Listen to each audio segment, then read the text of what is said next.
All right, what up, everyone? What's up, Carlo? We just got done with like a good 10 mile power walk around the neighborhood. So now we're going to post up and watch this hearing that happened earlier today. The main reason I want to watch this is because Jamie Raskin is in this. So let's go see what's up with Jamie Raskin. All right, here we go.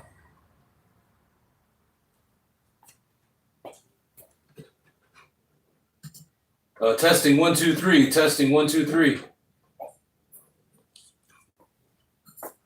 Testing 1 2 3. Testing 1 2 3. Quorum is present, and the subcommittee will come to order.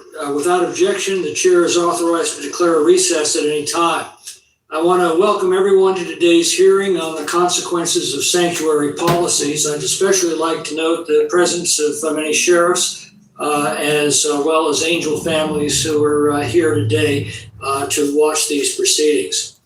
Without objection, Ms. Miller and Mr. Lawler will be permitted to participate in today's hearing for the purpose of introducing witnesses.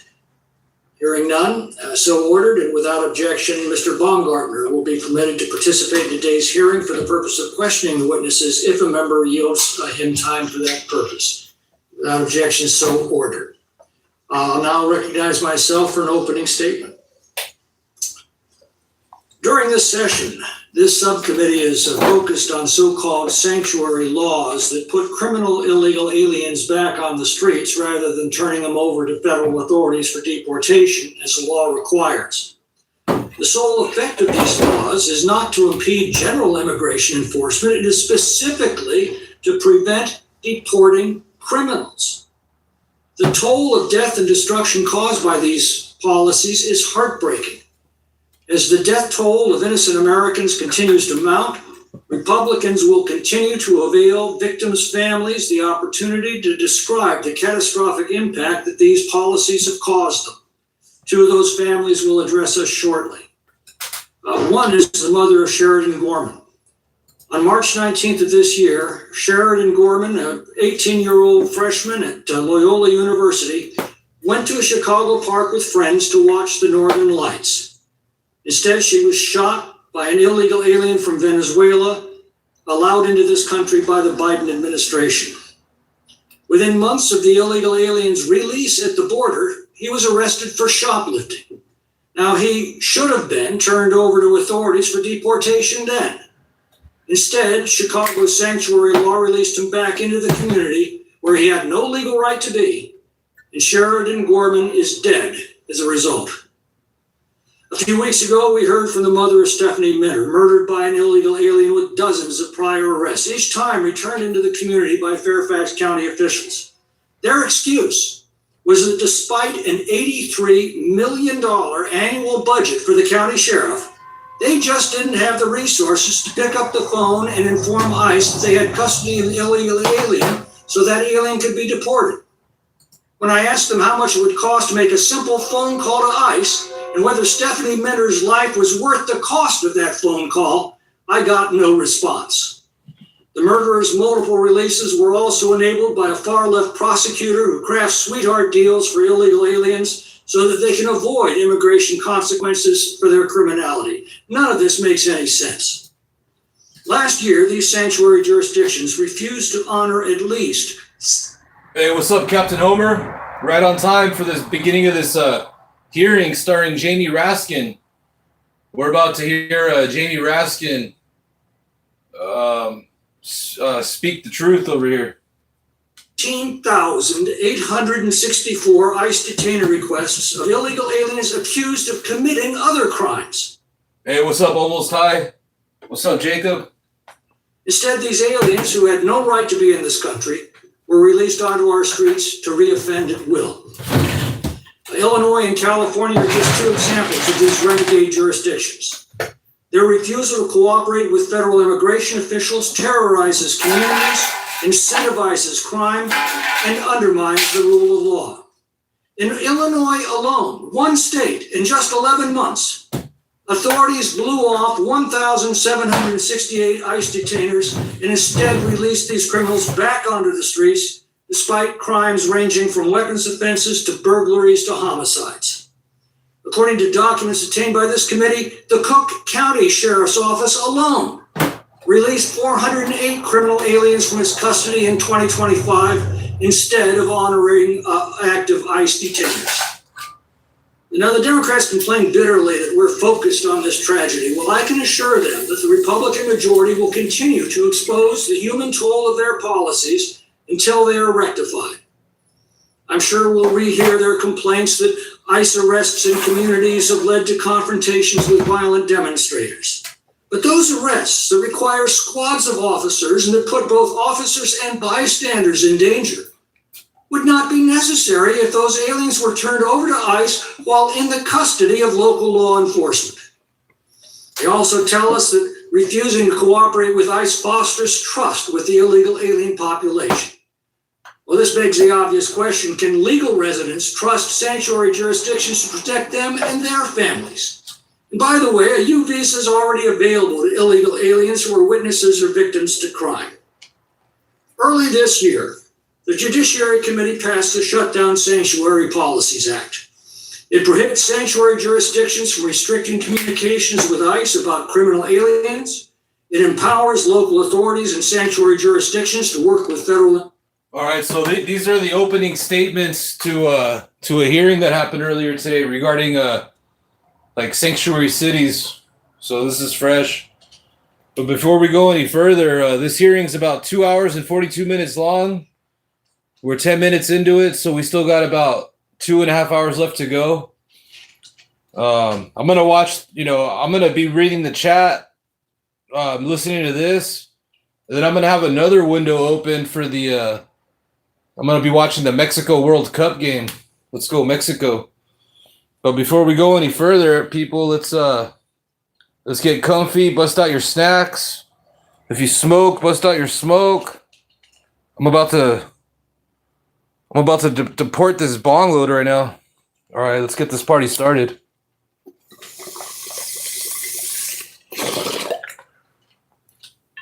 All right. Party time, excellent. Like Wayne's World. It forbids local jurisdictions from shielding criminals from ICE. It restricts certain federal grant funding to sanctuary jurisdictions that thwart federal law. And it provides a private right of action for the victims of these sanctuary policies. All of that is simple common sense.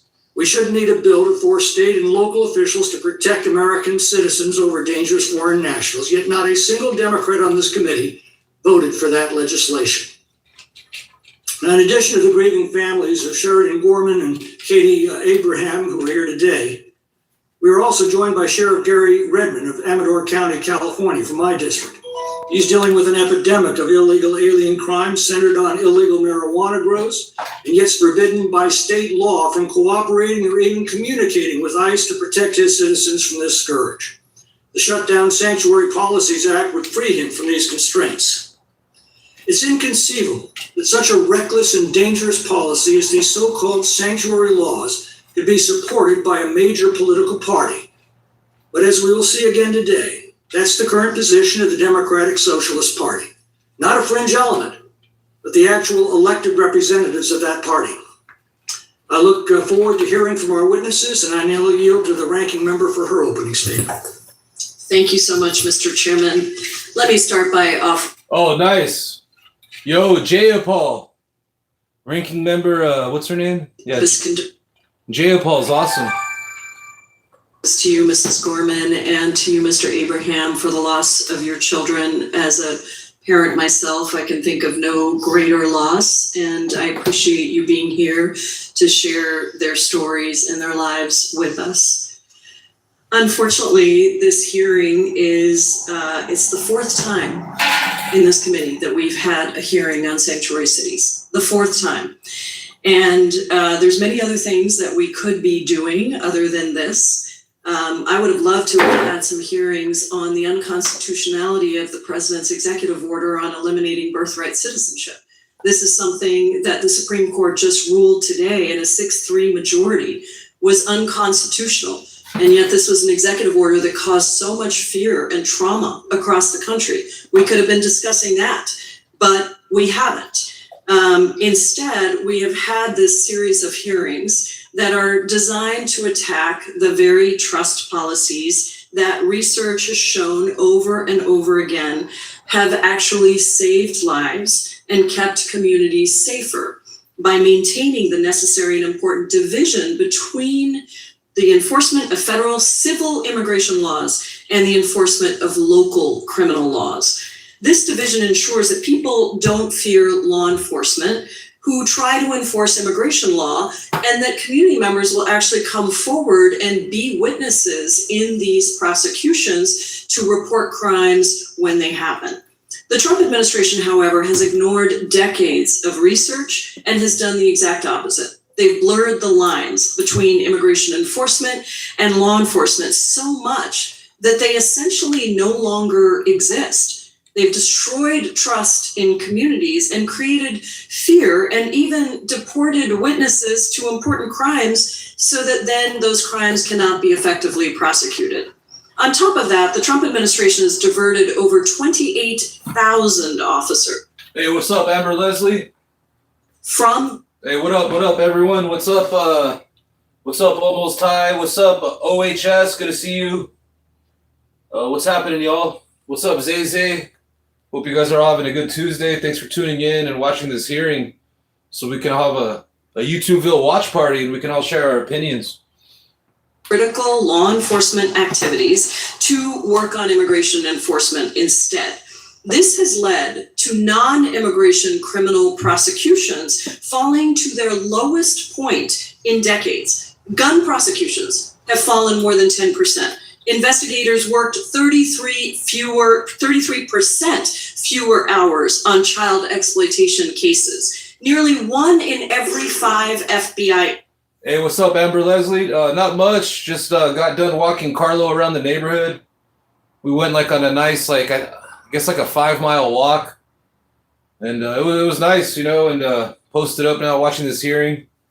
I'm about to open a window on another window and have the Mexico World Cup game on as I'm hanging out with YouTubeville and listening to this hearing.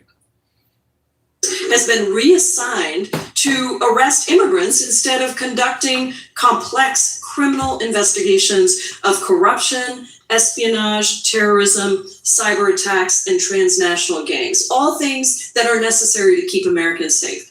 Similarly, around 1 in every 2 Drug Enforcement Agency agents, 2 in 3 Bureau of Alcohol, Tobacco, Firearms, and Explosives agents, and 1 in 5 U.S. Marshals have all been reassigned to immigration enforcement.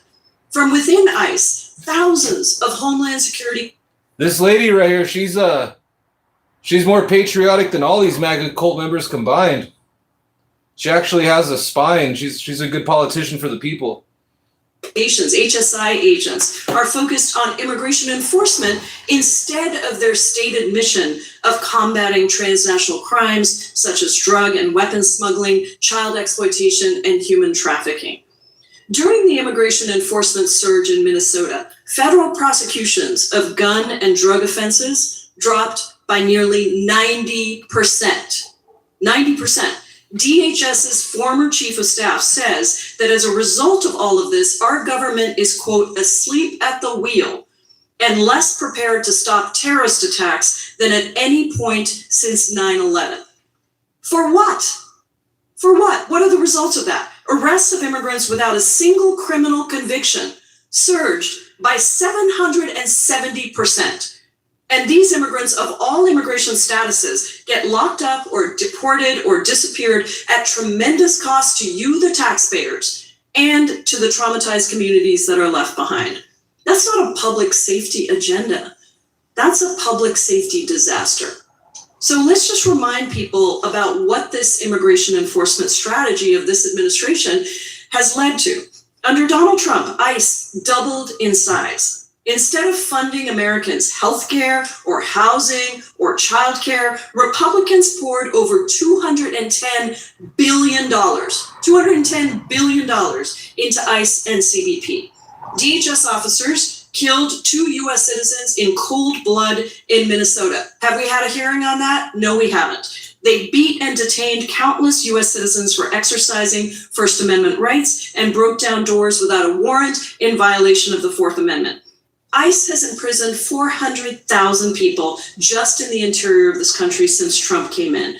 Parents, children, military veterans, U.S. citizens, people on valid visas, and people who have never committed a single crime. The private prison companies who incarcerate these people get massive profits. They turn around and then contribute to Republicans and Trump's campaigns while maintaining the most horrific conditions inside the prisons that have led to a record 51 deaths in ICE detention just since President Trump took office. So what does all this do for Americans? It hurts them. Their communities get torn apart, their kids lose friends, their businesses suffer from lack of workers, and guess what? Americans actually lose jobs due to harsh immigration enforcement. The Brookings Institution looked at increased ICE enforcement in 86 metro areas in red and blue states and found that up to 297,000 American-born workers have lost their jobs as a result of ICE's increased enforcement. That all needs to stop. Our hearings should be on how public safety has been hurt thanks to this administration's policies, or on holding people who killed and detained American citizens accountable, or on the numerous times that this administration denies due process in violation of our Constitution. That is what the American people want, not more of what we're doing today. More than 60% of Americans now disapprove of Donald Trump's immigration policies. Americans want Trump and Republicans to focus on lowering grocery prices, stop giving tax breaks to billionaires while stripping healthcare from tens of millions of Americans.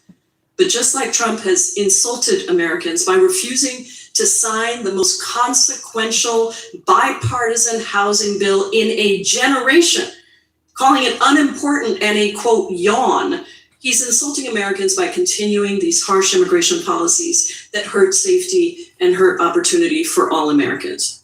Republicans instead want to coerce states and localities into doing the federal government's job, despite numerous court orders that have declared immigration detainers unlawful violations of the Fourth Amendment.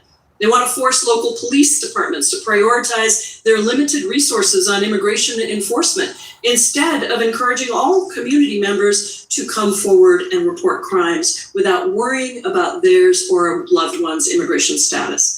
I hope that this committee does hold hearings on the unconstitutionality of this administration's policies. But certainly when Republicans are no longer in office after November, we will do just that in the majority. I look forward to hearing from all of our witnesses today, and I yield back. Appreciate the warning. The gentlelady yields back. The chair is now pleased to recognize the chairman of the House Judiciary Committee, for an opening statement. Thank you, Mr. Chairman. We don't want to coerce. Oh God! Look who it is. It's Jim Jordan, part of the Trumpstein class over there, doing some heinous crimes in Ohio with Lex Wexner. We just want to stop the stupid policy of sanctuary jurisdiction that led to the tragedies that these families are going to testify and talk about today.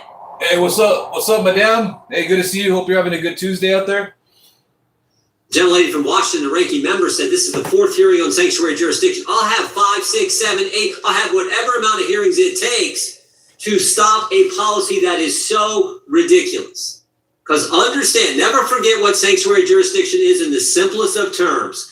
Politicians tell local law enforcement, like Sheriff Redmond, don't work with federal law enforcement in enforcing federal law. That is dumb. And it's not only dumb, it results in bad things happening to families. That's why we're having the fourth hearing. And like I said, we'll do whatever. And my guess is the chairman is willing to do whatever amount of hearings it takes to get our legislation across the finish line. Our Sanctuary Jurisdiction Shutdown Act of 2026. And understand this as well. It is a systematic, I've said this every single hearing all 4 times. It is a systematic plan of the left's. Step 1, they let in 10 million illegal migrants during the Biden administration. Well, no border, just let in 10 million people. Step 2, create sanctuary jurisdictions all over this country. 18 cities, 11 states, 3 large counties, like Fairfax County, where the prosecutor there gives special deals to migrants who commit crimes, unequal treatment to Americans, frankly. Let in 10 million, create sanctuary jurisdictions, 18 cities, 11 states, 3 counties, and the District of Columbia. And then step 3, don't pay the guys who do the enforcement, don't pay ICE. They did that for 110 days. They wouldn't fund the guys who do the enforcement. That is their systematic plan. And you had the 4th step in, these crazy prosecutors, soft on crime prosecutors, who when an illegal migrant commits a crime, they won't work with federal law enforcement, let the guy back out, and he does bad things. Hey, what's up, everyone? We're watching a hearing that happened earlier today. We're about 20 minutes into it, so these are like all the opening statements from people. But the main reason I'm watching this is because Jamie Raskin is in this, so looking forward to Jamie Raskin. Mrs. Gorman, she's going to talk about that. That is what, again, I just cannot fathom why a party would embrace that mindset, that approach. So God bless Chairman McClintock. He's the sponsor of that bill.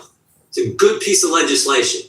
We need to pass the House, get to the Senate, get to the President and sign it so we can stop this nonsense that has led to such tragic things. With that, I will yield back. And again, I want to thank our witnesses for the work, Sheriff, the work you do, the families who've lost. God bless you. Thank you for being here. It's not easy, I know, but thank you for coming. And I know your member appreciates it, particularly Ms. Gorman, for you being here as well.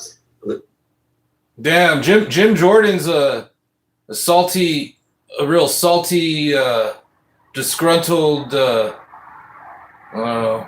weirdo. Back to the chairman of the committee. Gentleman yields back. I now recognize the ranking member of the full committee, Mr. Raskin, for his opening statement. Well, thank you, Mr. Chairman, and All right, here we go, guys. Here he is, the man of the hour, the star of the show, Jamie Raskin in the house. It's officially a party now. Now, Jamie Raskin, 2028. If not, he'll be part of the committee putting Donald Trump behind bars. to all of our witnesses for being with us today. I especially want to thank Mr. Abraham and Mrs. Gorman for coming to speak about their beloved daughters who were criminally and savagely stolen away from their families. As a father, I too know the pain and devastation of losing a child, and my heart goes out to you and to your families. Anyone who commits a crime must be held accountable swiftly and completely. And immigrants, whether lawful or undocumented, who commit violent crimes must be deported at the end of their criminal sentences. Furthermore, we must end the polarization and dysfunction in Congress so we can pass comprehensive, common sense immigration reform. We need to make it a whole lot harder for people to enter the United States unlawfully and a whole lot easier to enter the United States legally. Can we agree to an agenda around that?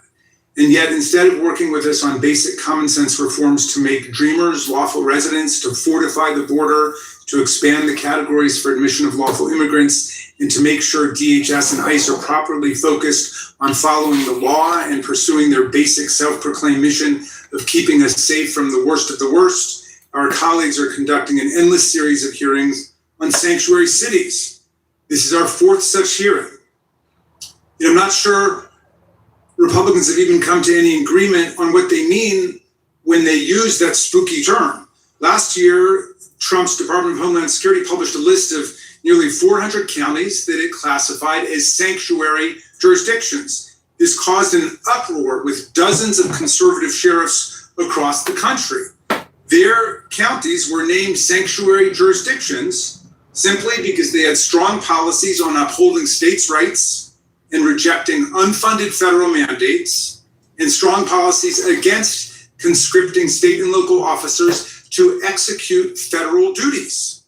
Stunned by this response, DHS removed the list days after it was published because a list of sanctuary jurisdictions defying the feds could not possibly include so many conservative sheriffs from red counties who drew a strict line around on how much of their locally raised tax revenues and resources they should have to spend carrying out the federal government's immigration enforcement agenda and other constitutional responsibilities when the federal government has a budget far larger than they do.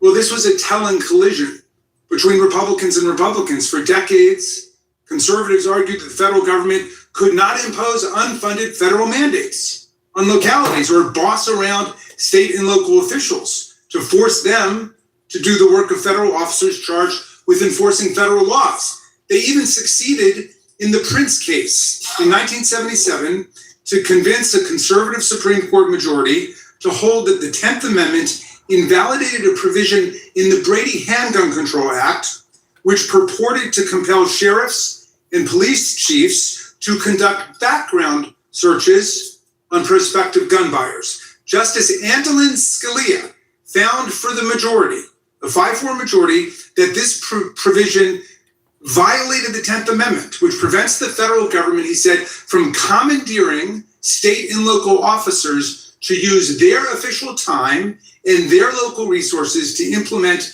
unfunded federal mandates under the direction of federal officers. Justice Scalia asserted that this constitutional prohibition in the 10th Amendment was categorical. He was unmoved by the heartfelt claims that the failure to integrate local sheriffs and local police into the federal machinery of drug policy, of gun policy enforcement would result in more gun violence, more death, and more injury.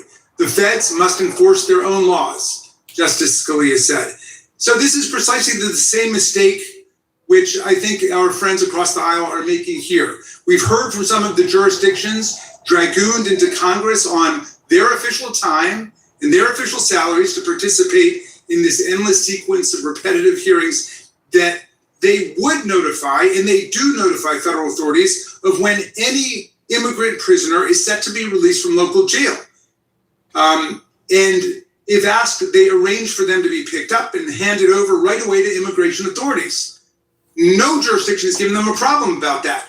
But what the ones who have appeared before us say they cannot do is hold such prisoners beyond the length of their judicial sentences for the convenience of federal officials, both because this practice turns state and local officials into de facto federal workers, as Justice Scalia said you can't do, reporting to ICE or the Department of Homeland Security instead of reporting to their own courts, and also because they say, and certainly the people from Virginia who showed up at the last such hearing said, they have no constitutional authority under due process or habeas corpus law to hold prisoners without arrest, prosecution, and conviction. So the position they've taken, which doesn't seem at least to be unreasonable or deranged, is simply they're very happy to work with the feds to turn people over before their sentences are completed, but after their sentences are completed, they can't hold them. So why are our colleagues so desperate to keep pulling this boogeyman of the sanctuary jurisdictions out of the closet? Well, perhaps it has to do with the fact that they voted to give DHS more than $250 billion to improve immigration enforcement, and America has watched as the Department of Homeland Security has used this staggering pile of money to waste on luxurious private jets for the secretary, complete with bedrooms and bars, on overpriced and ultimately useless industrial warehouses to detain human beings that are now being sold off at a massive loss to the taxpayers, on a glitzy $220 million public relations horseback photo shoot and ad campaign for a glamorous Department of Homeland Security secretary who called the slain citizens Alex Preddy and Renee Good terrorists. What about JD Vance's mascara? MAGA Republicans have done nothing as ICE has abused hundreds of billions of dollars to arrest, beat up, shoot, and even kill American citizens for exercising their First and Second Amendment rights. They've allowed ICE to ignore its duty to keep us safe from the worst of the worst, and instead gone after kids and parents coming home from kindergarten, rape survivors who just finished testifying in court, and volunteers at Catholic church soup kitchens. ICE's indiscriminate. Hey, what up, Futurucci? Good to see you. I like Jamie Raskin. I think Jamie Raskin's of all the politicians I've seen in this last year, from all these watching all these hearings and press conferences, Jamie Raskin in my book is like top 5 politician, along with like Mark Kelly, John Ossoff, Sheldon Whitehouse. And chaotic immigration enforcement has also undermined the ability of state and local prosecutors and law enforcement to keep their own communities safe and to deliver justice to victims of crime. They are deporting crime victims as well as key witnesses and informants without any notice to state or local police and prosecutors. As a result, investigations are being thwarted, criminal trials are being thrown into disarray, and American communities are less safe. House Judiciary Democrats put out a report called Acquitted by Removal, how Trump's mass deportation agenda abandons crime victims and allows the perpetrators to avoid justice, which I recommend that all of you check out. Not only is DHS not making our communities safer, it's making us worse off. A recent study found that the metro areas most targeted by ICE, in both red and blue states, had suffered losses of nearly 670,000 jobs, up to 44% of which were held by American citizens. The immigration roundup is profoundly costly to our communities. The administration's attacks on so-called sanctuary jurisdictions are hurting Americans from all walks of life.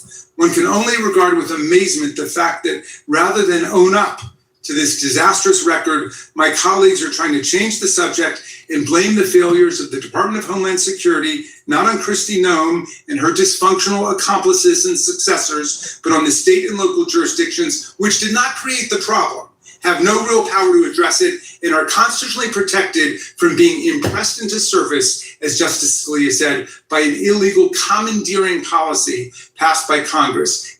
Look at Gravity Munch. That wasn't a very nice comment. You guys are the same people that cry about like people making jokes about like Charlie Kirk, and you're over there spewing that nonsense. Has 250,000 employees and a budget larger than that of 150 countries on Earth. It has over 80,000 sworn law enforcement officers, more than the number of officers in New York, Chicago, LA, Houston, DC, Las Vegas, and Dallas combined. But despite all of that, our colleagues think that state and local jurisdictions should be using their money and their funds to do the Department of Homeland Security job for them. If our colleagues are serious about public safety, they should join us in imposing guardrails on ICE to refocus their energy on going after the worst of the worst and to ensure that they respect the fundamental rights of every U.S. citizen. They should reinvest in public safety programs that the administration has cut, that supported local law enforcement, assisted victims of crime, and gone after organized crime drug traffickers. And they should push back on the president's shocking abuse of the pardon power, which has allowed drug traffickers and international narco dealers and criminal frauds. Hey, what's up, vulnerability expert? Hope you're having a good day. Thanks for tuning in. Free, depriving victims and taxpayers of nearly $2 billion in unmet restitution. Last Congress, we came together to craft a bipartisan border security bill. President Biden agreed to sign it, but then candidate Trump blew up the deal because he wanted a crisis to run on more than he wanted an actual solution. Sadly, since then, our colleagues have been doing more of the same, holding hearing after hearing on the same topic, failing to pass their signature border bill or even their bill to coerce and commandeer sanctuary cities to do their bidding. I look forward to hearing from our witnesses today and hope that we can rejoin together in doing the work of the American people. Thank you, Mr. Chairman. Without objection, all other opening statements will be included in the record, and we'll now introduce today's witnesses. By the way, I'll note that permitting off-committee members to introduce witnesses is not something our committee normally allows. I'd ask the members, please focus their remarks on introducing the witness and refrain from making a broader speech on the topic of today's hearing. So I'll begin by recognizing Ms. Miller to introduce Mr. Abraham. Thank you, Mr. Chairman. I'm honored to introduce my friend and fellow Illinois resident, Joe Abraham. 1 year ago, Mr. Abraham sat in the House Oversight Committee hearing as Illinois Governor J.B. Pritzker defended his administration's sanctuary policies. Hey, what's up, Eric Klein? Happy Tuesday, Taco Tuesday. The opportunity to address that committee and question the governor. I will never forget seeing Mr. Abraham in the room, a grieving father, seeking answers after losing his daughter to a tragedy that was entirely preventable. As he will share with this committee, the Illinois governor's refusal to enforce our nation's immigration laws contributed to the death of his youngest child.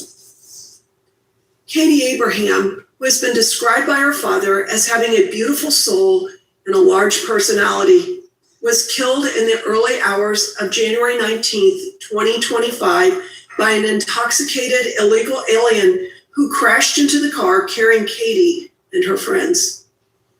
Despite unimaginable grief, Joe Abraham chose courage over silence. He has become a powerful advocate not just for Katie, but for families across America who believe their voices are being ignored, and for the victims whose stories deserve to be heard, and for Americans who expect their government to fulfill the most fundamental responsibility to protect its own citizens. You could not have picked a better witness, Mr. Chairman. Joe will provide this committee with a first-hand account of the consequences of the left's sanctuary policies and why we must never forget its victims. Mr. Chairman, thank you. Gentlelady yields back. Now recognize Mr. Lawler to introduce Mrs. Gorman. Thank you, Mr. Chairman, and thank you for having me at this important hearing. I'm here today to introduce Jessica. Hey, what's up, Broken Bull? Yeah, I agree. All these MAGA cult members, they need to go to like some kind of like a therapy session or something because they suffer from something called TDS, I think they call it, Trump Devotion Syndrome. And I think they might need to subscribe to like Trump RX and get a little remedy from Dr. Oz or something. I don't know. My opinion, I think they just all suffer from Stockholm Syndrome because, Trump's just pretty much like a Jim Jones 2.0, just nothing but a cult member. He's not a president. He's a fake low IQ president. He's just basically a motivational speaker for racists. Jessica should not be here today. She should not be testifying before Congress. She should be back in New York with her daughters, Madeline and Sheridan, enjoying a quiet Tuesday afternoon in the summer. But unfortunately, Jessica is here with us today.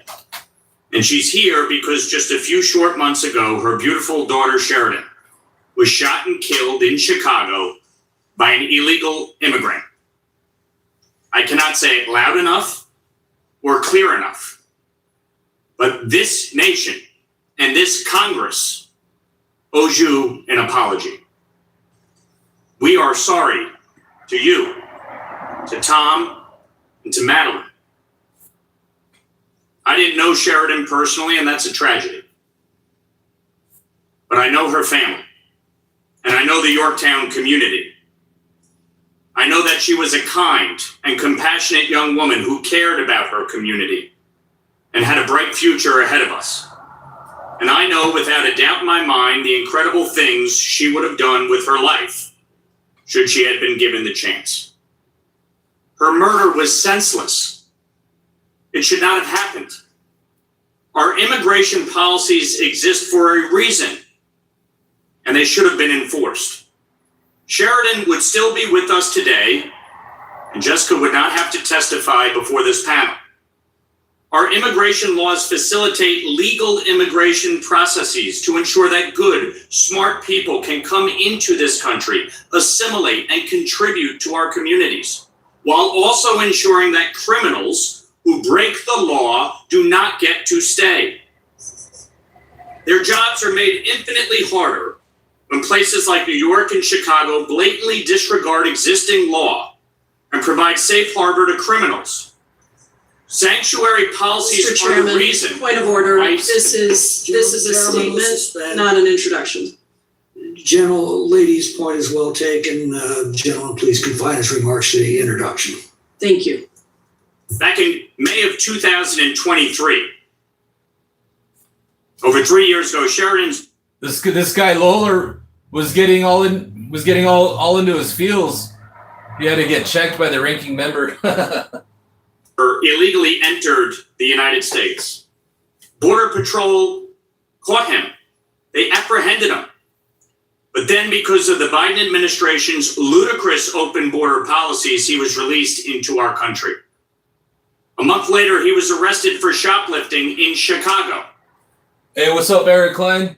I haven't seen this hearing yet. Is that what happens, though? At some point, this guy gets in a shouting match with someone?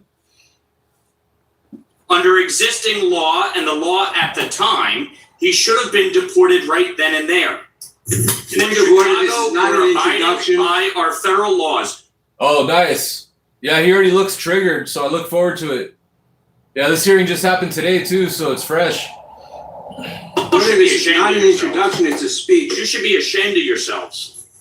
Mr. This is Chairman, disgraceful. Mr. Chairman, we Yes, have, we're ruling on the Mr. Chairman, Precisely because you have failed to do your job.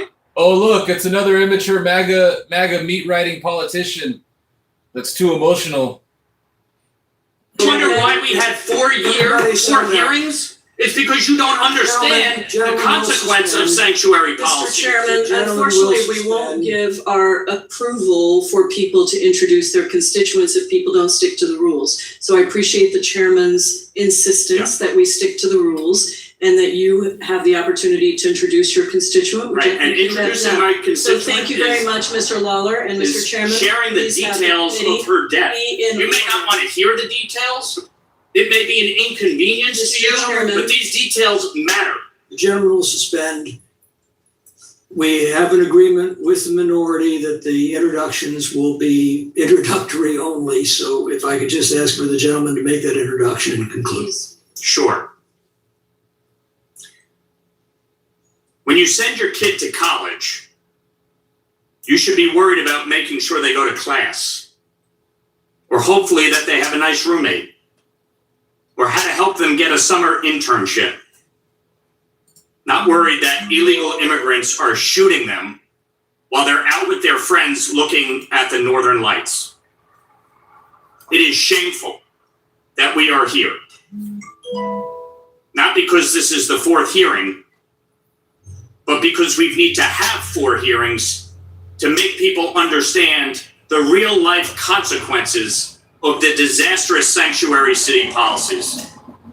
So while some of my colleagues may not want to hear the truth, the same outrage you feel about Renee Good andAlex Preddy, Mr. you should Chairman, feel about would Sheridan you Gorman please and end Laken Riley this- and every Angel end this family in statement? this country. I do feel that outrage. You do not, Do you- because if you did, do you would feel- not support Do you sanctuary feel the jurisdiction. outrage about You Alex should be Brady and ashamed Renee of Good? yourself. You should You should be ashamed You of don't belong on this yourself, committee. You Katie. should get the hell out of You're a here. disgrace. You don't understand the You're a rules of the committee. disgrace. You don't understand the You're a Constitution. disgrace. You're full of it. Mr. You're Rath, absolutely full of it. Oh, my goodness. Whoa, I didn't expect this. I got to rewind this. Shit just went haywire. This Lawler guy's unhinged.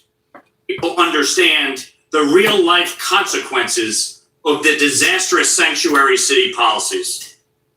So while some of my colleagues may not want to hear the truth, The same outrage you feel about Renee Good and Alex Preddy, Mr. you should feel Chairman, about would Sheridan you Gorman please and end Lakin Riley this- and every Angel end this family in statement? this country. I do feel that outrage. You do not. Because if you did, Do you you would feel- not support Do you sanctuary feel the jurisdiction. outrage about You Alex should be Reddy and ashamed Renee of Good? yourself. You You should be ashamed You of don't belong on this yourself. committee. You should get the hell out of here. Disgrace. You don't understand the You're rules of a the committee. disgrace. You don't understand the You're a Constitution. disgrace. You're full of it. Mr. You're Raskin, full of Mr. disgrace Raskin, supporting get a hold of sanctuary yourself. Say one word about Get rid of Say one sanctuary word about Alex Reddy and I Renee did. Good. I wrote a whole New York Times op-ed about it. You should be absolutely then follow the ashamed of rules of the yourself committee. for standing and Committee will opposing be- sanctuary policies that resulted in their daughter's death. The committee will be in order. Mr. Chairman, I just want to say, we will not allow, but thanks to Mr. Lawler's outrageous outburst, we will not allow this to happen again. This was an agreement between the chair and the ranking member, and unfortunately, you're not able to control your members, so it is time for us to proceed. Your opening statement was outrageous. You should be ashamed of yourself. I yield back. Get off of it. Let's Damn. try to conduct ourselves in a civil manner. Speak that to your member, Mr. We have two other introductions to make, which I think will go a little more smoothly. One is Ms. Sarah Pierce, who's the Director of Social Policy at Third Way. She previously worked at U.S. Citizenship and Immigration Services and has served as Senior Counsel for the Senate Committee on Homeland Security and Governmental Affairs. Ms. Pierce has a bachelor's degree from Grinnell College, a master's degree from the Elliott School of International Affairs, and a law degree from the University of Iowa College of Law. And finally, we have Sheriff Gary Redmond, who's been the sheriff of Amador County, California since 2021. He's a veteran of the U.S. Air Force. Sheriff Redmond's career includes service with the Los Angeles Yeah, Jamie Raskin definitely won that battle. Police Department and nearly 3 decades with the Amador County Sheriff's Office. He's a graduate of the Sherman Block Supervisory Leadership Institute and the Federal Bureau of Investigation's National Academy held in Quantico, Virginia. On a personal note, I'll add that Sheriff Redmond has been a leading advocate in California to sound the alarm over California, saying, Hey, what's up, WTF over 2? How goes it? Good to see you guys.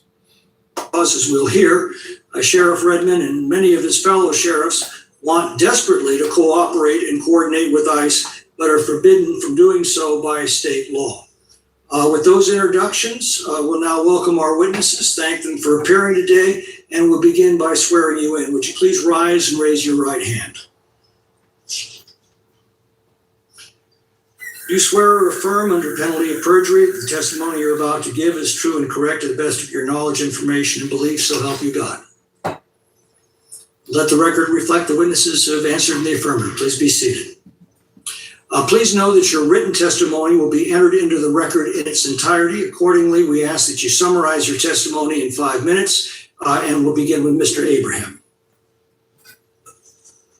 Jamie Raskin's mom wrote novels? I gotta look into that. That's pretty cool. Chairman, ranking members, and members of the committee, thank you for the opportunity to testify.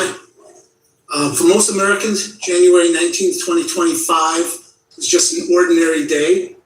For my family, it was a day that our lives were permanently altered.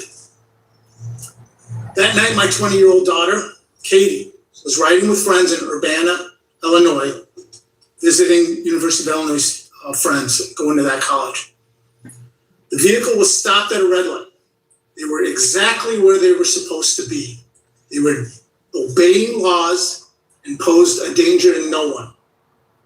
In a matter of seconds, an intoxicated illegal immigrant driving nearly 80 miles an hour crashed into the back of their idle vehicle. Katie was killed.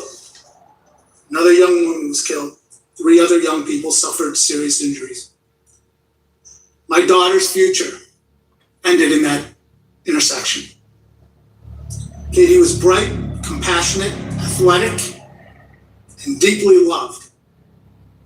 Today, instead of watching her graduate from college this year, begin a career, build a family of her own, we visit and tend to her grave. The individual responsible, Julio Cucabol, a Guatemalan national who was previously deported and re-entered illegally in the United States in 2022, After the crash, he fled, leaving the death and destruction behind him, but was later apprehended in Texas. As devastating as Katie's death is, what brings me here before Congress is not what happened that night. It's everything that happened before it. Previously deported individual, illegally returned to the United States, remained here, obtained an Illinois driver's license, and ultimately killed 2 women. Those are not my opinions, those are facts. During court proceedings, Bull testified through an interpreter that he could not read, write, or speak English or Spanish. He communicated primarily with Kaichi, an indigenous Mayan Guatemalan language. Imagine the struggles of translators there. Yet he was issued a Illinois driver's license, which raises serious questions. How was competency evaluated?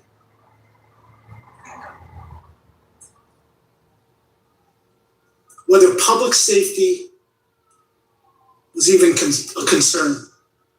Any protocols followed. Accountability cannot change what happened to Katie, but it can help prevent similar tragedies. My parents came to America legally more than 60 years ago from a developing country. Like millions of lawful immigrants, they believed America was a nation governed by laws rather than political convenience. They respected the process because they respected the country. They taught me citizenship carries obligations, but laws exist for a reason, and that government has fundamental responsibilities to the people it serves. When government fails in that responsibilities, real people bear the consequences. My daughter was one of them. The central question before this committee, to me, is straightforward. Did failures in immigration enforcement, government coordination, public policy increase preventable risks to American citizens? These are not partisan questions. They are oversight questions. They are public safety questions. Too often, immigration debates become about systems and policies while victims fade into the background. Katie was not a statistic. She was my daughter. She should still be alive today. Congress can't undo what happened to Katie, but it can examine what failed. Demand transparency from government agencies and public officials. Insist that policies be judged not by their intentions, by their outcomes. Katie lost her future January 19th, 2025. My family lost ours with her. I ask this committee to demand full transparency, identify the failures that allowed a previously deported individual to illegally return, remain in this country, obtain a driver's license, and ultimately kill 2 young women. Hold government accountable, strengthen coordination between federal, state, and local authorities, and judge every policy by one simple question. Would this better protect the next American stopped at a red light? Thank you. Thank you for your testimony. I want to hear from Ms. Pierce. Chairman McClintock, Ranking Member Jayapal, thank you for the opportunity to speak today. I'd like to start by saying, Mr. Abraham and Mrs. Gorman, I'm incredibly sorry for your losses. No one should suffer like your families have suffered, and I honor and admire your bravery in being here today. My name is Sarah Pierce. I'm Director of Social Policy at Third Way. Third Way has a long history of saying things that both Democrats and Republicans dislike, so let me start there. The Biden administration's border policies were inexcusable. The Trump administration's interior enforcement policies are also inexcusable. My testimony today focuses on why. I have 3 main points. First, sanctuary policies do not prevent ICE from enforcing federal law. Every jurisdiction, including self-proclaimed sanctuaries, participates in immigration enforcement. When someone is booked, fingerprints are checked against federal databases, and ICE has access to that.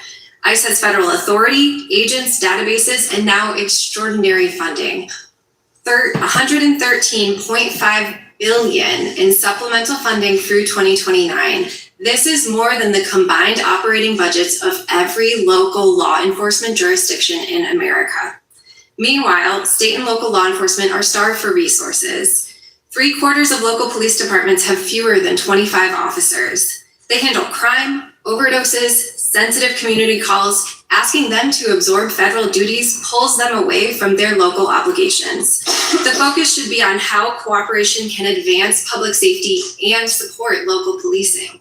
Second, this administration is making cooperation harder, not easier.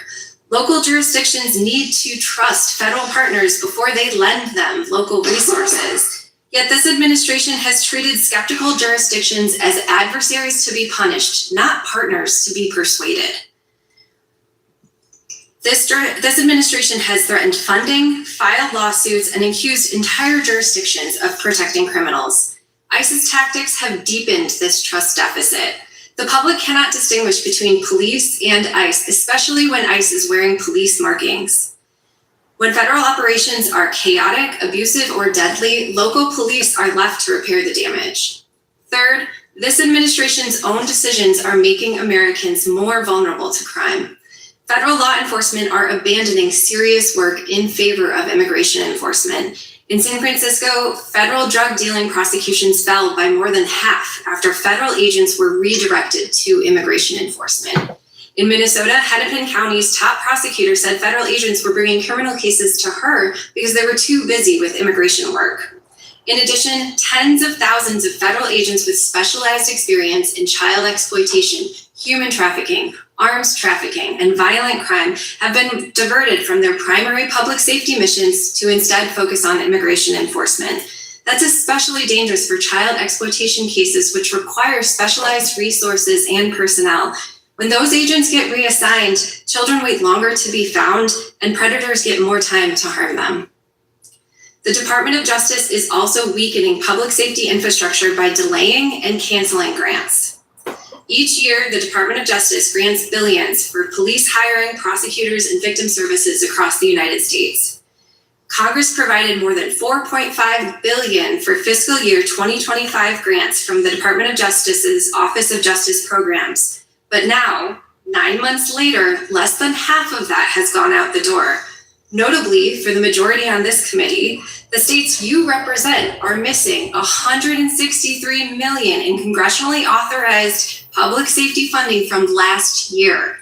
That money still has not gone out to Alabama, Arizona, California, Kansas, Missouri, New Jersey, North Carolina, South Carolina, Texas, and Wisconsin.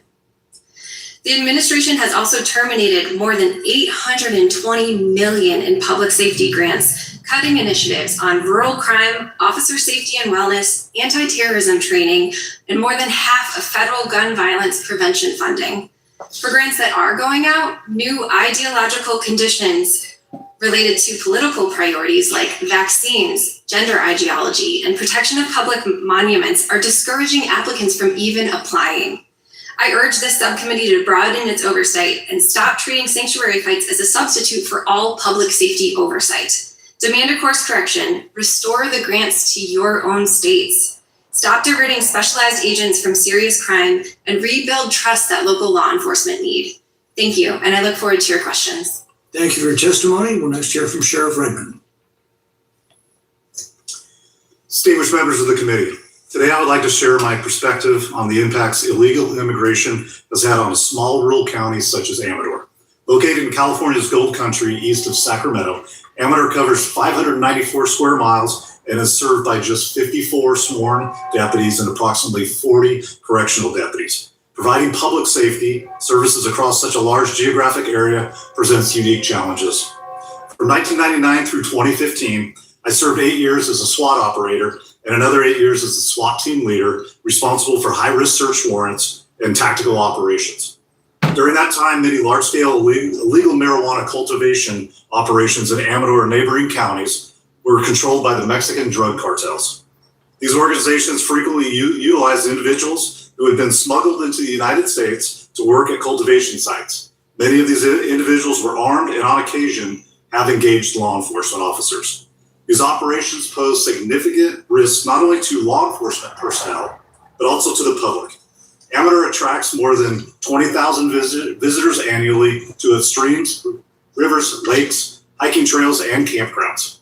Hikers and outdoor enthusiasts have encountered illegal cultivation sites and armed individuals. Cartels also smuggled banned pesticides into the region, causing substantial environmental damage and harming local wildlife. Between 2015 and 2025, I've heard Trump say countless of times that not a single soul, nothing's getting smuggled over the border since he closed it. What's this guy talking about? Amador County investigated 73 illegal marijuana cultivation operations involving individuals to be believed unlawfully present in the United States. Arrested charges resulting from those investigations include 173 individuals, Asian origin, persons from China, Thailand, Cambodia, Laos, Vietnam, 53 Mexican nationals, 1 Venezuelan national, 2 Ukrainian nationals, 2 South African nationals, and 1 Guatemalan national. Since President Trump returned to office and federal immigration enforcement priorities have changed, we have cooperated with ICE to the fullest extent permitted under California's SB 54 sanctuary law. As sheriff, my highest priority is protecting public safety. In early 2025, I made the decision that I would not knowingly release an undocumented criminal offender who posed a significant public safety risk back into the community, even if doing so placed me at odds with SB 54. On September 2nd, 2024, my office received a report involving a 14-year-old girl who disclosed to her cousin that her uncle, Diaz Mendoza, age 48, had been touching her over her clothing in the vaginal area. A deputy responded to the lake where she was present, interviewed the visibly distraught victim. She reported the abuse had been occurring for approximately 5 months outside of Amador County. My deputy interviewed the suspect and established probable cause to arrest him for felony lewd acts involving a minor. 2 days later, the suspect appeared in court. You know what, guys? We're not even halfway through this hearing yet. There's still like another almost like 2 hours to go. So I'm gonna order a pizza right now. I'm ordering a pizza. Released by the judge. In 2025, I was informed by our probation department that Diaz Mendoza had entered into a plea agreement negotiated by an Amador County deputy district attorney. The agreement reduced the case to a misdemeanor offense with credit time served and suspended probation sentence. I was advised that the plea agreement was structured, at least in part, because of my publicly stated position regarding cooperation with ICE and the likelihood that ICE would be notified upon his release. Upon learning of the plea agreement, I immediately contacted ICE and requested the agents take him into custody upon his release from court. Due to the limited notice, ICE was unable to respond that day. However, agents did locate and arrest him approximately 2 weeks later. Oh yeah, Chicago style is good. Yeah, I like Chicago style. Over here in Los Angeles, over in Echo Park, the best like deep dish pizza I found is a place called I think it's called Maza, yeah. Yeah, they got good Chicago style pizza there. I'm just gonna order some like some chain food, some chain from like a corporation right now, just because it's convenient. We subsequently informed the victim and her mother, both of whom expressed appreciation for our efforts and relief that he would no longer have access to this 14-year-old victim. Since 2025, I have contacted ICE 8 times regarding removals authorized under SB 54 within my jail. Additionally, under SB 54, I have been required to release 16 individuals arrested for low-level offenses that did not meet the requirements of SB 54. My greatest concern as sheriff is that one of these individuals may reoffend and cause another preventable tragedy, such as Lincoln Riley and the people that are here with me to my right and my left. Preventable. In my view, public policy should prioritize accountability for criminal offenders, protection for victims, and the safety of law-abiding citizens. I believe it is long overdue that we place greater emphasis on victims' rights, hold offenders accountable, and ensure that public safety remains our highest priority. Thank you. Thank you for your testimony, Sheriff. And finally, we'll hear from Mrs. Gorman. My name is Jessica. Can you turn on your microphone? Hi, my name is Sheridan Gorman. I'm sorry. My name is Jessica Gorman. I'm the mother of Sheridan Grace Gorman. Sheridan was 18 years old. She was a freshman at Loyola University Chicago. She was beautiful. She was funny, faithful, loving, full of plans to build something with her life. On March 19th, Sheridan went with friends to the lakefront in Chicago because they hoped they might see the northern lights. She never saw those lights. The man accused of murdering my daughter is Jose Medina, an illegal immigrant from Venezuela who should not have even been in this country. And even after committing a crime and having an outstanding warrant, he was left on the streets of Chicago to murder my innocent American child. But this story is not about him. This story is about my Sheridan. It's about how failed border policies, sanctuary city laws, and twisted leaders refused to cooperate with ICE. They sent her to her grave. It's about a government and politicians that forgot their first priority. And the question before this committee is painfully simple. When did protecting our American citizens stop being your first priority? And even more important, why did protecting our American citizens stop being your first priority? I want an explanation, I need one, and I deserve one. But first I want you to know who my Sheridan was. I want you to understand what we all lost because of your mismatched priorities. My husband and I have always joked that our older daughter, Madeline, is our pride. Well, Sheridan was our joy. From the moment she was born, Sheridan was pure energy, enthusiasm, laughter, fun. She was the kind of person who made every room brighter and usually a little louder. Which is why when Sheridan was in kindergarten, I remember going to her first parent-teacher conference. I was a little nervous because while she was the sweetest little girl you could possibly imagine, she was also the chattiest. I remember sitting down across from her teacher, bracing myself and asking with bated breath, "So, how's my Sheridan?" I'll never forget when the teacher looked at me very seriously and said, "I only have one thing to say to you." Oh, my stomach dropped. Then she said, "Your Sheridan stalks the buddy bench." I remember blinking at her. "I'm sorry, what?" She said, "Your Sheridan stalks the buddy bench." I was totally confused and I asked, is that a good thing or is that a bad thing? And what exactly is a buddy bench? And the teacher smiled and said, "It's a beautiful thing." She explained that they had a bench in the play yard. She said that not all kids are as outgoing and confident as your Sheridan. So the children were told that if they wanted to play or if they felt lonely, left out, shy, they could sit on that bench. And then the other children were told that if they saw someone sitting there, they should go over, talk to them, ask them to play. And apparently Sheridan, my tiny kindergartner, had appointed herself the guardian of that bench. Every day at recess, instead of heading straight to the swings or joining in a game of kickball, my daughter hung back and hovered by the nearby tree, just watching that bench, just waiting, just in case someone might need her. The kids didn't even have a chance to fully sit down on the bench before Sheridan was rushing over to take them, to take their hand, pull them away. Girls, boys, first graders, kindergartners, it really didn't matter to her. If a child looked lonely, Sheridan went over. If someone had no one to play with, Sheridan was there. If someone felt invisible, Sheridan saw them. That was my daughter, and that is who she was until the day she was stolen from us. And I honestly can't make sense of it. I cannot make peace with it. And in what world does the child who spent her life making sure no one was lonely die terrified and alone on a pier in Chicago? In what world does the girl who saw everyone become invisible to the people in power responsible for protecting her? This cannot be explained away, and it cannot be buried beneath a list of unrelated issues that you all paraded before us. Thanks for telling me without telling me that, you're here, but you don't want to be. This is the fourth time you had angel families. Thanks for telling me you don't care. This cannot be buried under your slogans, your statistics or excuses, and this just can't stand. So today, I bring this back to the buddy bench. I think... Hey, what's up, Dirty Clean?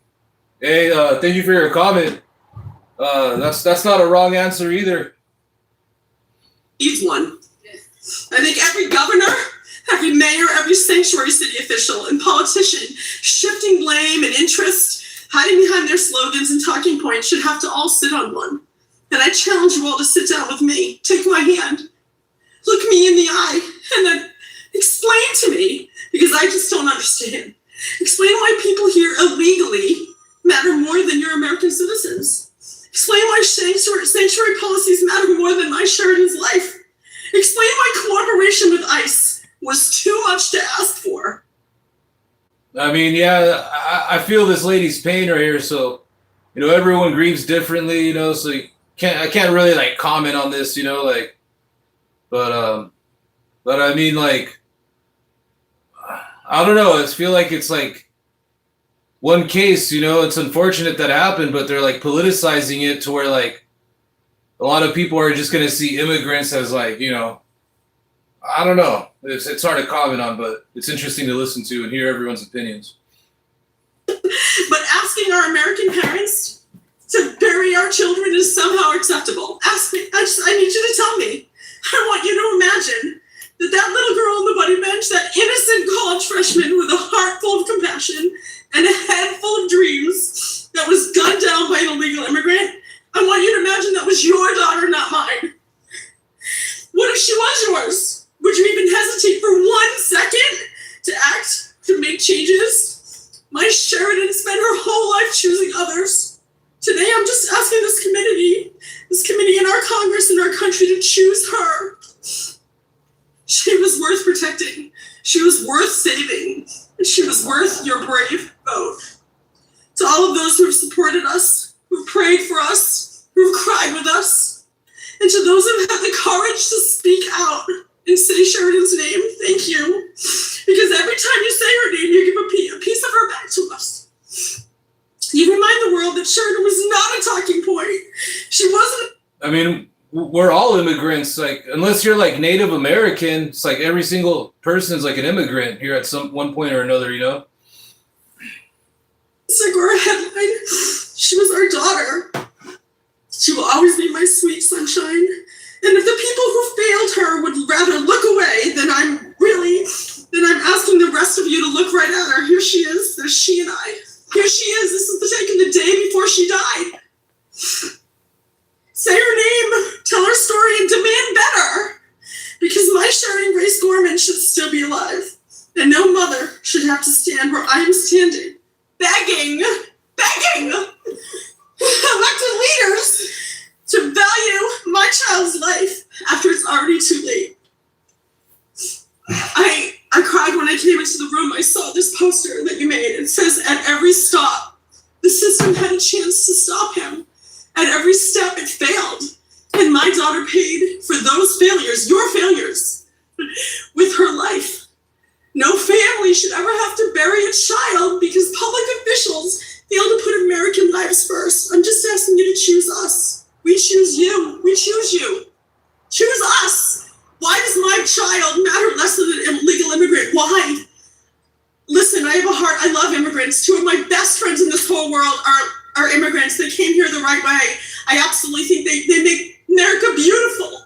But my daughter's beautiful too. I need you to think about what these policies are. And I need you to imagine this is your daughter, because I'm very sure you won't be cutting off anyone when they're speaking. I'd be very sure you won't call this a political stunt. The grief is real. Every day I wake up with unimaginable pain. Do you know what I wake up in the middle of the night and I think, did my daughter cry for me? She made it 40 feet. She made it 40 feet running for her life. Did she cry out for me? She died on that pavement all by herself, lonely, bleeding on that pavement. And I will never ever rest. I actually have to say that I am devastated. My husband and I, we're only a couple years away from retirement. I've worked my whole life so hard. All I wanted to do was just enjoy our children. Just wanted to enjoy my Sheridan, my Madeline. And now I'm bitter. I'm bitter because I'm a lover, not a fighter. I'm a lover. I love children. I love pumping people up and making them feel good about themselves. I'm not racist. I'm not xenophobic. We've did everything right, my husband and I. We taught our daughter to be wonderful, beautiful person. Her love was extravagant. And now I'm gonna have to spend my last waking moment, I'm gonna have to spend fighting against these policies, fighting for people to say her name.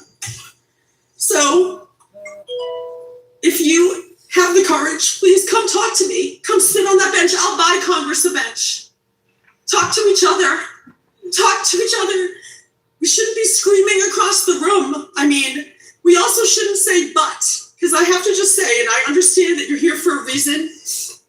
I don't understand why it's only the Republican side that cares about our American children. And I know that you're a mother. I know that you're a father. I deeply value that. But basically what you just did, what you said was, I'm so sorry for your loss. I have a daughter too. I have a son. I feel your pain. You don't. You don't feel my pain. Because the next words out of your mouth were, but. There's no but. When your child is in a coffin, there's no but. And I need you to understand that. If you ever want to talk about it, I'm going to buy you a bench. I'm going to buy, I'll keep that on the record. I'm going to buy Congress a bench. And they can come and sit and hold my hand and look me in the eye and explain to me why illegal immigrants are more important than my daughter. I really want to know because I don't understand. Please, I welcome you. I will listen. I will listen. I care. I just need you to explain it to me because I don't, and I fear I will never understand. Thank you. Thank you for your testimony. I can't imagine how difficult this appearance is for you, and we thank you for being here today. And we'll now proceed under the 5-minute rule with questions, and we'll begin with Mr. Tiffany. Thank you, Mr. Chairman. Thank you, Mr. Abraham and Mrs. Gorman, for being here. We are proud to cite the names of Sheridan and Katie here before this Judiciary Committee hearing. And Mrs. Gorman, would you say you, your neighbors, and your community are safer when a government protects violent criminals and illegal aliens over Americans? No. Same question, Mr. Abraham. No, they're not. Mrs. Gorman, do you believe that your state or this country is safer when criminal illegal aliens are released into our streets? No. Mr. Abraham? No, not at all. So in my home state of Wisconsin, we had a terrible situation, not unlike what you're experiencing, where there's a sanctuary community, Dane County, that allowed an illegal immigrant from Venezuela, let him free, and he was arrested over 100 miles away in a little community, Prairie du Chien, Wisconsin. The charges were domestic violence, sexual assault, child abuse, and strangulation. Fortunately, the woman did not die, but it had to be horrific. So when thinking about that we should be concerned with neighboring communities, should places like Missouri and Indiana and Iowa and Wisconsin be concerned when there's sanctuary policies that are on our borders that may affect us when we see it happen in our own state, 100 miles away from a sanctuary jurisdiction? Should we be concerned, Mr. Abraham, with those policies being carried out in the state of Illinois? If you care about your citizens, you should be concerned. Mrs. Gorman. I sent my daughter to Chicago because I thought it was safe. You hear all the rhetoric in the politics. I sent her there because I thought she was safe. No, she wasn't safe. It never would have even occurred to me that this could have happened. Yes, Mr. Abraham talked about, as a parent, you worry. I worry about car accidents. You worry, that they'll drink too much. You never even conceive that she would be murdered, shot in the back of the head by an illegal immigrant on a pier going to see the Northern Lights with her friends. It's not even something you can even conceive. And I just have to say one thing, because it's been plaguing me. And this is how messed up the situation is. This is why I'm sorry. I get so upset with your butts, and you don't want to talk about this. This is the 4th hearing. Do you know what I'm thankful for? And this is so messed up. I'm gonna say I'm thankful after hearing. I didn't even know what an angel family was. Had no idea. Never even heard about it. There's so many out here. You know what I'm thankful for? I'm thankful that my daughter was just shot in the back of the head, not raped, murdered, dismembered, put in a garbage can like Megan Boss with bleach poured on her, and they didn't fire a fighter for 50 days. And you can actually dismiss the angel families. You can say, but you don't want to hear four sessions on angel families. I'm sorry, you need to. You need to. I'm actually thankful that my daughter wasn't raped. How messed up is that? That I'm thankful every day that she was just murdered, not raped and dismembered. Like, think about that. Like, how messed up is that? Do you know what I thought of this morning when I got up? What the joy of, anyone have a baby here? The joy of picking out their first outfit that they're gonna wear on their ride home from the hospital. I had to pick out my daughter's last outfit, and she was a fabulous dresser. We had 100 people come to our home, 100 friends and family came to her home. We had her cremated actually after. And they all decorated her urn with rhinestones. All of them put it on there. She is fabulous even in death. But for the first time, all the excitement of having a child and then having people make excuses and buts. I'm sorry, this is unacceptable. And there are so many angel families out here. And the day that I have to wake up and be thankful that my daughter was only shot and not raped should tell you something. It's crazy. Thank you, Mrs. Gorman. And by the way, you used the term sorry early on when you answered that question. You never have to apologize. Never apologize for the story that you are delivering to the American people. Mr. Chairman, I yield back. Gentleman yields Can I back. just say one thing? I am sorry. I'm sorry I have to be here. I'm sorry. I'm actually, like I said, I'm a lover. I'm a lover, not a fighter. I'm not a public speaker. I'm not someone who ever speaks out about things. I actually am very bitter that I have to be here, number one, but now I'm gonna have to fight for my daughter. I'm sorry that I have to be here and that I have to even oppose anyone. It's crazy. Ms. Jarbo. Sorry. Thank you, Mr. Chairman. I think I want to go to a statement that you ended with, Sheriff Redmond, that I agree with. And I believe this is how you said it as well. It's in your written testimony. Public policy should prioritize accountability for criminal offenders, protection for victims, and the safety of law-abiding citizens. I agree with that. And I think everybody on this side agrees with that. I think the question really is what creates that environment most effectively. And I spent some time in my opening statement, and I know you did as well, Ms. Pierce, talking about how resources are getting taken from different parts of Department of Homeland Security, other law enforcement, federal law enforcement agencies, in order to do immigration enforcement that has really focused largely on people who don't have any convictions. But more importantly, in this context of sanctuary jurisdictions, has actually hurt law enforcement's ability to do its job at the local level. And so I wanted to go to this question about, the central question here is not about whether there should be justice for Mrs. Gorman and Mr. Abraham's daughter's murderers. There absolutely should be. I don't think there's any disagreement about that anywhere on this bench, Democrat or Republican. The central question is what gets us that accountability across the board for everybody. And so the Trump administration's approach has been to force every state, city, and locality to use their resources, precious resources, quite small in many jurisdictions, to enforce federal immigration law. In Mr. Abraham's case, it sounds like actually that was a that sounds like a state of Illinois issue, but the whole question of where local law enforcement prioritizes resources and what keeps us safer. My question for you is, does the Trump administration's approach to immigration enforcement, which is forcing local jurisdictions to enforce immigration law, is that what keeps us most safe and prevents the kinds of things we're hearing about today? No, it does not. And I agree. The central question here is not only just about accountability, right? It's about public safety. What can keep us all the safest? And so there's a few different problems with what the Trump administration is doing and how they're approaching that, and I'll touch on two of them. The first is the redirection of federal resources to immigration enforcement above violent crimes.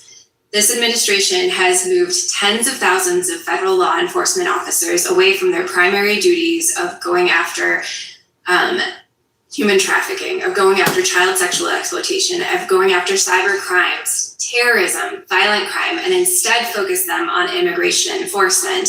And that immigration enforcement work, unfortunately, is not focused on the worst of the worst. Rather, it's focused on rounding up as many individuals as possible. So we're neglecting terrorists, and we're instead focusing on individuals who have violated civil immigration law. The second issue is that this administration is bullying jurisdictions to fully cooperate with immigration enforcement, despite those jurisdictions' considerations about their own resources.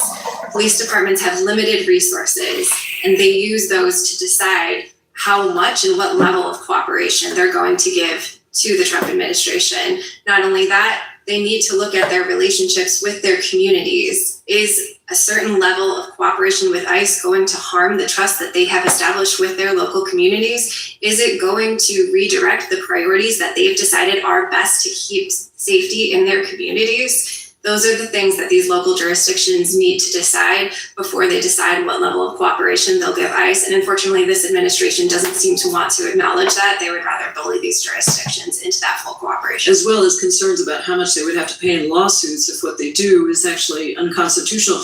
Well, why is it dangerous to have policies in place? This gets at the community trust piece. Why is it dangerous to have policies in place that prevent huge swaths of the community, both undocumented folks as well as family members or friends of undocumented people who may live in the same household, from feeling secure and calling 911? What happens in that situation to the safety of all community members? So police can't be everywhere, right? They rely on community members to be their eyes and ears, to report crimes, to be witnesses, to provide testimony. And when those individuals are no longer willing to cooperate with the police, when they think that a call to 911 is going to make their lives worse, that means that those police, their reach into that network, into the community is then limited. Thank you. My time has expired. I yield back. Mr. Biggs. Thank you, Mr. Chairman. I thank the witnesses for being here today. Mrs. Gorman, thank you. Particularly Mr. Abraham, thank you. All right, guys, we're halfway through the hearing, and I want to thank everyone that's hanging out and sharing your opinions. Appreciate every single one of you. And yeah, we still got about another hour and a half to go. This hearing's been pretty interesting so far. Yeah, I'm reading the chat, watching and listening to this hearing with YouTubeville, and I also got the World Cup game on. Mexico, I don't want to spoil it for anybody, but Mexico's doing pretty good. But I heard Donald Trump, I think he's going to, present the trophy for the World Cup winner. That would be awesome if Mexico wins. I'm rooting for Mexico. Who are you guys all rooting for in the World Cup? I mean, United States too, you know. They're still alive. I think pretty much all the games that the United States has left to go, I think they're do or die games now. We'll see how far they can go. And I appreciate, Ms. Gorman, the way you called folks across the aisle out. I want to tell you that this isn't just the fourth hearing. We actually had a field hearing in Phoenix, Arizona on this, where we had angel families come in and testify. Do you know how many from Democrats came? Not one. Zero. No one came. They didn't care enough to come to that field hearing. What a shame. Really, really too bad. They needed to hear what had gone on. I think we had 7 families at that. Well, so federal law, got it up here, right here, a little bit low behind me here. It says clearly no city, county, or state can block its officers from sharing immigration information with the federal government. It's not complicated. Ms. Pierce, Illinois Trust Act tells local officers they cannot share information with ICE.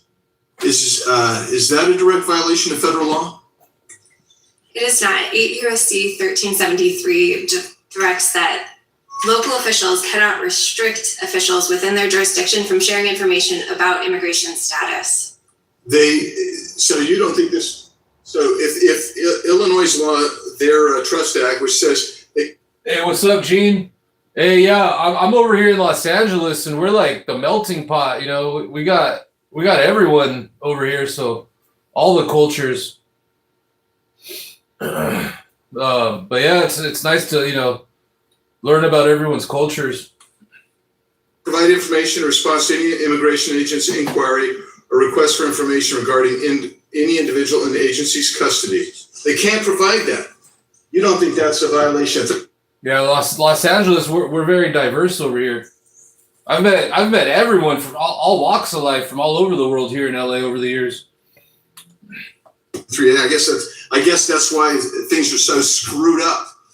And let me just tell you that we're going to go along here and talk about Sheridan Gorman and Katie Abraham, because I'm telling you and I'm asserting that this has not been settled by any court. Your statement's not been settled by any court. And it's under review still. And I don't believe that the families of Sheridan or Katie or any other Angel family would say, yeah, you should be allowed to withhold information. That's what you saw in this particular case, Sheriff Redmond. You ever see that? Your state, they're trying to prevent you from providing this information to ICE or other federal. All right, Edna Segura, cry harder and cope. Please? Yes, sir. Give us an example, please. So we're able to share some limited information. The gentleman that I call him gentleman, the suspect that was arrested in my jurisdiction for the lewd acts with a child, that information under SB 54 that I provided to them I was not legally able to provide that information. So we've got a set of facts here. Jose Medina entered this country illegally.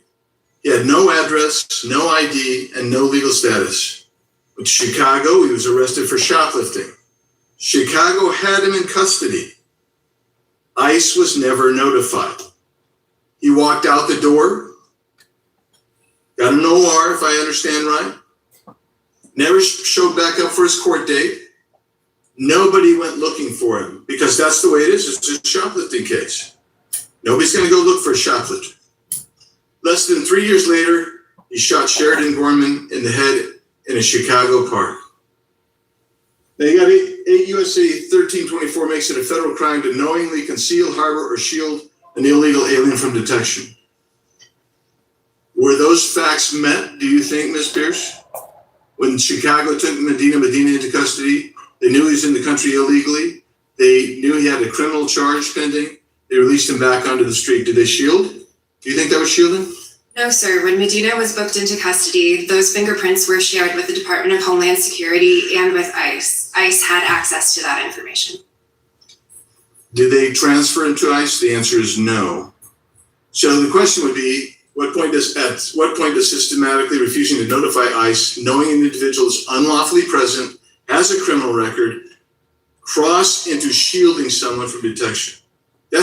Hey, what's up, Penny? How's it going? Thanks for hanging out. Appreciate you. Happy Tuesday. The question here, and what you can take that position and say, well, you know what? We just don't think that's right. And that's what a sanctuary jurisdiction does. They say, we're not going to provide that information. If ICE has a detainer, we're not going to transfer them to them, because they want only a criminal arrest warrant. They don't want an ICE hold. They don't want an ICE detainer. They want an actual criminal arrest warrant. Those are two distinctive things. But what you do is you allow a very dangerous illegal alien back on the street, wreaking havoc in our communities. And that's the piss and shame of it all. Gentleman's time has expired. Mr. Raskin. Thank you, Mr. Chairman. Ms. Pierce, I remember when we started. All right, we got Jamie Raskin back on the mic. Let's go, Jamie Raskin. This term of Congress and Elon Musk and Doge, wiped out about $500 million of grants that were going to victim assistance groups, crime fighting groups, local police departments. Nobody could quite explain why the particular DOJ employee did that, but they wiped out about $500 million of grants going to help the families of victims and to try to stop crime. Can you discuss what happened there? What were those grants? Why did that happen? And what kind of effect does that have when money that we've appropriated from Congress for this purpose and the grants are programmed, they're wiped out? What effect does that have? Sure. So it was actually 820 million in Department of Justice grants that they canceled, 500 million of which had already been granted.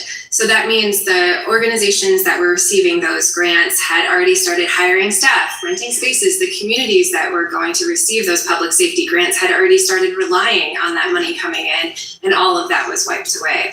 I've recently been working with the Victim Rights Law Center, which is an amazing nonprofit organization in Massachusetts. They have lost 3 attorneys so far because of the way that the Department of Justice is messing with these public safety grants. That means victims, hundreds of victims of sexual assault and rape no longer have attorneys because that public safety funding has disappeared.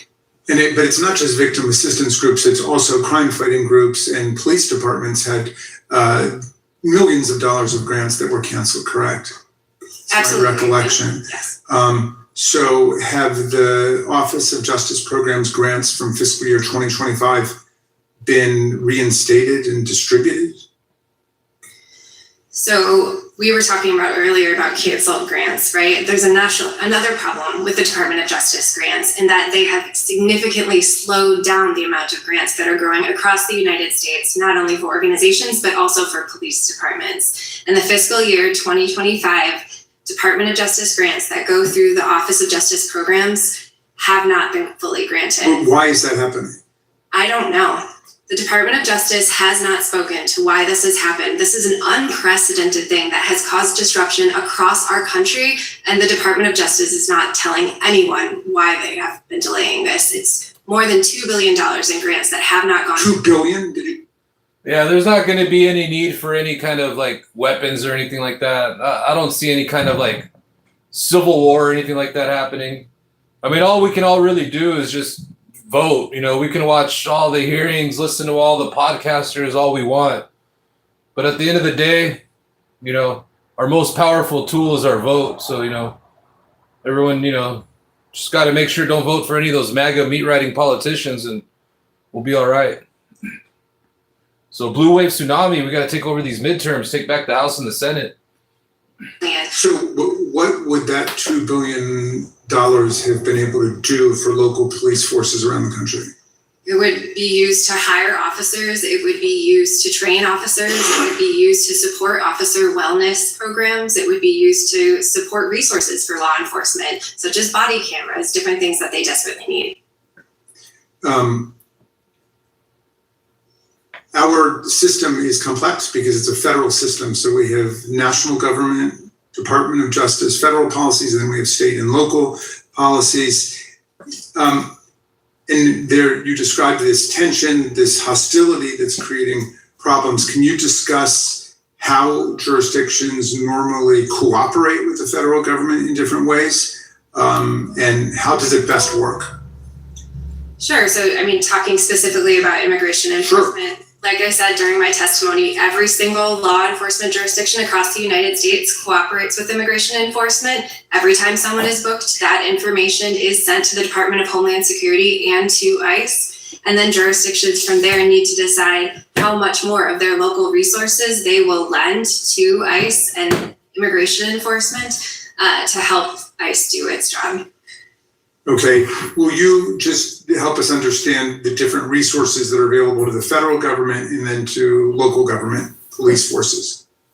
Sure. So as I said during my testimony, this Congress has provided ICE with $113.5 billion to do their job, to enforce immigration law in the United States. And that is more than the combined annual operating budget of every single local law enforcement jurisdiction in America. So we're talking about local police departments that have limited amount of resources, and their primary duty is public safety. Their primary duty is not immigration enforcement. Meanwhile, we have a federal agency who has a budget larger than all but 4 militaries in the world, and their primary duty is in civil immigration enforcement. So, but what would you suggest we work on a bipartisan basis in Congress in order to reduce criminal violence by undocumented immigrants, but in general, because there are people suffering these tragedies generally across the country? What can we do to bring down the crime rate generally and all of the violence? Those resources that ICE receives should be targeted at the biggest public safety threats, right? We shouldn't have a federal agency that is running amok across the United States trying to fulfill a quota to get as many people into detention and deportation as possible. That's not making us safer.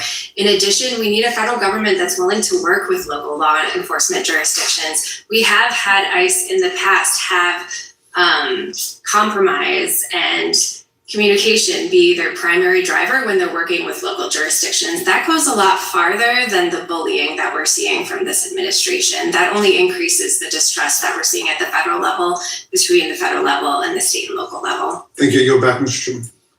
Mr. Roy. Thank you, Chairman. Thank you for holding this hearing. Mr. Redmond, thank you for your service in law enforcement. Ms. Gorman, Mr. Abraham, sorry for your loss. I've gotten to know all too often too many angel families, too many people in my home state of Texas who have lost loved ones due to the absolute abject failure of This guy's a horrible politician right here. leaders in both parties, to be very clear, but I'll be a little partisan here, very specifically the previous administration in particular and my colleagues on the other side of the aisle and their absolute refusal to secure the border. And Ms. Gorman, it struck me that you noted that we had this poster, and it alluded to the extent to which the federal government in particular and law enforcement in this country failed you and failed your daughter, more importantly, at multiple levels across the board.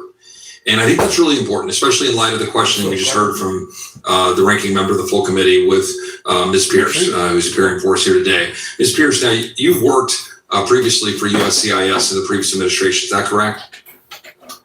During both the previous administration and this administration, yes. And you have been testifying here at the questioning about the resources and the lack of resources for local law enforcement and grants not being given out, but then dollars that have been set aside for ICE. The question here is, how much taxpayer funds should have to be spent right now? How many taxpayer dollars, current American taxpayers, should have to be spent to go round up illegal aliens? I think unfortunately the better question is how that money should be spent, not how much. Wait a minute, no. I actually think it matters how much. Because with all due respect, Ms. Pierce, you were working under the previous administration, if I remember correctly, with safe mobility offices. Safe mobility offices. Now, these were offices that were directed and designated towards helping people move through our security system to get to the United States, to end run the processes along the way, to exploit asylum laws, to exploit parole laws in order to funnel people into the United States. That is precisely what was happening in the previous administration. We know this to be true.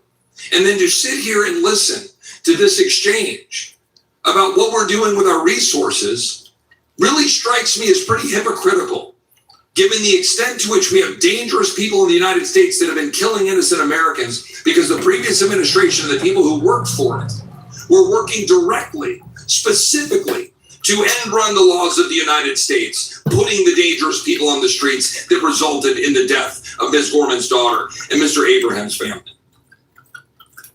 I've gotten to know Jocelyn Nungrave as a dear friend, or her mother, Alexis Nungrave, is a dear friend for the loss of her daughter, Jocelyn. We're well advised of Lake and Riley. We're well advised of those who have lost all this, Kayla Hamilton and many others, and we're hearing more here. And you're right, Ms. Gorman, we can't have enough. We can keep having hearings and keep allowing these people to put the pictures up of the people who have been murdered because we allowed our borders to be used as some sort of plaything. And now today, the United States Supreme Court manufacturing out of thin air a complete abomination of a ruling by the Chief Justice, suggesting that you can simply become a citizen from being born on dirt, thereby validating the abhorrent practice of baby factories and moving people here to be born to be able to become a citizen, leaving us under. This guy drank too much Kool-Aid right here, man. I think he needs to go see a doctor. He needs to go see Dr. Oz. Choice, but to do what we must do to say, pause immigration. Just stop it. Stop all immigration, because if it's going to be exploited for people to come here when they're pregnant, people allow somebody who's working for the Chinese Communist Party and to come here and have children to become American citizens, and then have our laws exploited like they were under the previous administration. It is why this Congress should act to pause all immigration. This Congress should act immediately to codify what the president has been doing to close the loopholes under asylum and parole, the catch and release policies, and to codify those that a future Biden and Mayorkas administration cannot do to the American people what these radical leftists did to the American people. And then dare sit here and testify under questioning by my colleagues that we need to have more taxpayer money going to the local jurisdictions to make up for what they caused. And then criticize the administration and this Congress for putting money aside for ICE and Border Patrol to do the job that administration wouldn't do. And by the way, get that funding by having to figure out how to use reconciliation to do it, because Democrats refuse to appropriate money to secure our communities and to make sure that our people would not be murdered. It's the absolute chutzpah to be here testifying, having had a hand in South America working to end run our laws and put people into the United States that resulted in the deaths of the American people. I yield back. Camera goes back, Mr. Nadler. I mean, that guy's narrative, though, right there, he's like, what's him to say? Just like Chinese people, like anyone from any country could do what he's claiming people are doing, coming over here pregnant, to have a baby on U.S. soil. Like, why doesn't he talk about people from, like, I don't know, Canada, Europe, South Africa? Anyone can do that. Mr. Chairman, let me begin by offering my deepest condolences to Ms. Gorman and Mr. Abraham. The loss of a child is unimaginable. It is something no parent should ever face. Mr. Chairman, Republicans want to coerce states and localities into furthering the Trump administration's extreme anti-immigrant agenda. But with masked agents murdering American citizens in the streets and tearing children away from their parents, and detention facilities that have their highest death rate in decades and fail to meet the basic medical and sanitary needs of detainees, it is no wonder that many states and localities have chosen not to use their limited resources to aid and abet the Trump administration's reckless, chaotic, and inhumane mass deportation campaign. Some communities have concluded that certain forms of cooperation with federal immigration authorities, such as detaining immigrants past their sentences without a judicial order, raise constitutional concerns and can even put them at risk of legal liability. In many cases, states and localities have determined that taking on the federal responsibility to enforce immigration laws would destroy trust between immigrants and local law enforcement, which would make everyone less safe.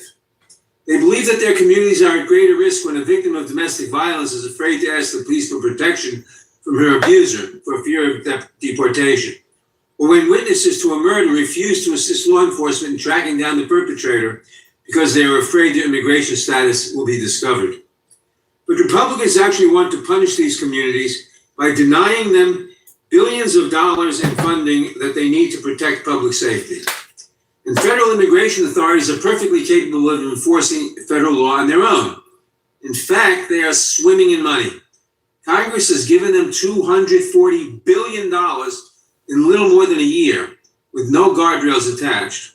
With this money, these agencies have assembled a massive force consisting of tens of thousands of agents who have flooded our streets to carry out Donald Trump's brutal and reckless campaign to strike fear in immigrant communities across the country. That is what the committee should be examining today. Ms. Pierce, immigration enforcement is the responsibility of the federal government, and DHS has unprecedented resources and historic levels of funding.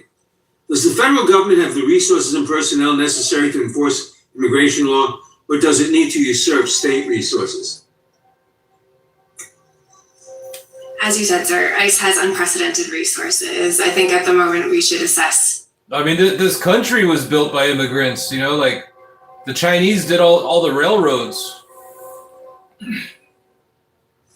What they can do with those resources before we have them usurp local resources. Thank you. Ms. Pierce, the Trump administration claims that it's only going after the worst of the worst and targeting criminals.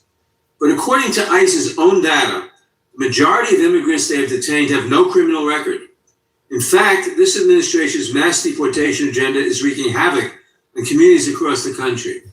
And now Republicans want to force states, cities, and localities to participate in this lawless and dangerous scheme. Will the gentleman yield? Is the Trump administration really going after the worst of the worst? No, sir. According to ICE's own data, more than 70% of individuals in detention have no criminal records, and another recent analysis said only 3% of those individuals in detention have violent criminal convictions. Ms. Pierce, can you explain why administrative ICE detainers often raise constitutional concerns and can create liability for states, cities, and localities? Because they don't create new legal authority for a new detention. If an individual is done with their criminal custody, then the local law enforcement agency needs a new authority to continue detaining that individual. A detainer is just a suggestion from ICE or a request from ICE that local jurisdiction continue to hold that individual. It doesn't create a new legal authority, and as a result, some jurisdictions have had to pay hundreds of millions of dollars in civil liabilities and settlements for holding individuals beyond the time that they were supposed to be released from custody. Thank you, Ms. Pierce. The Trump administration has diverted over 28,000 officers from their law enforcement roles in the federal government to do immigration enforcement. How does this shifting focus from criminal enforcement to immigration enforcement hurt public safety?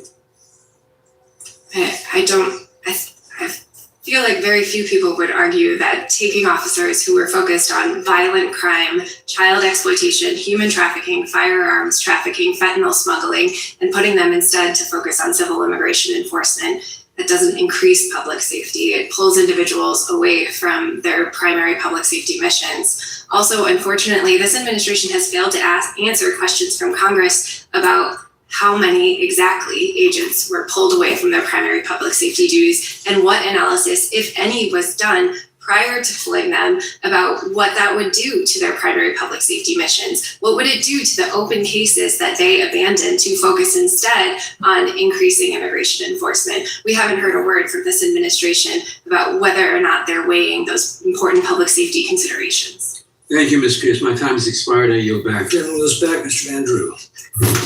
Thank you, Chairman. I'm going to say it's tell the truth time. And first of all, I want to thank you, especially Mr. Abraham, Ms. Gorman. You must be so tired, so worn out. It's like probably a surreal world. It's like hell on earth, right? And you know what? Condolences don't do it. The only thing we can ever do is by actions, because the truth matters. And you're in a place right now, Washington, D.C., and I'm not going to go into it because I only have 5 minutes. You can talk about it for hours, where a lot of times the truth doesn't matter. You hear so much BS and so much debating and political philosophy, and the reality is you guys are here because you don't want other kids to die. That's all it's about. You have somebody who, both of you, I don't necessarily believe are usually people who want to be having orations and debates and speaking out, and all the, forgive me, BS goes on around you and swirls around you. Man, it gets old. It gets old. But it is tell the truth time. So the truth is, it doesn't matter if we do this 4 times, 40 times, 400 times, or 4,000 damn times. It needs to be done because innocent children and people have lost their lives, or have been dismembered, or have been raped, or have been injured. And it didn't have to be made it so clear. You both articulated so well. There are no words.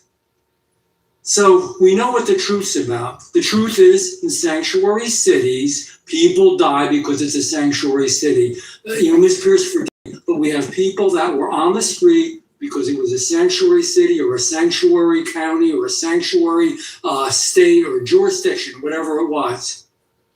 And people are not walking and living on this earth because of that policy. So, and I don't mean to be mean to you. I understand you're just doing your job here, but all the politically left gobbledygook and the statistics and all the stuff you're moving around, that doesn't mean anything to them. Look to the right and look to the left and tell them about all your political stuff and all that you've done, all that left-wing political nonsense. It didn't mean anything to them. Their kids aren't alive. That's all that matters to them. That's all that will matter for the rest of their lives. The truth is, somebody said that we don't know the definition of a sanctuary city. Yes, we do. It's a place where we don't cooperate with federal officials. And when we have somebody who's a bad person, who broke a crime, besides being illegal, we don't cooperate. You know why there are so many problems in the blue cities? Because they don't cooperate, because ICE does not want to go out and have crowd control. They don't want to be involved in that. They don't want to have to do any of that. They want people, when they're incarcerated and they're illegal, to be notified so they can send them out of the country. Because I don't even want them imprisoned here. We can't afford it. They shouldn't be here. We pay for their clothing, we pay for their housing in some cases, we pay for their transportation. In New Jersey, where I'm from, it makes me sick to my stomach, we're paying for a legal defense fund for illegal criminals. We pay for their education, we can't afford it, we're tired of it, but your issues are even more important because it's life and death. Ms. Pierce, I don't think you're gonna do, I have a request, but I don't think you'll do it. I'd really love you to look to your right, because they'll look to you and look to your left and tell them about all your numbers and all your grants and all your BS and why we shouldn't arrest and deport people who are here illegally and commit crimes. If you want to do that, explain to them. And also explain to the sheriff why you're correct and he's wrong, even though he's been on the ground and in the street. Have you served in law enforcement? Have you been a law enforcement official? No, sir. Okay. He has. He's seen it. He's been on the street. He's seen the blood and the guts. This isn't some philosophical thing out in space we're talking about. These are real people who are really getting hurt because of bad politics. I have I got time, I think, for one question. In your testimony, you listed, and Ms. Pierce, to you, 4 practical concerns that you say drive the needs for sanctuary policies. We should have sanctuary policies because of your complicated formula here: community trust, local control, legal liability, and staffing. And can you look at them and say that those 4 pillars of your thesis, of your idea, of your think tank are worth the lives of their children? I'm just asking you a question, please answer. Yeah, I would love to answer it. The children of Mr. Abraham and Mrs. Gorman should be alive. The fact that they are not is a travesty, and I'm extremely apologetic. But it's because of your policies. You're the one doing it. No offense, but you are. I'm here today to testify to the American people and to Congress about how federal policy should operate. I'm an expert on federal policy. I'm out of time. Thank you. I yield back. Ms. Ross. Thank you, Mr. Chairman, and I too very sincerely want to express my condolences to Mrs. Gorman and to Mr. Abraham. What happened to your children should never have happened, and Mrs. Gorman, I look forward to sitting on the bench. I do want to share because I know every single one of my police chiefs and I know my sheriff. I do want to share how important it is that our local law enforcement get funding and get grants so they can prevent crimes, respond to crimes, and make sure our communities are safe. And that is from everybody who commits crimes. Illegal immigrants, legal immigrants, American citizens. We need to make sure we give our law enforcement at the local level, closest to the community, the tools that they need. And every single time I can get a community project for my local law enforcement, I do it. I am, however, very concerned that the Trump administration has stopped some of the grants to local law enforcement to help hire new officers, to get the equipment that they need. I understand that we now have unprecedented investment in ICE and CBP, and that there's a whole lot of hiring and bonuses. My local law enforcement sometimes loses some of their best people to ICE and CBP, but it's a free country and take the job that you think you should be doing. I think that's fine. But I want to know a little bit more about these grants. And I was concerned, Ms. Pierce, I didn't know you were going to mention that Yeah, if you're losing some of your best officers to ICE and CBP, those officers weren't good to begin with. You know, pretty much the rejects. My home state was one of the states that hasn't gotten grants. We're not a sanctuary city state. So could you talk a little bit more about the grants that my state's lost? Because we're not doing the things that my friends on the other side of the aisle claim are so bad. Absolutely. So the grants I mentioned that have been delayed, the fiscal year 2025 grants, the $4.5 billion that should have been given out more than 9 months ago, they actually should be going to every single state in the country. I was listing in my testimony the countries represented by the majority on this committee because I think that this is a the states, you mean? I'm sorry, the states, thank you. Yeah. Represented by the majority on this committee because I think this is a real and important issue that this committee should be examining. But every single state in the United States is missing public safety grant funding that should have been given to them more than 9 months ago. And could you tell me what that grant funding would go toward? So funding from the Office of Justice Programs goes to a wide variety of resources that help protect local safety. They go to law enforcement officers to help with hiring, to help with officer training, to help with officer wellness. They also go to organizations out in the community that help represent individuals. It also goes to organizations that help prevent gun violence, a variety of issues, all designed to increase public safety in the United States.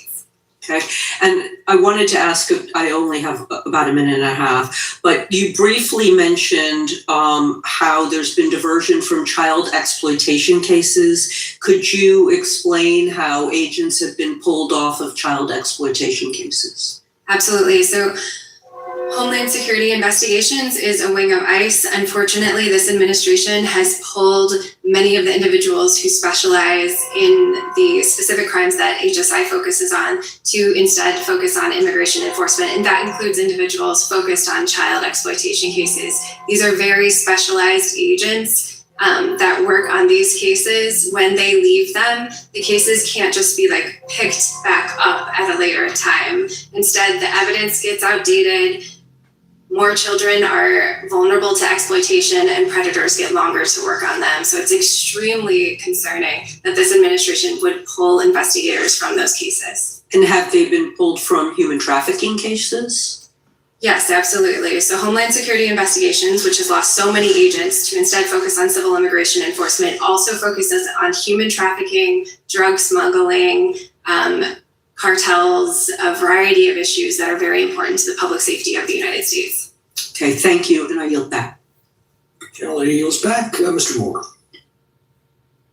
Thank you, Mr. Chairman, and Ms. Gorman, thank you for being here today. Mr. Abraham, I'm certainly sorry for your loss.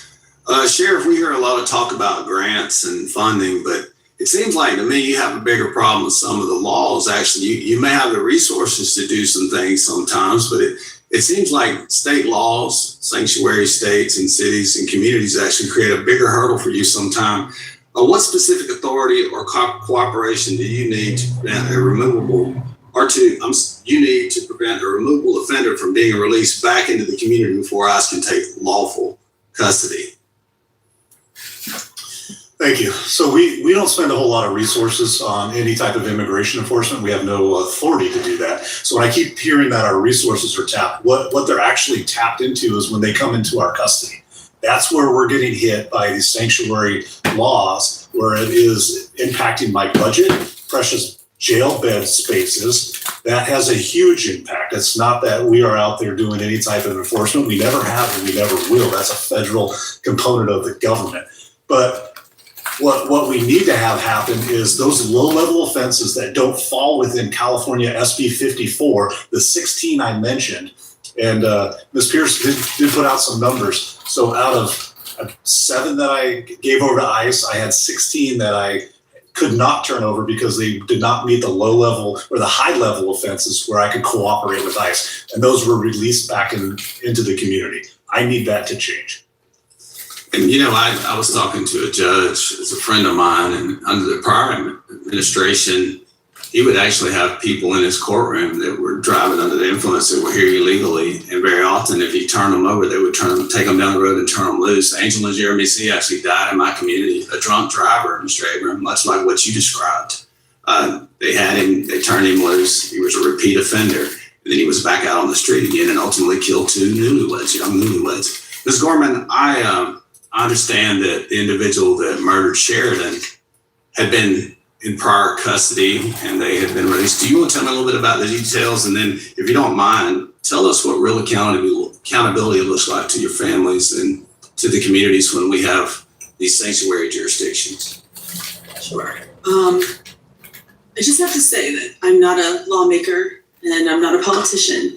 But one of the things that I searched on ChatGPT, of all things, when we found out that Sheridan was murdered by an illegal immigrant, and when we found out what Angel families were, I was curious. So one night I went online and I said, how many people have been killed by illegal immigrants in Chicago or in Illinois? I did both. Do you know what the answer was? Without being, point blank, it basically said the Chicago police are not allowed to track that information. They're not allowed to ask. So we don't know. The answer is we don't know how many people have been killed by illegal immigrants in Chicago or in Illinois. In my opinion, that's the biggest part. We keep talking about programs being taken away and funding. It's about cooperation. It's about sitting on that bench together and just saying, I'm going to tell you my side, you tell me yours, and let's find a way to cooperate.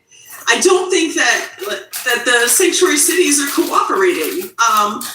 Yes, this man apparently came across the border and was actually asked the questions, which apparently you would know about because you were help facilitating people coming over illegally. Ask the questions whether they claim asylum or they endanger and need to be rescued by the United States. And this man actually answered no, and yet we took him anyway. There's so many steps. Yes, this man was arrested. He was arrested when he came to Chicago for stealing at a Macy's, apparently. And then because of cashless bail policies, they just released him back on the street. The original intent, I believe, of cashless bail was that these people are from our community. So the chances of them coming back to a court are high because they're part of the community. That doesn't apply to illegal immigrants. This man didn't have an address. The fact that he was even released on his own recognizance, how do we know this man's not even using a different name? We trust that the name he gave himself is Jose Medina. There's so much wrong with these policies, cashless bail, sanctuary cities. It's a roundabout. The sad thing is that I've had to educate myself, my husband. We've had to educate ourselves on immigration law. It's disgusting. There's so many little loopholes, and the fact that Chicago's not even allowed to ask if someone who commits a murder is an illegal immigrant. They're not allowed to store that information. That should tell you everything you need to know. It's an evasive game of shifting cards and shifting blame. And frankly, sitting here, when yes, I'm thankful my daughter wasn't dismembered, I need people to think about that. You don't have to be a parent to feel the pain that we're feeling and the betrayal. One of the things that happened, I'm sorry I've done this, but one of the things that happened is we're in Chicago getting ready to claim my daughter's body, and the mayor there is naming a truck Abolish ICE, standing and laughing and joking, while my daughter was just murdered there. Like, what? Thank you. Thank you, Ms. Gentleman's time has expired. Mr. Knott. Sorry about that. No, Ms. Gorman, Mr. Abraham, thank you for your testimony today. Sheriff, thank you for your service. Ms. Pierce, thank you for being here. I say this often as the father of two precious girls. I can't imagine being in your chair. And I'm sorry, because again, we have not only a refusal to apologize for the policies, but we're trying to bake in the lie that these crimes were unavoidable. I mean, that's the lie that no one will talk about. Both of these crimes were avoidable. They should never have happened. And unfortunately for my colleagues on the other side, had President Trump been in office from 2000 through 2024, both of your daughters would be alive. That's the elephant in the room here. That is the absolute elephant in the room.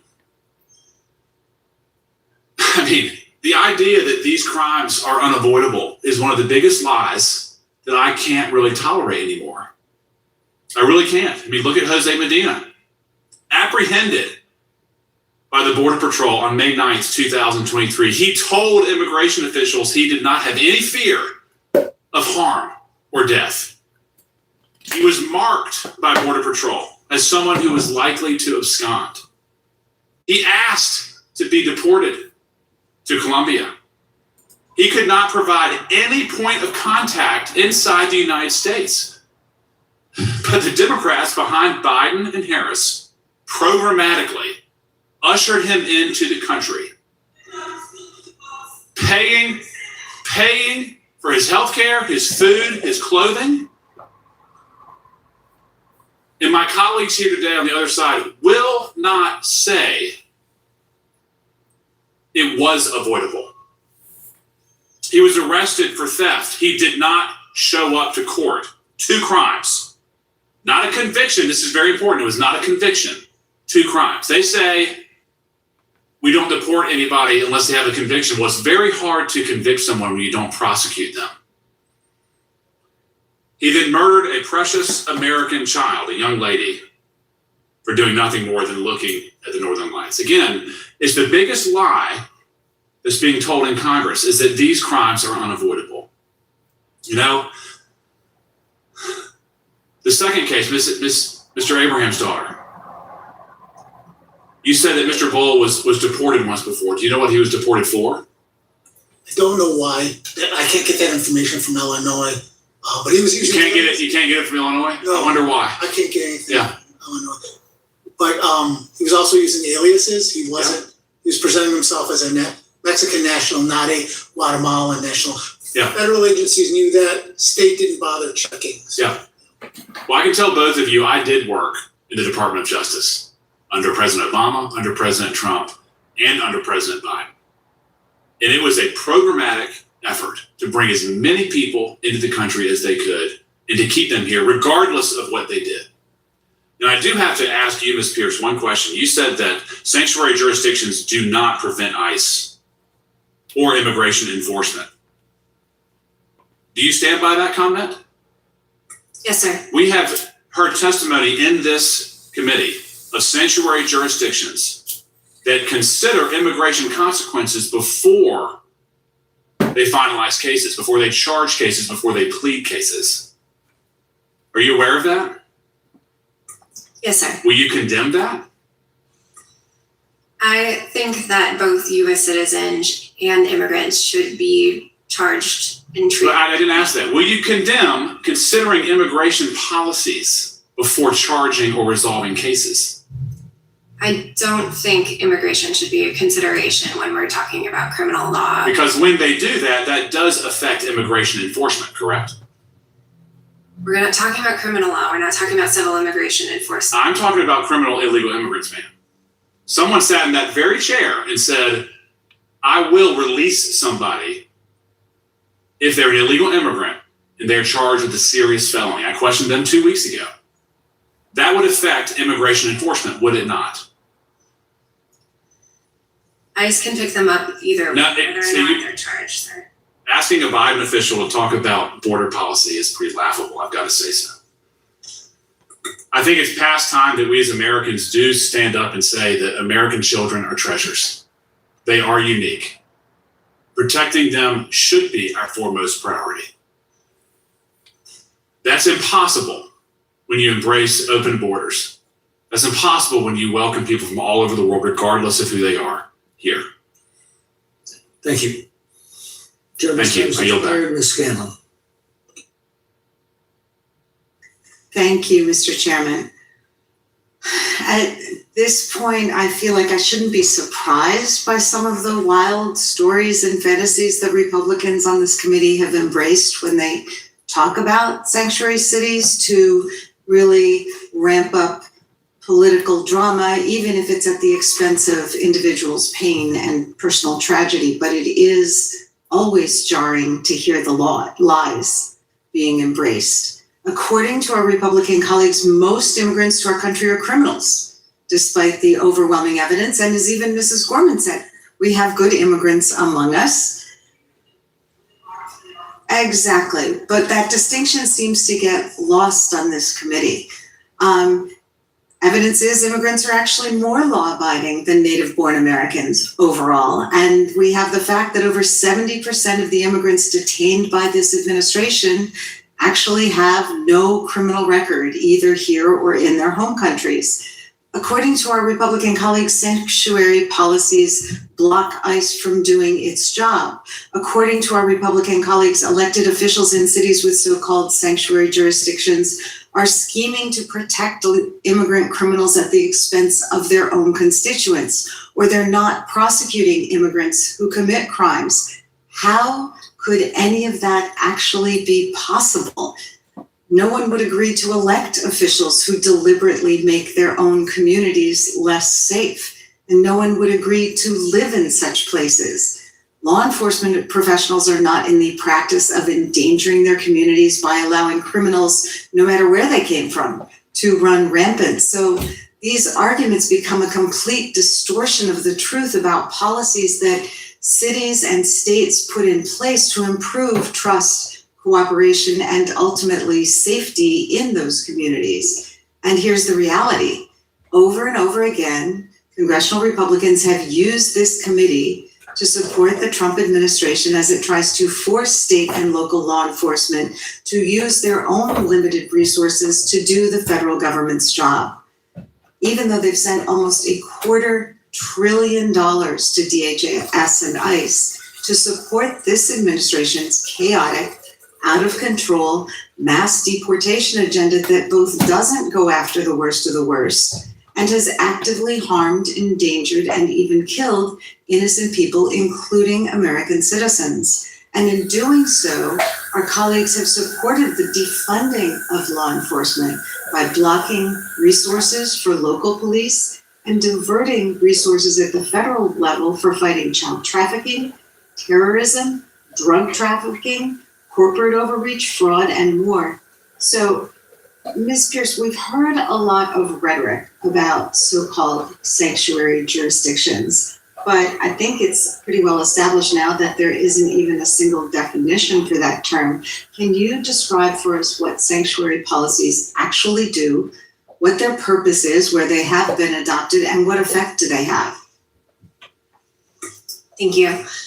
So jurisdictions adopt sanctuary policies or policies in which they limit the amount that they cooperate with civil immigration enforcement in order to protect their own resources, to protect their criminal and civil liability, in order to protect their communities and the trust that they have established with their local communities. Those policies limit how much they lend their resources to ICE to do civil immigration enforcement. So I'm just trying to make plain or understandable how sanctuary policies protect local resources. So how does that work? How does going the extra yard, well, first of all, are there any jurisdictions in the country that you're aware of that actually violate federal law with respect to cooperating with ICE, where it's required by law? Not that I'm aware of, no. Okay, not that I'm aware of either. But there's this middle ground where ICE would like local jurisdictions to take extra steps to detain people longer on the local dime, or to take other actions that actually cost our city and states money. Can you talk about that a little bit?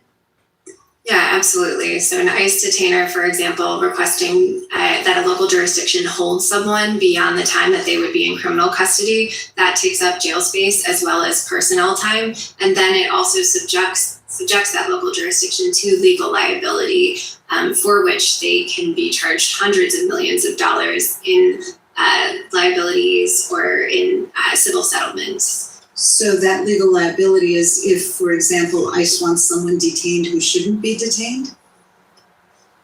If ICE fails to establish probable cause or another legal authority to hold someone beyond the time that they would be in criminal custody, yes, that local jurisdiction holds the legal liability for holding that individual beyond their time in custody. Gentlelady's time has expired. Mr. Fry.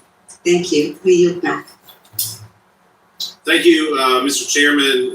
Really appreciate the witnesses, Ms. Gorman, Mr. Abraham, all being here today, sharing that. It's incredibly brave. It's not a difficult, it's not an easy thing to do. So I appreciate you being here and talking about your children, talking about the failures of the system and what would have resulted if we had actually done our job, if the government had done its job. Ms. Pierce, the ranking member of this subcommittee, has sponsored legislation in the past to abolish ICE.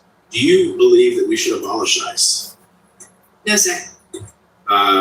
Do you, so when people call ICE slave camps or the Gestapo, do you believe that that is an accurate reflection of ICE? I think there are a lot of problems with the current approach to immigration enforcement, but no, I would not use those words. Why do you think, as the Democrat witness here today, just that you would disagree with the ranking member of the subcommittee and other members of this committee and this Congress that want to abolish ICE? Why do you think that we should not abolish ICE? I think immigration enforcement has a role in keeping us all safe and a role in the proper function of our government. So, do you believe that that's where most Americans are at, is that they also want to abolish ICE? No, sir. And why do you think that is? I think that in the United States, we care a lot about our laws being enforced. And Enforcement. What a novel concept. So when the last administration, you've had a lot of criticisms in this hearing today about this administration. What do you think the last administration failed at? Just briefly. I think that the last administration could have done more quickly to control the southern border. In what way? Limiting the benefits given to individuals crossing the southern border when it comes especially to asylum. So don't give them free stuff, right? Don't open, is that what you're saying, limiting the benefits? Don't give them free stuff that incentivizes. Do you think that incentivizes them to come to the country? No asylum seeker gets free stuff. To be clear, I'm talking about the benefit of asylum and immigration benefit. In your written testimony, you wrote that there is a smarter path the Trump administration can do with sanctuary jurisdictions, and highlighting how some jurisdictions may be willing to cooperate in serious cases. You also wrote that focus immigration enforcement on serious public safety threats. What do you consider a serious case or a serious public safety threat?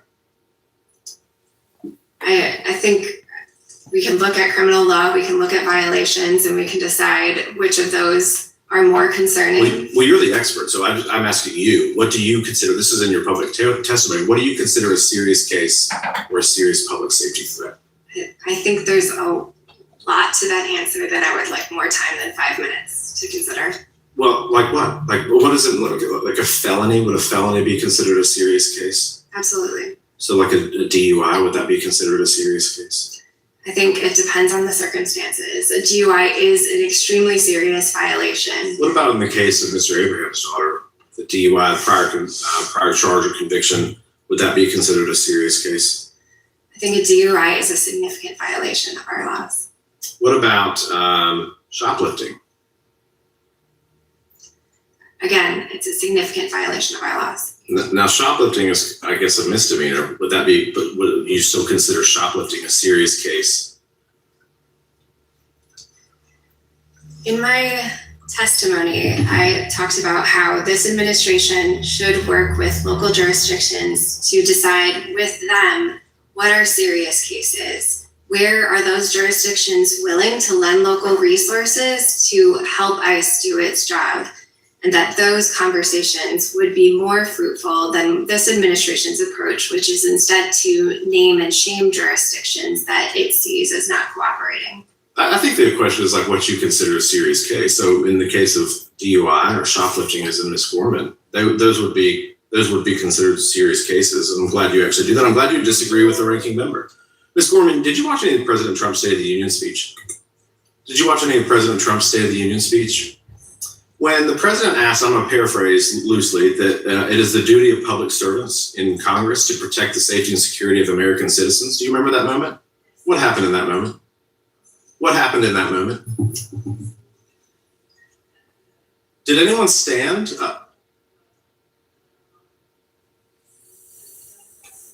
I don't know if your microphone's on or not. They didn't respond. They didn't respond. What did you think? What did you feel at the moment? Gentleman's time's expired. I felt outraged. Outraged that our politicians who we choose don't choose us in return. That's how I felt. And I feel outraged that this guy, who, yeah, he might have only committed a misdemeanor, but he murdered my daughter. He was on the streets. I mean, I feel bad for her and everything and all, but she gives me like Erica Kirk vibes. Murder my daughter, 100% preventable. He could have been scooped up twice, and he wasn't. He was allowed to murder my daughter. Should have never been here. Thank you, Mr. Chairman. I yield. Thank you, Mr. Hunt.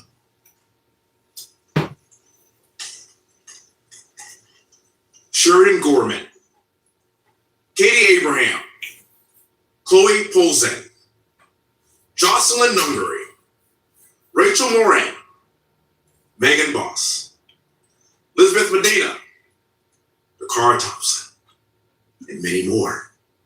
Say their names. Say their names.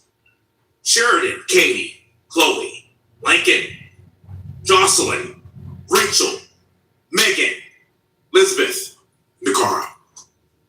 May you rest in peace. These are Americans. These are people's children, it's their family member, their friends. And every single one of the names that I just mentioned deserve the chance to pursue the American dream. Every last one of them deserve to grow up and build a future and live in a country that is safe, secure, and governed simply by the rule of law. Rule of law that I fought in combat to fight for every single American. Instead, these stories end in tragedy. These tragedies were preventable. And when Democrat leaders refuse to cooperate with federal immigration enforcement, Americans bear the deadly consequences. And I'm disgusted by my colleagues that fight so hard for the rights of people that have no business being here in the first place. This should not be a political debate. We are talking about real people, real families whose lives cannot be replaced ever again. Entering the United States illegally does not create a right to remain here indefinitely. For whatever reason, this is a political football. It's very cut and dry. This is very simple to someone like me. Let's consider this. This has already been stated, but in just 10 months, New York released nearly 7,000 aliens subject to ICE detainers. We are talking about crime that includes 29 murders, 2,500 assaults, 200 burglaries, 300 robberies, and hundreds of sexual assaults. And we are allowing these criminals and these animals back into our midst. Government's first responsibility is to protect our citizens. Anything less than that is a derelict of duty and a failure of leadership. And in this case, the intentional failure of leadership done by political purposes. The chairman was speaking earlier in his opening remarks talking about 10 million people that have entered this country illegally that we know of. I've heard 15, I've heard 20. I don't give a damn how many it is. It's one too many. Especially people that come here and rape and maim our babies. This is what I get up and do this job every single day because I have babies too, and I see these pictures that are in front of me, and I weep for you because I see my babies in these photos, and they could have been one of mine as well. And if we don't do our jobs up here on Capitol Hill, we're going to have more pictures, we're going to have more murders, and we're going to have more rapes. This is the bottom line. This is not a partisan issue. Ms. Gorman, Mr. Abraham, I want to thank you so much for being here. I want to offer you my deepest condolences. Thank you so much for being here. And ma'am, I know this has to be very difficult, but you're doing it in the name of your baby. And she is looking down on you, and she is very, very proud of you for doing this. I can assure you. Sheriff, thank you very much for being here as well. Last year, sir, you did a Fox News interview in which you mentioned that under the direction of Gavin Newsom, you received a threatening letter from the Attorney General of California because of your pledge to work with law enforcement. Is this true, sir? Yes, sir, it is. With my remaining time, sir, what would be your message to Governor Gavin Newsom and Democrat leaders across this country who persist with these homicidal sanctuary policies? And Sheriff, do you think that it is normal for the governor and attorney general of a state to tell a member of law enforcement to not cooperate with law enforcement? No, I do not. It puts me in a very hard position, but once again, I will continue to do what I believe is right. And my message is really clear. In California, stop championing the criminals and let's start championing the victims, sir. Amen. We're killing each other from within. That is how this country comes to an end, not from anybody from the outside, but because we allow 10 million people enter our country illegally, and then we make excuses for them after they murder our babies. That's insanity. And no other country operates like that. Neither should we. I yield back to remaining my time, and thank you all so much, and I offer you my deepest condolences. Thank you all. Gentleman's time has expired. Mr. Grossman. Thank you. First of all, I want to clean up some of the things that have been said here in the past. When people talk about the number of crimes committed by people in this country illegally, and people claim that they are more law-abiding than the native born here, the reason they can make that statement is nobody keeps track of the number of crimes who are committed by people here illegally, right? If I walk into a Wisconsin jail and ask the sheriff how many of these people are illegal immigrants, he has no clue. We've got a federal prison in Wisconsin, and I've toured the federal prison, and I asked the warden of the federal prison how many of these people here are in this prison are people who are illegally. He has no idea. So whenever you hear a politician say that people who are here illegally are committing less crimes than the native born, they don't have a clue. The second thing I want to point out is, because they're lost in the debate, is the huge number of people who come here legally every year. And they try to set those of us up who want the current law enforced as being some mean people who won't let anybody in here. Right now, on a rolling average, every year, we have about 800,000 new people sworn in as new citizens. 800,000. If you look at that historically, it is high. When I was a child, that number was around 200,000. So we are right now letting in legally a very high number. Right now in this country, 1/6 of the people are foreign born. We have never had so many people in our country foreign born as we do now. That is more than even in the late 1800s when we had all the immigration from Eastern Europe and Germany and what have you. But for whatever reason, they don't talk about that. Now, if we do believe in immigration laws, we should remove the people who tried to sneak in here illegally. That to me is also obvious. And insofar, nobody knows exactly how many, insofar as President Biden let 8 million people in this country illegally, if we're going to have our laws mean anything, it means ICE and Border Patrol and whoever should remove those 8 million people. I don't know any serious person who believes we should only remove people who've committed a serious crime, right? If 8 million people came here illegally, 8 million people should be removed. Now, we've had a long hearing here, and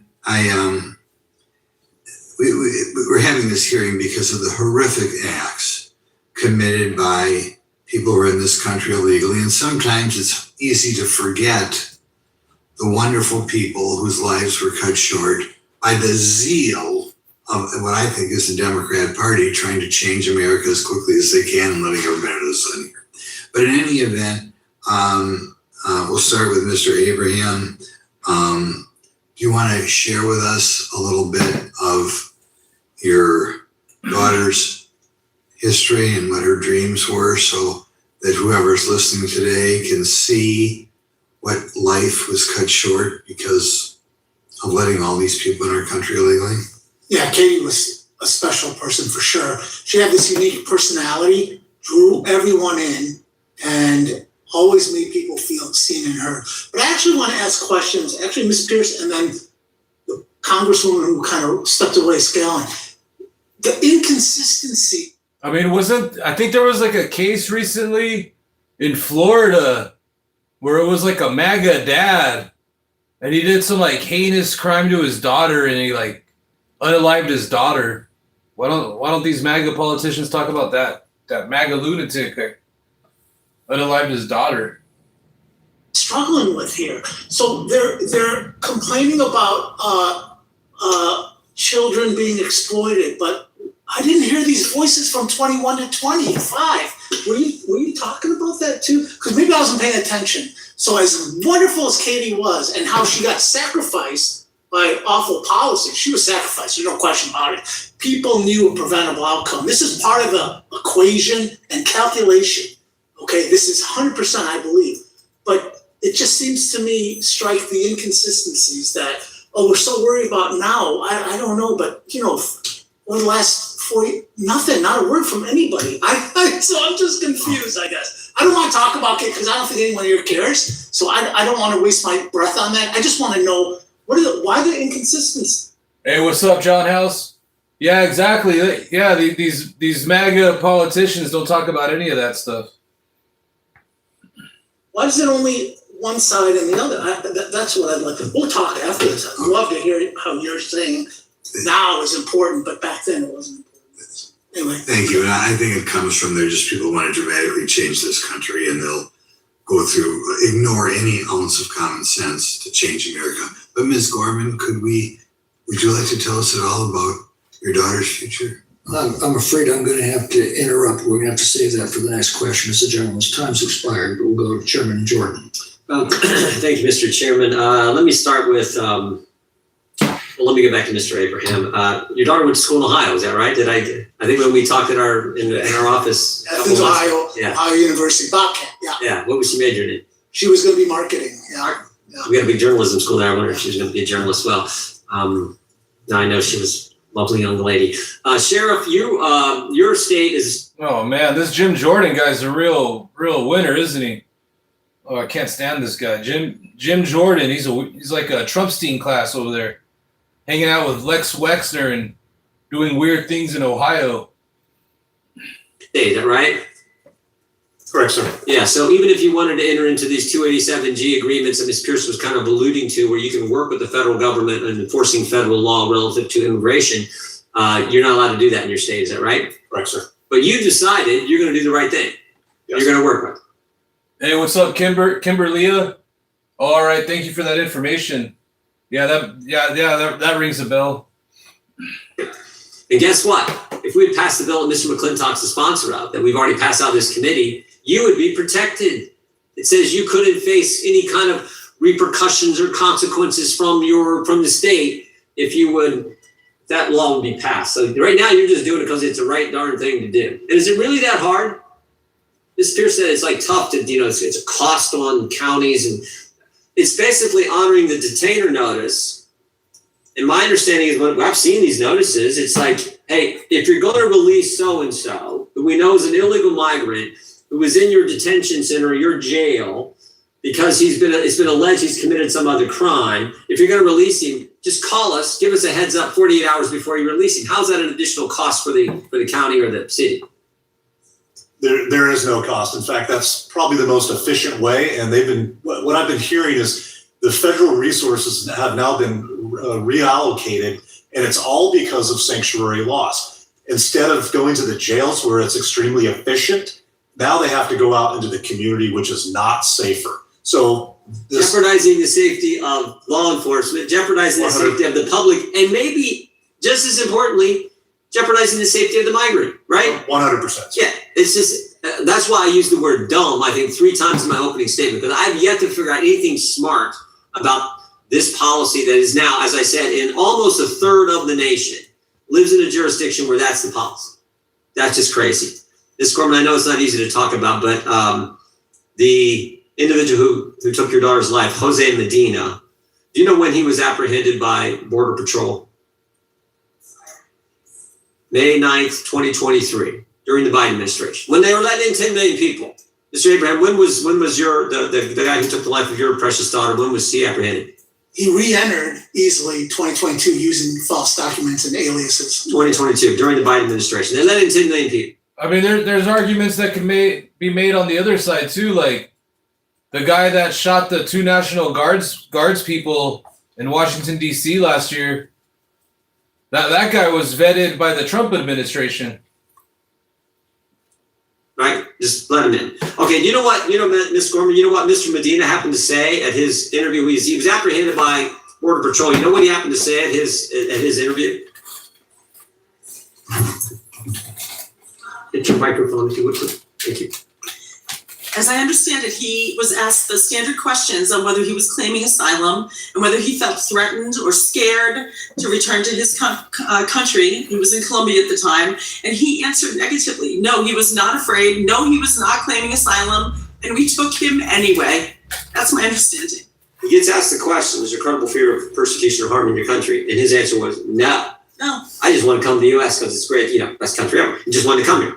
And the agents and people who were doing the interview said he is likely to not show. He's likely to abscond, right? Yep. And yet they gave him cashless bail after he committed crime in Chicago. After that crime too, I'm getting to that. So he gets charged a few months later or sometime later, he gets charged with the crime, right? They release him. They don't call. They don't have a 287G because Chicago and Illinois are sanctuary city, sanctuary state. And he gets charged with the crime that gets released. And does he show up for his court date? Of course not. Of course not. And did local authorities ever once think of calling ICE? No, they didn't have a sheriff like the guy sitting beside him, Sheriff Reddy. They didn't have that. And then this terrible thing happens. And that's what we're trying to change. And I don't think, to me, I don't get it either, because it sure doesn't seem that hard to me. It seems like common sense. There you said. Common sense. And I actually think, I'm going to get real political here, but I actually think this midterm election is really, I said this in an interview the other day. You can summarize it in 2 sentences. They're crazy, we're not. Right? Because this policy is crazy. And it is crazy versus common sense, as the president said. This is the most common sense thing. Just work. Let the sheriff work with you. He wants to work with you in California. Let him do it. Not be maybe violating the law for doing the common sense thing, for goodness sake. So I wanted to again thank you all for coming. Would the gentleman yield? I will yield the 4 seconds to the right. I want to say I agree with you. Well, God bless you. It's crazy, one doesn't. You figured it out on your way out the door, Mr. Matter. That is great to know. The only question is which way. All right, I yield back. I want to do this again, if I could, Mr. Chairman. I want to thank the chairman of this subcommittee. He is the sponsor of the bill that fixes it. He has been working on this issue and so many others that are common sense things we need to do to make it work. Hate to interrupt the chairman, but his time, especially on that subject, but his time has expired. Mr. Onder. Thank you, Mr. Chairman. Thank you to all the witnesses for being here today. It is utterly devastating to think of the damage that has been done in America's largest cities today because of the embrace of sanctuary city policies. Mrs. Gorman, Mr. Abraham, I am so deeply sorry for the loss of your daughters. I commend you for your courage in being here today and bearing witness to the insanity, the almost sadistic cruelty represented by the politically and ideologically driven sanctuary policies of these jurisdictions that 1/3 of Americans are forced to live in today.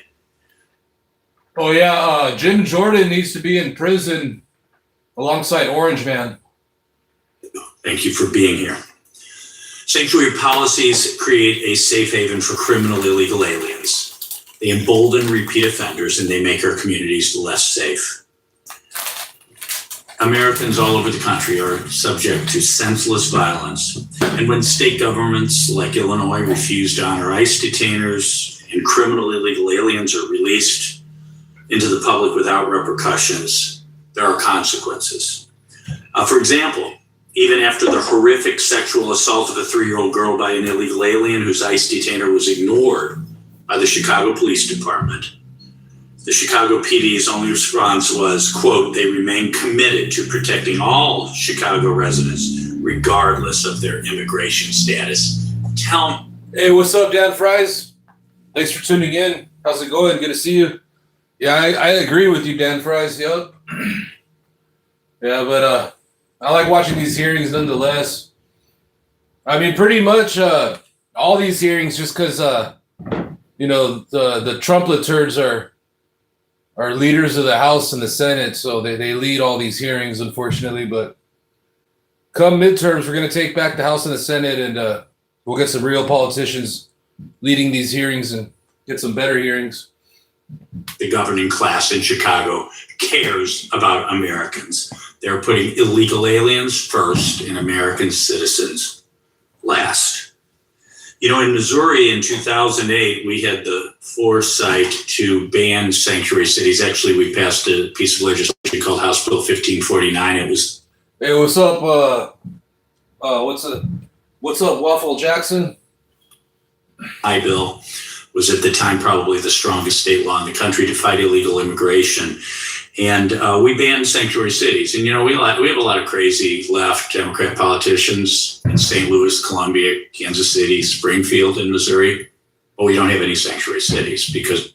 Well, there's only like 10 minutes left. Let me kind of skim through it and see if we get another real politician that pulls up. Otherwise, we've pretty much heard all these maggots got to say anyways. All right, yeah, this hearing's pretty much done. So we heard from all the good guys, like Jaya Paul and Raskin. All right, so that was interesting. All right, our foresight to get ahead of it. Before I dip out, let's check out what we got in the queue here.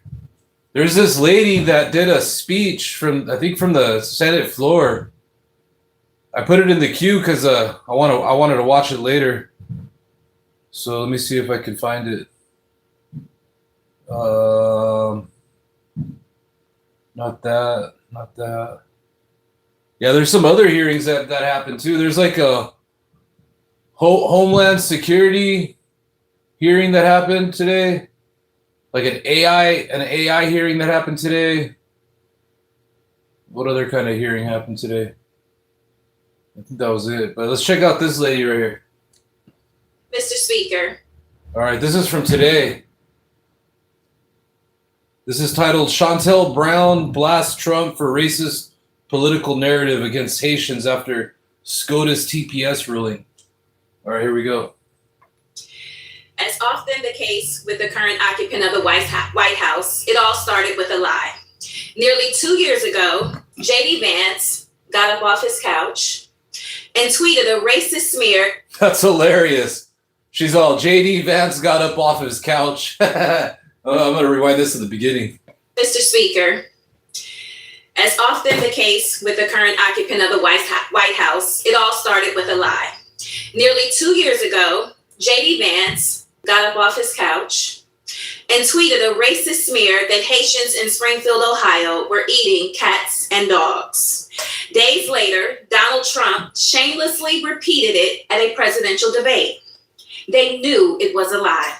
They knew those families were here legally. They knew they were working, raising children, paying taxes, and helping rebuild a community.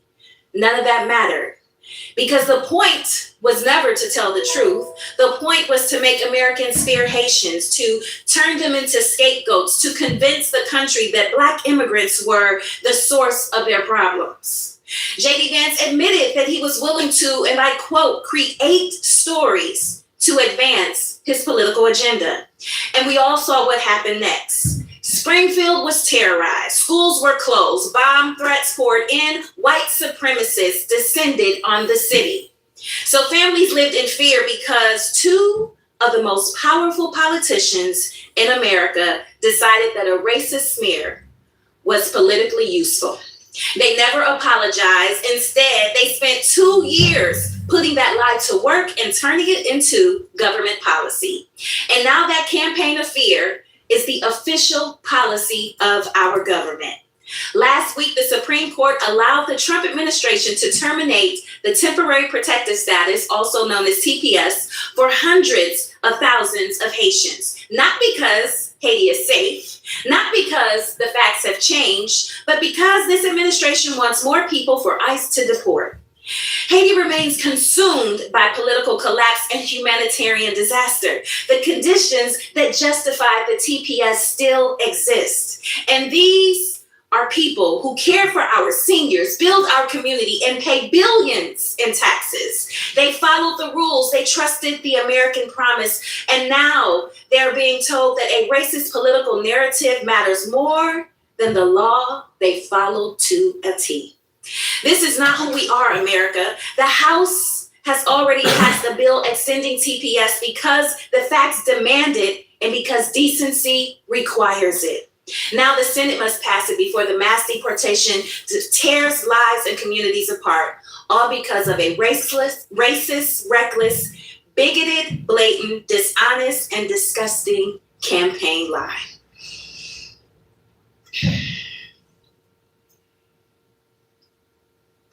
Mr. Speaker, while families are struggling to keep up with rising prices for food, housing, gas, and utilities, this president is focused on something else entirely different: himself. He's spending taxpayer dollars on a lavish White House ballroom. He's tearing up the reflecting pool for another vanity project. He's putting his name and image on anything he can.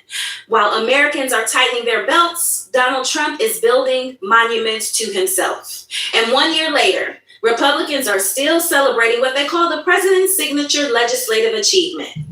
That law ripped healthcare away from millions of Americans, cut food assistance for families and children, made it harder to afford college, all to hand out massive tax breaks to the wealthiest people in America.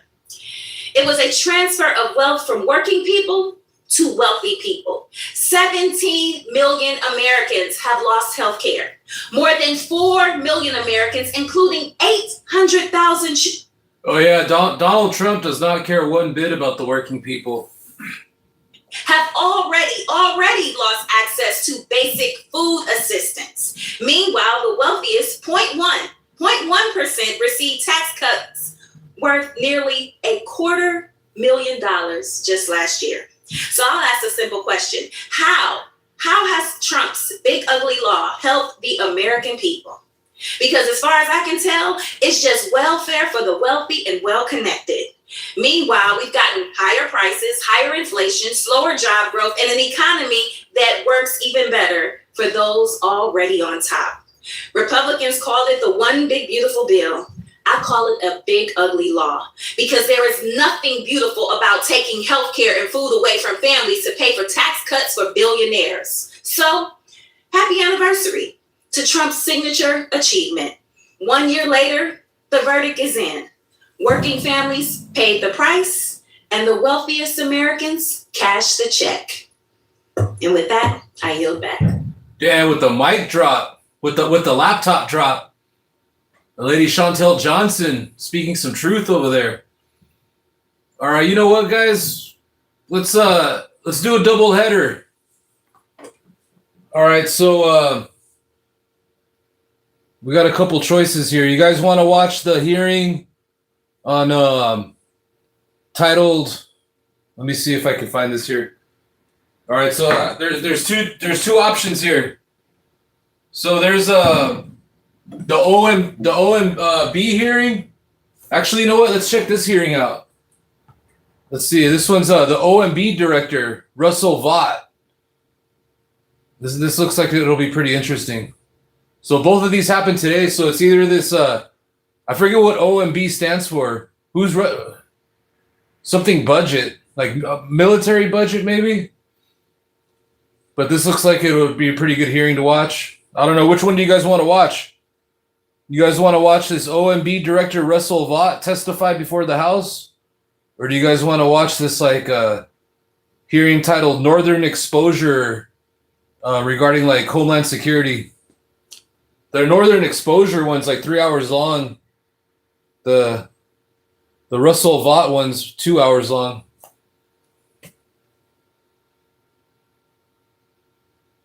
I don't know, which one do you guys want to watch? The Homeland Security one kind of looks interesting. Let's see. Northern Exposure. All right, Eric Klein. Russell Vought. All right. Let's do the Russell Vought one. We'll do the Northern Exposure one tomorrow night.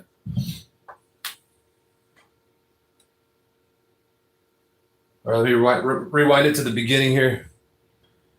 But yeah, it's only 9 p.m. over here, Pacific Standard Time over here in LA. So I got time to watch this.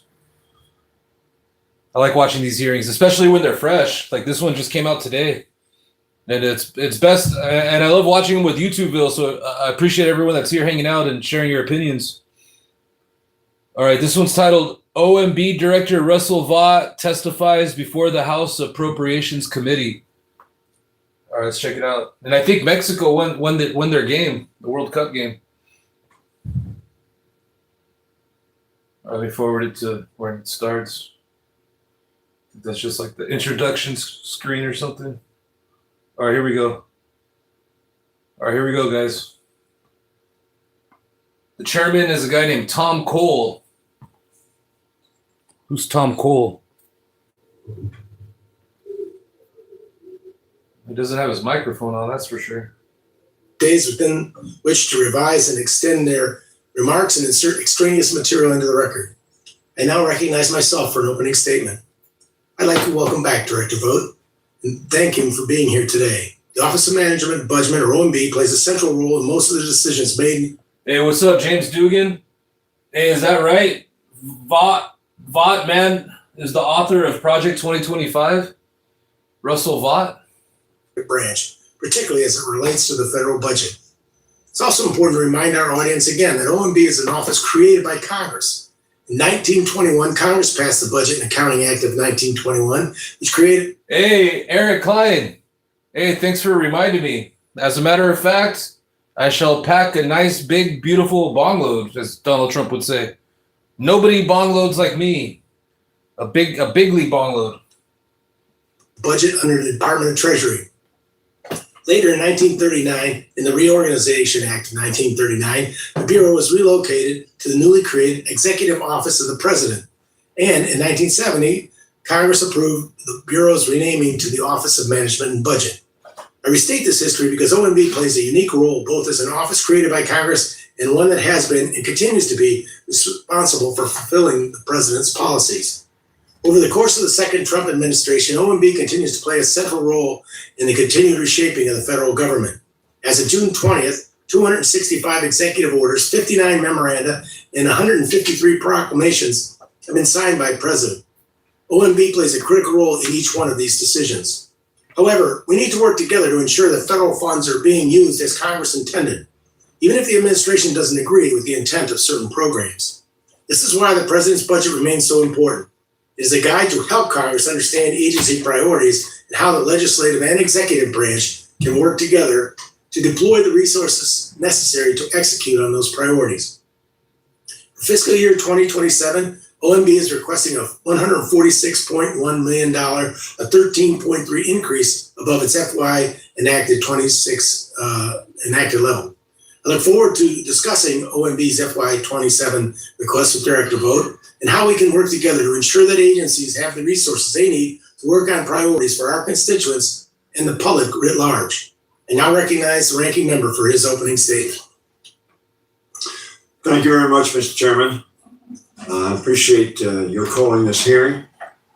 And you referenced how overwhelming is the relationship between the OMB and the policies being pursued by the government. Frankly, I think we could have used days of hearings, given the extraordinarily broad impact that the OMB has had on the operations of government. I wish, though, as well, that we had a chance to have this budget hearing before we did the budget. Mr. Vogt is, in essence, the administration's chief financial officer and chief operating officer. Process matters, and that bill would have emerged stronger from this subcommittee had we been able to hear from the director and question him on OMB's priorities ahead of that markup. Nevertheless, I expect many of us will be asking pointed questions today about the management of federal resources from an expensive war of choice to vanity projects the White House grounds and around DC. OMB is one of the most powerful and least known offices in our government. It is in many ways the nerve center of presidential power. Under Director Vogt, in my opinion, it has become a hub for making irrelevant the constitutional limits of the executive branch's power. It has become, in his own words, a source of trauma for our nation's dedicated and hardworking civil servants.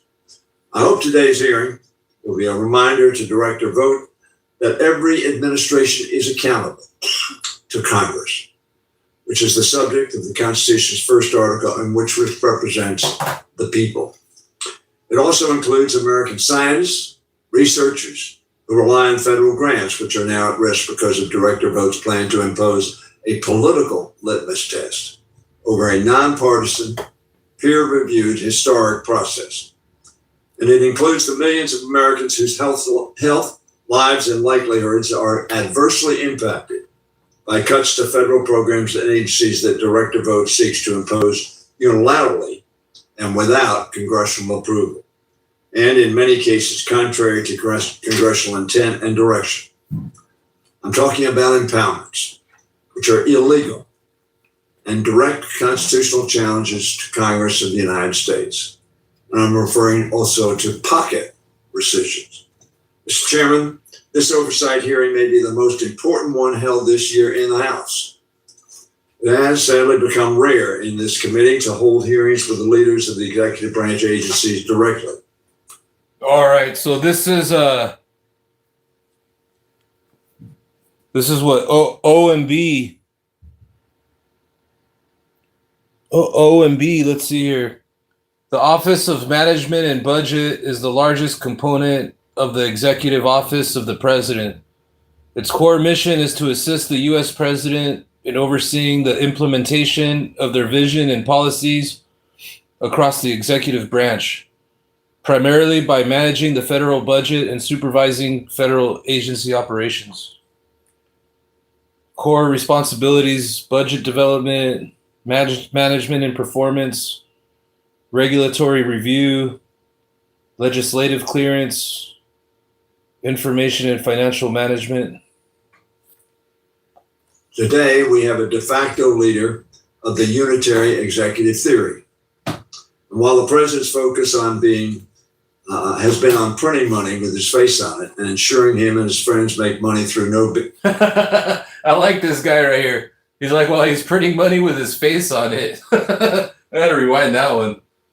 It has sadly become rare in this committee to hold hearings with the leaders of the executive branch agencies directly. Today, we have a de facto leader of the unitary executive theory. And while the president's focus on has been on printing money with his face on it and ensuring him and his friends make money through no bid contracts, Director Vogt has been relentlessly focused on enacting his own ideological program. President Trump said in September 2024 that he had, quote, nothing to do with Project 2025. Before us is the architect of that program of which the president disclaimed any knowledge. Director Vogt has discernibly said he believes America is in a post-constitutional moment. I'm not sure what that means. Not surprising, given his apparent disdain for the Constitution that he, like all public servants, have sworn an oath to support and defend. Director Vogt, I can assure you that our Constitution is alive and well, and that this committee and Congress will hopefully hold you accountable and the government accountable, the executive department accountable, using the oversight tools it places in our hands. So we have a lot to cover today. And I hope, as I said at the beginning, that we will have sufficient time to do so, because we have differences of opinion, serious disagreements. Unlike Justice Scalia, that said the executive department clearly did not have impoundment theory, I think the director, Mr. Chairman, is the principal proponent of the opposite conclusion. So we could take a lot of time on what the consequences of that philosophy are, and the consequences to the American people of the exercise of that philosophy. With that, I will yield back the balance of my time. Thank you, Ranking Member Hoyer. Today we welcome the testimony of Honorable Russ Vogt, Director of the Office of Management and Budget. Director Vogt, without objection, your full written testimony will be entered into the record. With that in mind, we'd ask you to summarize your opening statement in 5 minutes, please. Thank you, Mr. Chairman, Chairman Joyce, Ranking Member Hoyer, and members of the subcommittee. Thank you for having me here today to testify in the President's budget request for fiscal year 2027. I look forward to a productive conversation on how to continue the fiscal progress we've made so far. When President Trump took office, the nation was facing financial catastrophe under the failed leadership of the Biden administration, and decades of status quo spending strangling our nation. Those decades produced nothing in the area of fiscal. There it is, guys. Did you hear it? He just blamed it on the Biden administration. That's their go-to for their failures. Great. A lot of talk about the program, but utter futility about doing anything about it. That fiscal futility ended with the return of President Trump. In just 1 year, the Trump administration and Congress have made historic progress on righting our fiscal ship, the speed and scope of which have not been seen in Washington for many years. The president drove enactment of the Working Families Tax Cut, which is a once-in-a-generation legislation to end fiscal futility, invest in critical priorities, and cut taxes for working Americans. This bill bent the cost curve for federal spending, achieving nearly $2 trillion in mandatory savings, while securing historic investments in our nation's defense and Department of Homeland Security, without corresponding increases in objectionable non-defense spending. The president also shepherded legislation through the Congress that rescinded $9 billion in wasteful and weaponized spending, which was the first standalone rescissions package enacted by Congress since 1992. We built on the rescissions package in the full year 2026 appropriation. Oh yeah, cheeseburger. I mean, yeah, we like free speech, but Dan's an OG. Dan's the ranking member. Dan Fries is the ranking member mod. LOL. Yeah, Dan knows what's up. But I mean, if you don't want the Rents cheeseburger, I mean, I don't mind removing it. But if you want it, that's fine too. But at the same time, Dan's got a good eye to spot out these like MAGA trolls. Bills together, which enacted the first real cut to spending in over a decade and rooted out wasteful spending that the administration identified across federal agencies. The enacted bills. Oh, okay. I mean, yeah, as long as nobody does any like spam, racism, or any kind of like violence or anything like that, everyone can say whatever they want. That's how I feel. I like hearing everyone's opinions. Administration policy to eliminate ineffective federal agencies that do not. But sometimes you'll get like the same like MAGA cult member just spewing the same old like nonsense like over and over again. So sometimes we gotta send them to Jonestown for like 5 minutes. And we never even ban anybody. We'll just throw them in like timeout for like 10 seconds, a minute, or 5 minutes. Useful purpose. For example, the bills eliminated all programming for USAID as the administration works to fully shut down the agency after decades of mismanagement and abuse. The bills also included the complete elimination of the Corporation for Public Broadcasting, which funneled billions of taxpayer dollars into biased, woke programming at NPR and PBS.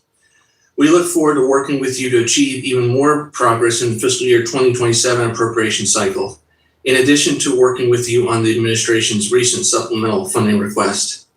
The I mean, it's a fine balance, like, like if I didn't have any mods, then the chat will be like a Wild West, and like, nobody wants to have like a conversation. So it's like a fine balance, But if anyone does like get hit on accident, like every other day or every morning or whatever, I'll go into like the YouTube studio and I'll just like unban it, anyone that's banned. Like, but nobody ever, we don't, if somebody starts spamming or saying some like weird stuff, like, which honestly doesn't really happen that often. Sometimes you'll just get a troll here and there or something. But even like MAGA cult members, like they'll just come in and like say whatever they want to say, and then they'll just like bounce to another chat I noticed or something. I don't know. But either way, it's it's just a balance. We all got to play in order to like have a good YouTubeville watch party. It builds on At the end of the day, it's all friendly banter, shits and giggles until someone giggles and shits. Vision by continuing to restrain non-defense spending and reform the federal government. The budget proposes a 10% cut to non-defense levels. Within this total, the budget maintains investments in border security, immigration enforcement, delivers on the president's commitment to support law enforcement and combat violent crime with a 13% increase to the Department of Justice, and honors the nation's sacred obligation to military veterans. In addition, the 2027 budget eliminates wasteful Green New Deal projects that are dependent on foreign supply chains, returns control of education back to American families. Because, I mean, if you think about it, like, everyone's different, everyone's from different parts of the world that we interact with in these YouTube streets. So it's like some people, like they might not like Trump, but, they don't agree with everyone's going to disagree on something at the end of the day, but at the end of the day, we're all here to like call out Trump on all his bullshit and, keep the blue tsunami going, and reforming these maggots that want to be reformed. Fraud and abuse in programs both at home and abroad. The budget simultaneously builds upon the historic $1 trillion defense top line from fiscal year 26 by requesting $1.5 trillion for 2027, a 42% increase as promised by President Trump last year. The 27 budget will ensure the United States continues to maintain the world's most powerful and capable military Yeah, what's up, Dan? Yeah, this Russell Vought guy, I think I watched a hearing of his recently, but I can't recall actually, to be honest with you. I've been watching so many hearings. But yeah, I don't know too much about this guy right here, but he seems pretty shady. With an increasingly dangerous world. It is a sizable increase, and that I want to explain. It is meant for significant paradigm shifting investment. It's crazy how many like incompetent, just like conniving people that are like in Trump's circle, like this guy, Kash Patel, JD Vance, Marco Rubio, Mark Wayne Mullen, Greg Bovino, Pam Bondi. Man, the list just goes on and on. Sean Duffy, Coward Nutlick. For instance, the president and his Department of War are exhibiting tremendous leadership to build ships, planes, drones, munitions, and satellites faster without the backlog status quo. For the industrial base to double and triple capabilities and build more facilities, not just add shifts, it requires multi-year agreements to purchase into the future. That cost has to be booked in the first year. OMB plays a unique role in supporting and implementing the administration's fiscal strategy and has been hard at work crafting the president's budget and accomplishing the largest deregulatory agenda in the nation's history. OMB's fiscal year 27 funding request for itself is $154.1 million, which is level requested from what we requested last year. OMB is a personnel-intensive agency, and I want to note that the 27 request cannot support additional or even maintain its staffing at the 26 levels. Accordingly, OMB is not asking for additional FTEs. In fact, we're assuming a lower FTE level to be absorbed in the base. 25 FTEs down to 470 OMB based on our request. OMB is going to have to leverage funding from the Working Families Tax Cuts to ensure that its staffing levels are necessary and remain the same to perform its critical mission in implementing key administration priorities. Now that our fiscal ship has finally turned to face in the right direction, I look forward to working with you to continue to move forward. I'm happy to answer any questions. Thank you, Director Vogt. Now recognize the ranking member of the full committee who has asked if she'd be able to make an opening statement.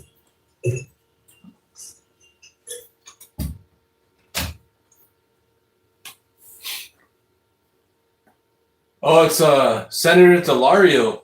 Nice. Thank you very, very much, Mr. Chairman. I apologize. Heck yeah. This lady's awesome right here. She's great. Let's go, To Delario. the rest of the committee and to our guests this morning, there are many, many meetings going on. So I appreciate the opportunity to provide an opening statement. I want to say a thank you to Chairman Joyce, to Ranking Member Hoyer, and I want to welcome Director Vogt. A lot of ground to cover, and you and I agree on very little, but I'm glad that you are here to fulfill your constitutional responsibility. Hey, what's up, Eric Klein? Oh, she goes off? All right. Let me get out my popcorn real quick. Heck yeah. On to Congress's oversight authorities. Quite honestly, even if it is only after all 12 bills have been passed by this committee. In your position as Director of the Office of Management and Budget, you have asserted unprecedented control over taxpayer funding, a power of the purse that belongs to Congress under the Democratic or Republican. You have withheld funding that Congress passed on a bipartisan basis and that presidents of both parties, including the current president, have signed into law. You have shuttered entire federal agencies, contributing to the deaths of some of the most vulnerable women and children across the globe in the process. And you have done all these things under the guise of shrinking the government, yet you have also spent billions and billions of dollars beyond what is legally allowed. You have hijacked billions from investments to maintain U.S. military superiority in the future, and you have taken over $400 million in taxpayer funding from the Secret Service to pay for the president's ballroom project. You are currently withholding $19 billion to shutter an agency Congress has not agreed to shutter. And as I wrote to you last March, you have unlawfully spent over $9 billion in taxpayer funding that was never legally appropriated, exposing dozens of your administration colleagues to criminal liability. The lack of accountability you have shown to the American people must be addressed. But today I want to highlight one recent item that should concern people of every political persuasion in every corner of this country. At the end of May, OMB released a proposed rule in an attempt to subject all federal funding to a political litmus test. The proposal instructs political appointees in the Trump administration to deny or terminate virtually any grant at any time for any reason or no reason at all at the beginning, middle, and end of the federal funding process. Under your proposed rule, a recipient must, quote, demonstrably advance the president's policy priorities, end quote, not the country's and not the laws. There's no telling on any given day what. Hey, what's up, Living Dead Girl? 1884, good to see you. Hope you're having a good Tuesday so far. Just watching this hearing regarding this Russell Vought guy. His priorities may be. He routinely announces a policy in the morning, only to reverse it in the afternoon. His habit is to govern by whim and fiat. This proposal seeks to establish yourself as the chief interpreter and final arbiter of what does or does not conform to this ill-fated, ill-defined standard. Your proposal would sideline the independent, nonpartisan experts who ordinarily make grant funding decisions as part of a peer review process based on evidence and science in favor of political tests imposed by you. Instead of awarding research funding based on the likelihood of success, it will be conditioned on political compliance. Rather than scrutinizing the data, applicants will have their social media scrutinized. You are creating an environment in which promising cancer treatments will lose grant funding because the university that houses the lab has the word diversity in its mission statement. You are inviting the possibility that years of work on a revolutionary Alzheimer's drug will be cut short and abandoned because the head researcher spoke at a conference hosted by a group that disagrees with the Trump administration on vaccine policy. It is cancel culture for cancer research, weaponization of bureaucracy. The harm this will do if allowed to take effect is unfathomable.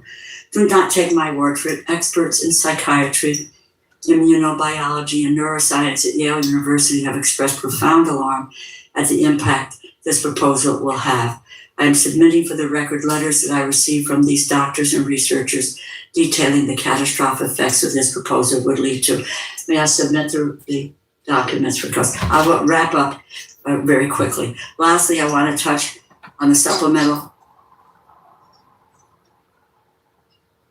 Okay, I appreciate that, but I would like the record to have it. There is a lot. We're very much eager to hear your answers today, Director Vogt, to the questions. And if I might, my entire statement be read into the record. I apologize for being late. It is not for lack of diligence, but because of the schedule that we have here. So I appreciate it. I thank the very chairman for that. Much appreciated. Thank you. And now we'll start a round of questions. I will begin. The answer will be 5 minutes for questions. If people see fit to have 5 minutes of monologue, so be it. But at the end of 5 minutes, we move on to the next person. I recognize myself. Director Vogt, last week you sent a supplemental request to Congress requesting $87.6 billion in additional funding for fiscal year 2026. With respect to this committee, $36 million was requested from the Office of Terrorism and Financial Intelligence, and $600 million was requested for GSA, half for elevator-related capital projects, and half for the district's heating and transmission decoupling program, among other things. My question on behalf of the committee is, how was this request developed? How did OMB determine its supplemental priorities vis-a-vis its FY27 budget request? And what changed between May and now that triggered these requests? Thank you, Mr. Chairman, and thank you for inviting me to testify. We ran a process with the supplemental to try to assess the defense needs in particular that we had with Operation Epic Fury.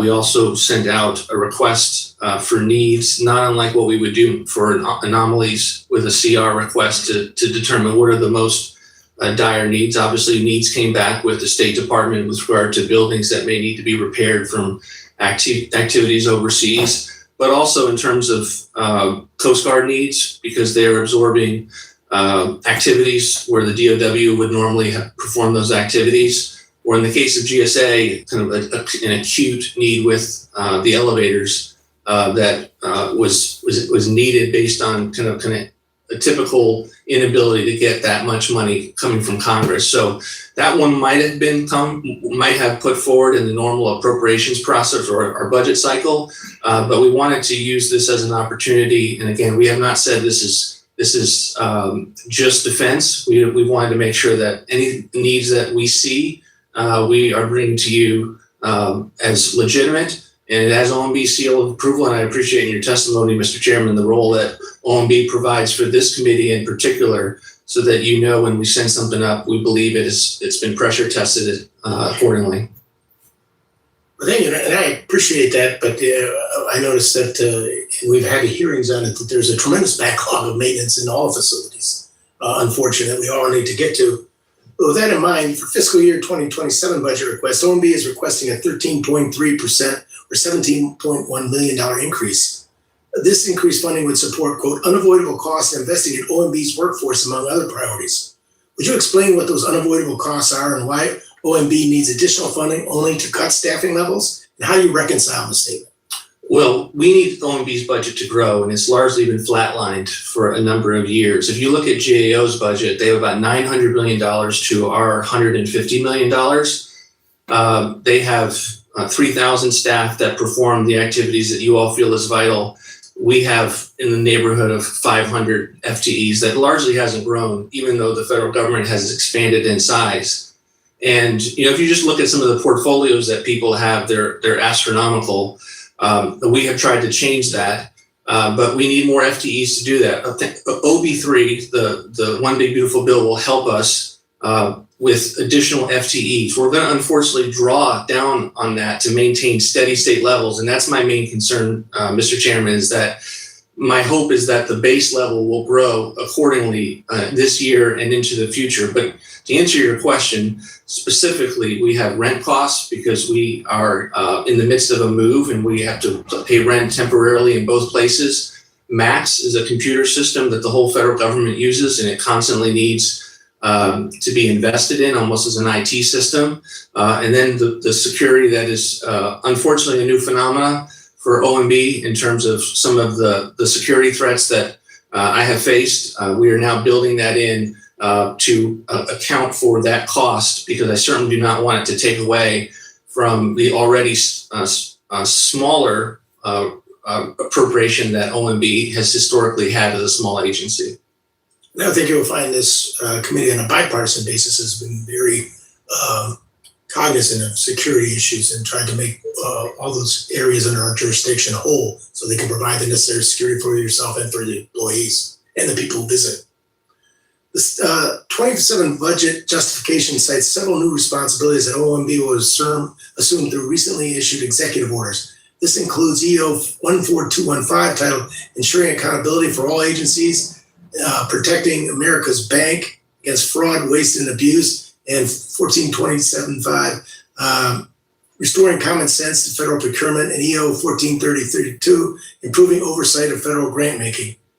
I noticed that I'm going to about run out of time, and in order to be fair to everyone, I will now notice my ranking member, Mr. Hoyer, for his 5 minutes. Well, I would have been interested in the answer to that question. Mr. Director, the $100 million you got in the reconciliation bill, the first reconciliation bill, what's the status of that $100 million? We are attempting to hire FTEs in certain key areas. One of them, to answer the chairman's question, would be fraud prevention. One of them is to be able to have a lot of oversight of the spending we're asking you with regard to defense. That would be one of those portfolios that we feel like we have nowhere near the number of FTEs to be able to provide accountability for. And we are trying to invest in tools that would allow us to. That's crazy.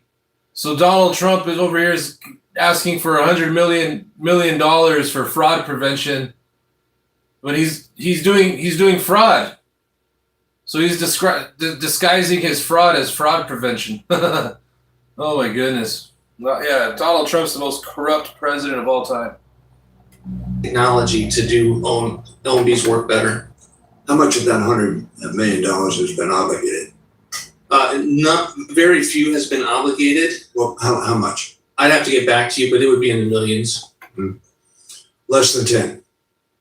I would think so. Yeah. So that you are asking for additional money, and you made the point, which I think is a valid point in terms of ability to do the job that we require you to do. But when you make a comparison to GAO, the GAO has oversight over the 2 million people who work for the federal government.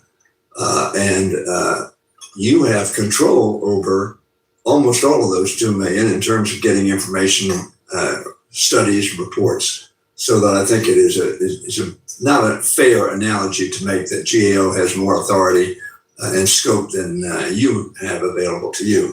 But in any event, let me go to debt and deficit. This administration and my Republican colleagues say the debt is a very serious matter. You're aware, of course, the fact that the first reconciliation bill over 10 years has been adjudged to cost either between $4.1 trillion or $4.7 trillion, depending upon whether you use static or dynamic scoring. Ironically, the dynamic scoring that I think, do you support dynamic scoring? Of course. Yes. It costs more under dynamic scoring by about $800 billion. How are we going to bring that down? What's your plan Hey, I was just scrolling Instagram. I just want to share this. Look, it's Carlo the Husky scoring a goal in the World Cup. Carlo the Husky. In light of the fact that we have now just spent, and you're asking for something like $60 billion on a cost that was not good boy. Incurred except by choice of this administration, and so many other costs they're incurring. How are we going to pay those bills? Congressman, we reject the budget baseline assessment that you just gave to the One Big Beautiful Bill. If you use a proper baseline, which assumes current policy revenue coming into the federal government, it would have saved $1.5 trillion as you update the 10-year window. So I look at the One Big Beautiful Bill, and I look at it and I say, this was the end of fiscal futility. And I worked in this in the House of Representatives. I spent many years developing budgets for members of Congress. I know this place well. There's many people, including yourself, who cared about the deficit and levels of debt. And many ideas and plans were put forward. This is the first time we've actually had success on the mandatory side and success in the discretionary side. I think the appropriations process that you all just completed, with the exception of the 2 shutdowns, which we can talk about, but the appropriations bills that you passed into law and the appropriations bills that I am seeing and monitoring as they're moving are, for the first time, taking some of the suggestions from the president's budget requests, and I commend this committee on that. Let me stop you, not because I want to stop you, but because I have 58 seconds left. Clearly not enough time, but I would suggest to you the 2 largest deficits that we've had were in 2020 and 21, fiscal year 21, under the Trump administration. Now, we had the pandemic, so one has to take it. But the next highest is what we're going to experience today, $1.9 trillion. Do you agree that that's the projected deficit for this fiscal year? CBO and others are making projected deficit. We have not included that in our budget resolution. We're going to. Wouldn't it be useful for the OMB director to know what the projected deficit is going to be in terms of the obligations that the taxpayer of America? Well, the challenge. By the way, our grandchildren, not ourselves. We're certainly committed to eliminating the deficit and to be able to get back on a trajectory towards balance. In my last 5 seconds, when do you project that to happen under the 2 reconciliation bills that have passed so far? Well, the fact that we've been in reconciliation bills and are using that has caused us to send up discretionary only budgets because we do not want to confuse the country with regard to proposals that would be proposed, but not for a ride on one of these reconciliation bills. So we have a lot of ideas, but we certainly want to get a budget to you as soon as we possibly could. So our budget does not include those tables. But the mid-session review will have those types of numbers in them later this summer. Thank you, Ranking Member Hoyer. The chair now recognizes the distinguished chair of the Homeland Security Subcommittee, Mr. Amity, for any questions he may have. Thank you, Mr. Chairman. And the only reason I have that title is because you quit the job and headed for greener pastures. But that notwithstanding, thank you for being here this morning, Mr. Director. Does OMB recognize Congress's full oversight authority over funds provided through reconciliation? Well, as in terms of in Congress, absolutely, yes. Okay, thank you. Can you provide, obviously with that introduction, we've struggled getting information that has to do with the previous folks' subject matters clear in terms of Homeland. Can your office provide an accounting in terms of what we bought for airplanes for ICE and Border Patrol, what we bought for airplanes for Coast Guard in the past 12 months, and to the extent that those, and also what we spent for detention facilities plan around whatever the plan was around the nation, to the extent of identifying how many aircraft in whatever category for those 3 agencies, Customs, Border Patrol, ICE, and Coast Guard, how many were purchased, how many are still part of the mission, and for anything that was not part of the mission now, how they plan, what the plan is for, hey, turns out we don't need this 737, this Gulfstream 5000, and the detention facilities. And here's what our plan is. And then the theme is simple. How are we protecting taxpayer dollars if we reassess those needs, whatever, just so we can kind of close the book on those sorts of things. Is that something your office has the ability to do? Yes, I'm happy to work with you. I'll follow up with you after this hearing and try to drill down on what you're not getting from us. Perfect. I appreciate that. Last thing is CISA. We had a hearing last week and with the Homeland Security Secretary. CISA's been through ups and downs from the end of the Biden administration to present. The mission, I don't think we need to talk about the mission, but in last week's hearing, after cutting 1,100 employees through various whatever mechanisms, the Secretary of Homeland Security says, we need 600 folks back. Can you kind of help me with, because the administration's budget request was more lean times, if you will. And so it's like, how are we mixing that up in terms, because you know better than anybody, you don't just flip a light switch on and you got 600 folks over in CISA now, according to the secretary. What's the plan for getting CISA fully operational? And I understand the political things about elections and the Jen Easterly years and all that other sort of stuff. What we're talking about now, how do we make sure that we have a robust, effective, cost-effective CISA force? Because I don't think anybody thinks we have it now. But if I'm wrong, tune me up. Thank you for that question. It does take time to increase staff. That's one of the things we're learning as we try to increase OMB staff with the same money from the One Big Beautiful Bill. What I would say is I haven't gotten a formal request from the Secretary as it pertains to CISA FTEs. He was not here when we developed this budget. So if he feels the need to have additional resources, we will work that through internally. And at the appropriate time, come up and brief you. I do think that he's in the process still of. Hey, Eric Klein, you said that they get it. When do they get in a shouting match?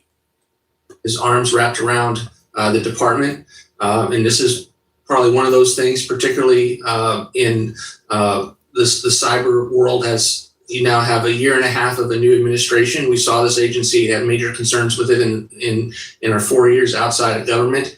And with new management, I think it's now an agency, or could be an agency that plays a very valuable part for DHS's portfolio.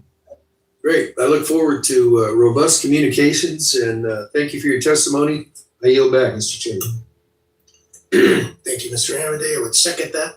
CISA needs all the help we can get as soon as possible, and would recognize Mr. Pocan for any questions for 5 minutes that he may have. Great. Thank you, Mr. Chairman, and thank you, Director Vogt, for being with us. I think many of us disagree with the first time in 250 years history of the country, the unified executive theory. So let me drill in one area to ask. Do you concur that multiple studies have shown that people, both adults and children, across the globe have died because of cuts to programs like USAID? I do not concur with the validity of those studies. They are based on. Do you agree that people? All right, cool. Eric Klein, sounds good. Died across the globe because of our cuts? I believe these studies that people are banting about. My question is, do you believe people have died because of the cuts to USAID? It's simple, yes or no. I do not believe that the administration. You don't believe anyone's died. Let me finish the question. No, it's a yes or no. It is. Doctor, it's really simple. Do you think people died or not? Cuts are aimed at. All right, you're not going to answer it. I would claim my time. I thought you were going to be a little more helpful, Director Vogt, but that's fine. So this is Boston studies, Lancet studies. Others have said hundreds of thousands to millions of kids and adults will die because of this. One of your co-conspirators, Elon Musk, recently has been going nuts trying to claim no one's died, and he has to name names. So let me mention a few people who've died because of these cuts. Rovina Naboy in Kenya, her little daughter Jane died of starvation in a refugee camp because we cut back on their food and the food rations. She got sick and died. Uganda Balama, Nigeria, USAID funded program, babies a special nutrient-dense paste to avoid malnutrition. She had twins, 6 months old. The program ended abruptly because of cuts to USAID. 2 weeks later, one of the twins died.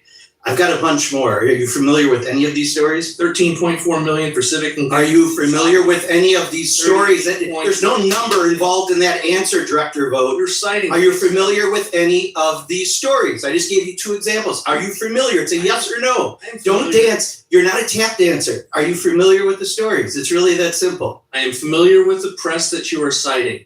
The reports that you are also referring to are. I take my tie back. You're clearly not going to answer questions today. I thought you came to answer questions. You're not. So, will you commit to reach out if I submit some of these names of people who have allegedly died due to cuts? Will you personally reach out to find out if they have, since you're saying no one's died?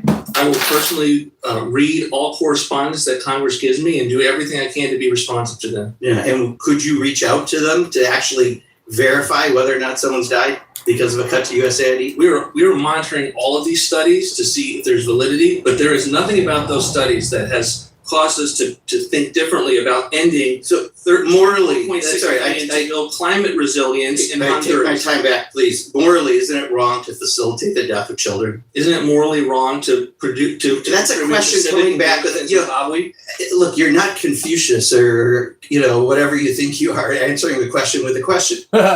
He's like, you're not Confucius answering a question with a question. Is it morally wrong to facilitate the killing of children? You're basing simple question. Basing it on a premise that is false, and I answer that question. Take my time back. You wrote in a 2021 article in Newsweek about Christian nationalism that our rights and duties are understood to come from God. Isaiah 58:7 commands, quote, "Share your food with the hungry and provide the poor wanderer with shelter." Are you saying God was misquoted or wrong? I'm sorry, what does that have to do with the question with regard to our It's morally wrong to facilitate the death of children. I think we're not doing that. That's why I'm asking you to reach out to folks. But what I'm saying is, if that is a quote from the Bible, and I know you are a Christian nationalist by declaration, by articles. Year in a row that you've used that slander for it's not slander. You think that's slander? Do you think calling someone a Christian nationalist is a slander? You wrote an article. Is there anything actually wrong with Christian nationalism? And now you're saying it's a slander? That's really odd. It's pejorative. It's the second year you've done it. Would you agree that it is wrong, morally, ethically, or by your own admission, biblical standards? Is it wrong to facilitate the death of children? We're not doing that. We have adequate foreign aid for this. You're not answering the question. Listen to the question, please. Is it morally, ethically, or biblically wrong to facilitate the death of children? Don't take anything else in context. Is it wrong?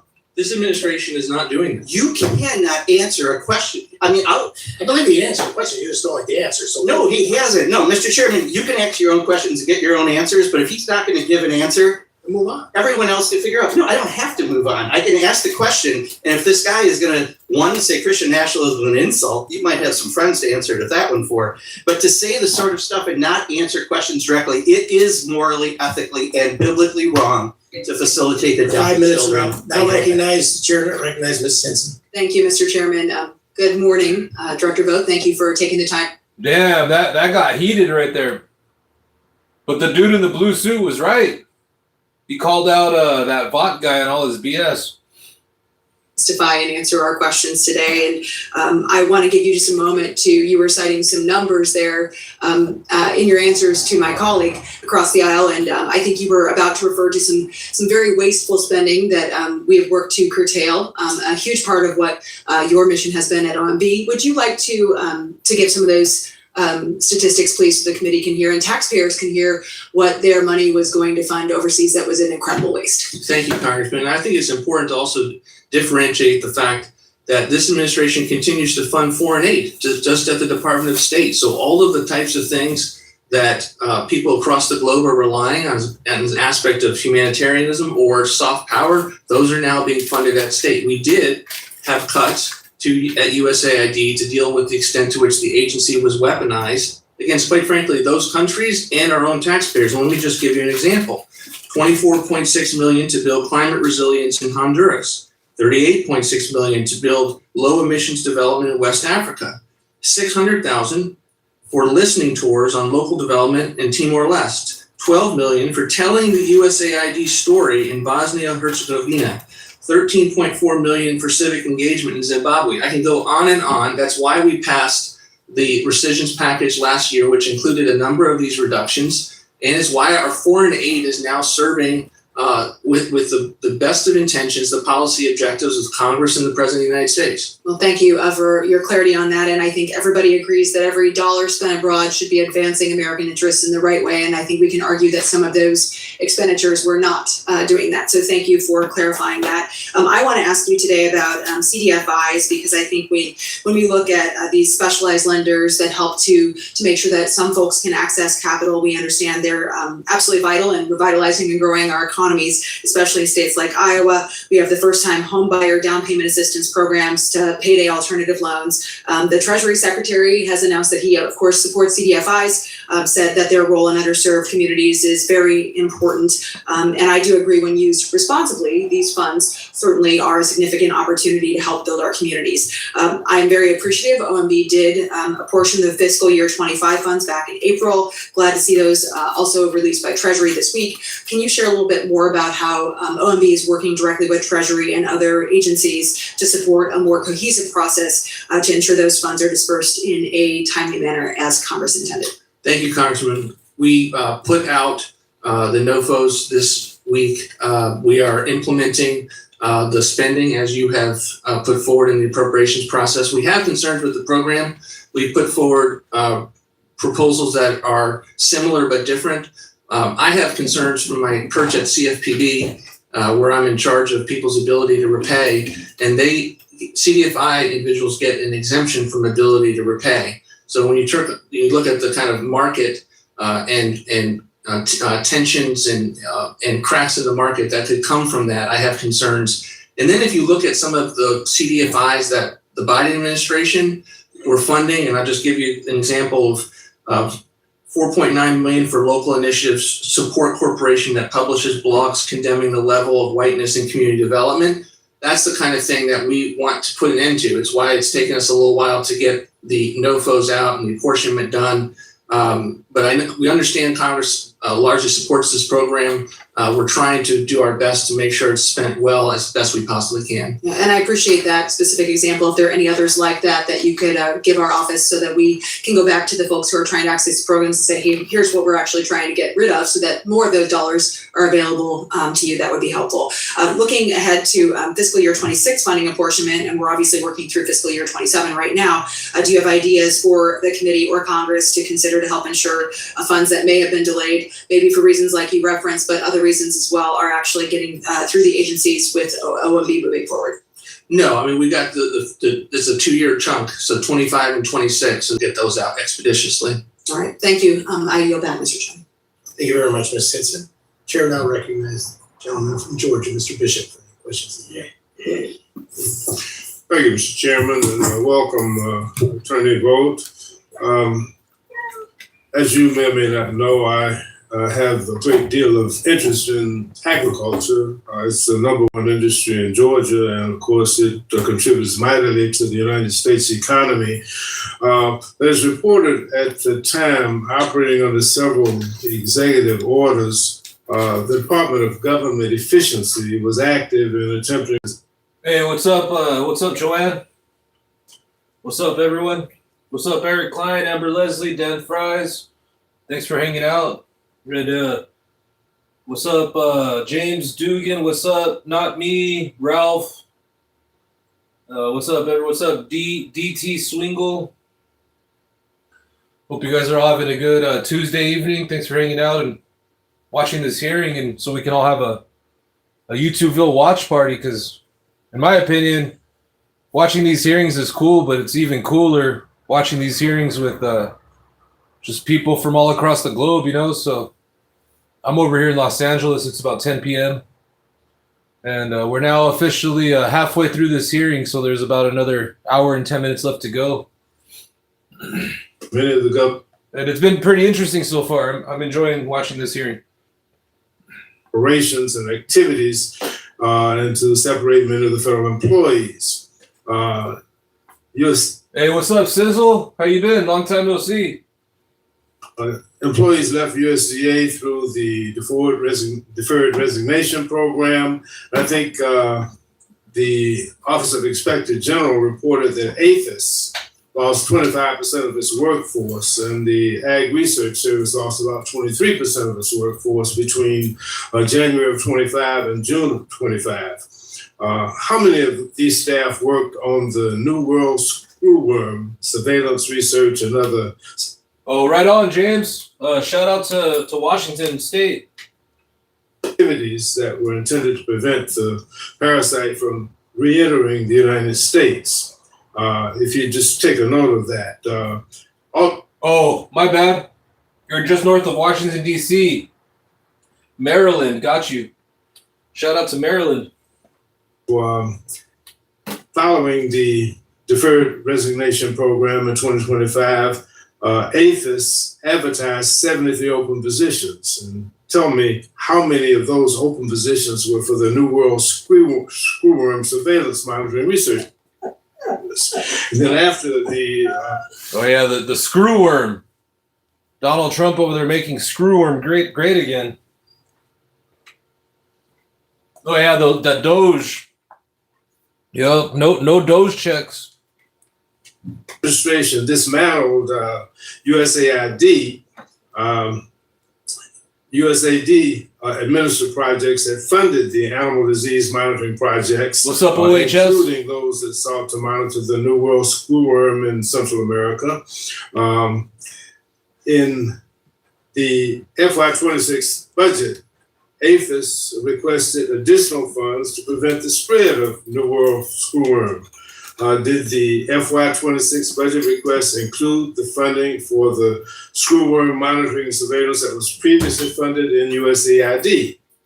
And I'd like to ask if whether or not OMB has used its authorities to assist the international coordination efforts to prevent the spread of New World Screwworm in North America. There's a Food and Agriculture Organization of the United Nations, which announced on June 19th, a coordinated research project. Do you intend to allow the United States to participate and engage with that? How have the New World Screwworm is drastically adversely impacting our farmers, our cattle producers, and the price of food?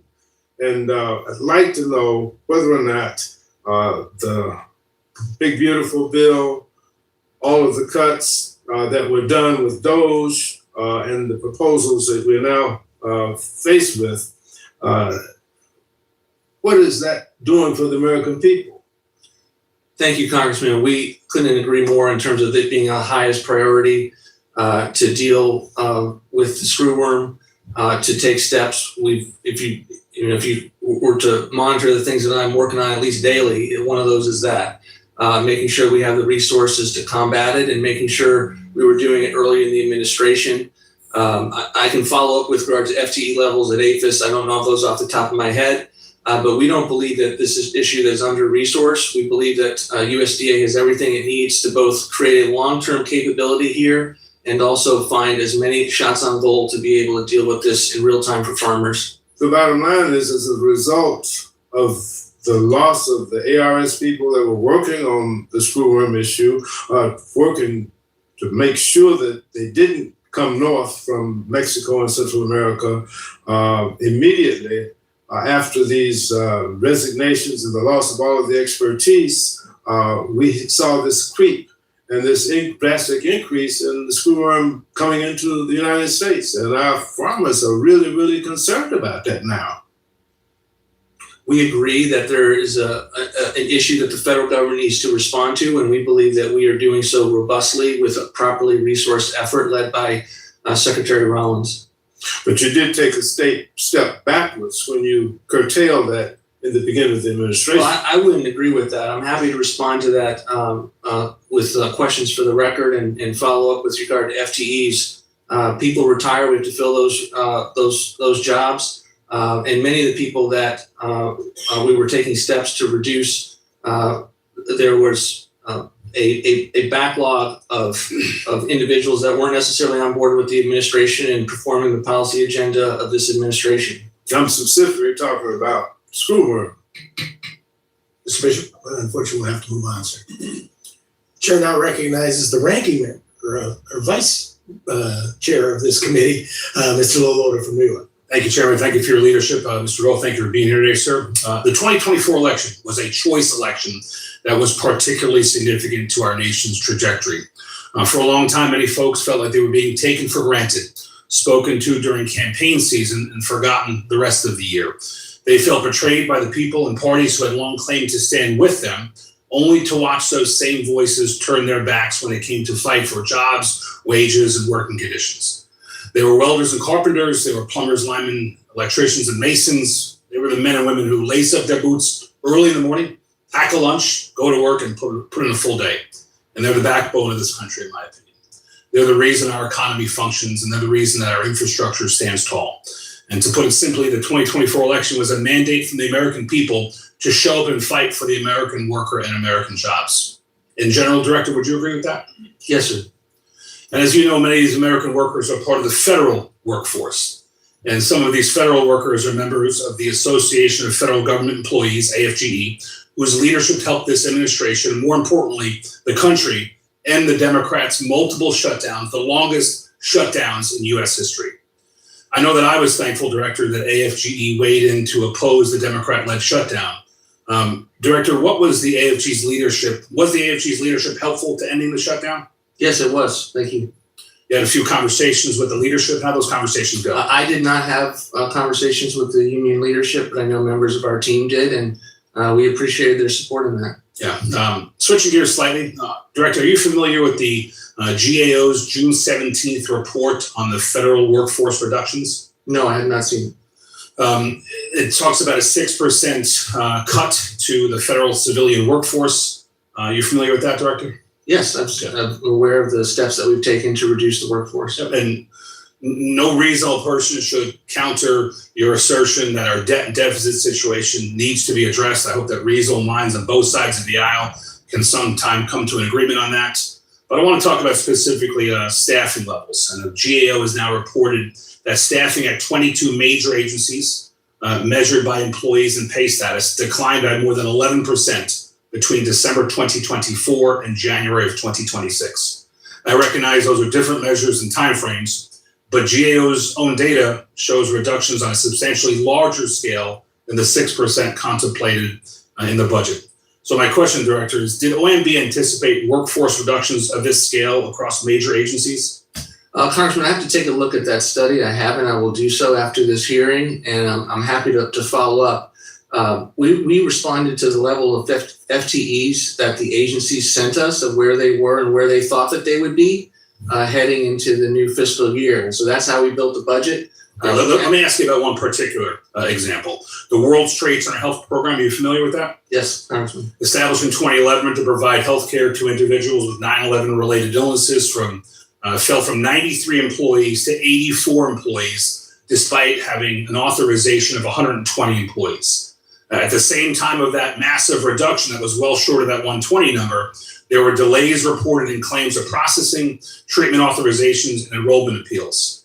For a program serving 9/11 first responders and survivors, what should have OMB's early warning indications have been that those staffing levels were dropping to dangerously low levels that would impede their ability to delivering on this important mission? Well, if we had known about it, we would make sure that they have every adequate resource that they need to perform that function. And I will take it back and we will see where we are on that.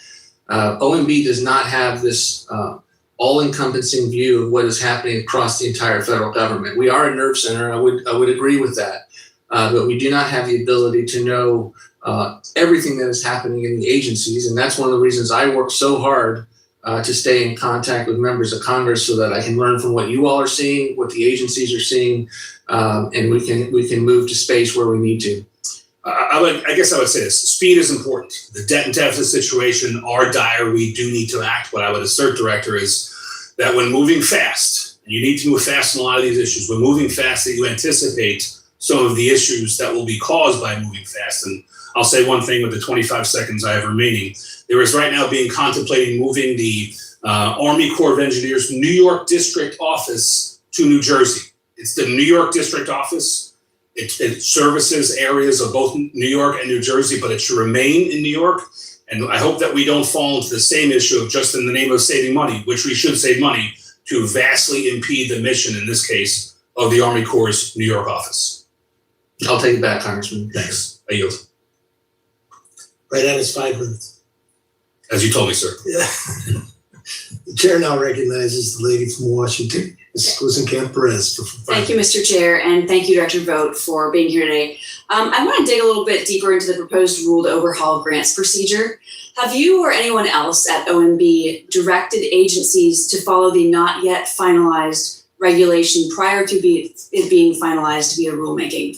No, this stems from an executive order that the president signed last year. The president's executive order had directed his agency officials to begin to have supervision at the policy official level. This regulation is catching up with that executive order to make sure it's actually reflected in the actual mechanics of grant making.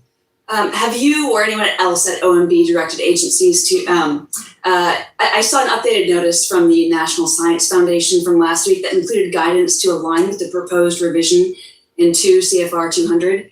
Have you suggested that agencies begin implementing this guidance before the rule was finalized? We are certainly working with agencies. Agencies, like I just said, are looking at the executive order and trying to align with the executive order. That said, we are out for comment on our proposed rule. We are probably record numbers of comments have come in. We're going to assess each one of those comments and make any changes that we need to. Is the OMB building an AI tool to flag grants that are misaligned with the administration's agenda? We are definitely working on technology, including AI, to be able to have a wider angle lens about what is going on with the federal government. But it's not, it would be something that agencies would use in conjunction with us, and it's certainly not to take the place of agency officials who would be making this determination. Have you awarded a contract for the development or the operations of such a system? I don't think we have, no. Why do you think that an AI system, which is itself neither accountable to Congress nor necessarily auditable, is an appropriate mechanism for making policy? Well, the congressman from Maryland told me to read every GAO report, of which I would like to have the time to be able to read for that. I would like to have a tool that collates and assesses everything in every GAO report in a way that I can actually make decisions based. That would just be one example. Similarly, there's a lot of information out there on USA spending that I would like to have the benefit for examiners to know who are already stretched thin with regard to their portfolio. That would be an example. How would a future OMB director be able to ensure that such a system works for their priorities too, or Congress for that matter? Every administration would align their policy objectives, which would be different from administration to administration, to ensure that the grant making and how the agencies are spending taxpayer dollars are aligned with the president's agenda as he got elected on behalf of the entirety of the American people. What happens when a grant is flagged as being inconsistent with administration priorities? No grant has been flagged as inconsistent based on the tools that you've articulated, but we are trying to make sure that we're not funding some of this nonsense that I've articulated, and we work with agencies to do that. That's policy official to policy official, and we work collaboratively with our agency partners. What about grants that have been explicitly funded by Congress? Is it your understanding that OMB or an agency could cancel such grants unilaterally? Not with regard to earmarks. We sometimes you have an earmark to a specific person or a specific organization, and that would probably be at the top of the list that needs to be funded. But that is not something that is impacted by these grant making. Do you anticipate that states, cities, or Congress has any recourse in cases where OMB decided that a grant was inconsistent with your priorities? And do you believe the proposal provides due process? Well, yeah, I do. You keep referring to this as OMB making these determinations. Again, this is agency officials that would be making these determinations based on the instructions given to them in the executive order. Congress appropriated $100 million from HR 1 to OMB last year. Have you spent any of that $100 million on moving career OMB personnel to the CFPB building at 1700 G Street, and do you plan to? We have not spent any money from the $100 million for the move. How many OMB staff currently have their salaries paid out of funding originally appropriated for USAID or CFPB? None. Can you provide an overview of the funding streams used to pay OMB staff salaries since the beginning of the administration? It's all of the OMB salaries have been paid for by the OMB appropriation. The only qualification I would have to say is that there are people like me who are doing work for CFPB, of which I'm not getting a paycheck. My general counsel is another one who is Mark Paletta, who is the deputy. All right, what did I miss? I had to run to 7-Eleven. I was gone for the last like 10 minutes. But I got some coffee creamer, some French vanilla coffee creamer. There's some cigarettes. And I got some hard-boiled eggs. At CFPB, not getting a paycheck at CFPB. And so if the question is, what are the relationship between OMB and CFPB, we're not changing funding back and forth with... All right, Dan Fries. Russell Vaught dodging questions. FTEs. Thank you.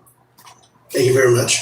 The chair now recognizes the chair of the Transportation, Housing, and Urban Development Subcommittee of this Appropriations Committee, Mr. Womack, for his 5 minutes. Thank you, Mr. Chairman, and former chairman of this subcommittee as well. Director Vogt, thank you again for being here, and thank you for your service. As you know, as was just indicated, I chair the subcommittee on Transportation and Housing and Urban Development. So I want to go back to the SUP for just a minute because you referenced that earlier in response to another question. And your words, you said those items were pressure tested, correct? Yes, Congressman. What does pressure tested mean? Well, a lot of times agencies have ideas for what they would like to spend on, and you look at them and they don't have the level of rigor and analysis that you would expect of us when we request funds from Congress. That would be what would it include a sense of urgency? Yes. That it's a supplemental request. Yes. Wasn't covered previously, but this is an emerging issue. For example, a lot of that money, most of that money, 2/3 of that money was Pentagon spending in response to Epic Fury, replenishing some of these accounts. So that is a sense of urgency, is it not? Yes, Congressman. Okay, so there are two, not to be terribly parochial with THUD, but there were two items in that supplemental that affect my subcommittee. And I want to ask you about both of them. One of them was the department's brand new air traffic control BNAX initiative, which, by the way, I strongly support the president's goal of updating our air traffic control system. And I commend Secretary Duffy and Administrator Bedford for the progress that they've made. But in this supplemental request, in somewhat contradiction of what we did in the One Big Beautiful Bill, you would provide the FAA administrator with complete and total discretion to reallocate how that $12.5 billion is spent, provided for the BNAX initiative. Now, I appreciate the benefits that additional funding could provide, but I'd like to know how, I'd like for you to tell me how the BNAX initiative, this ability for the administrator and the secretary to control all that $12.5 billion outside the scope of these appropriators is, how that would benefit the BNAX initiative.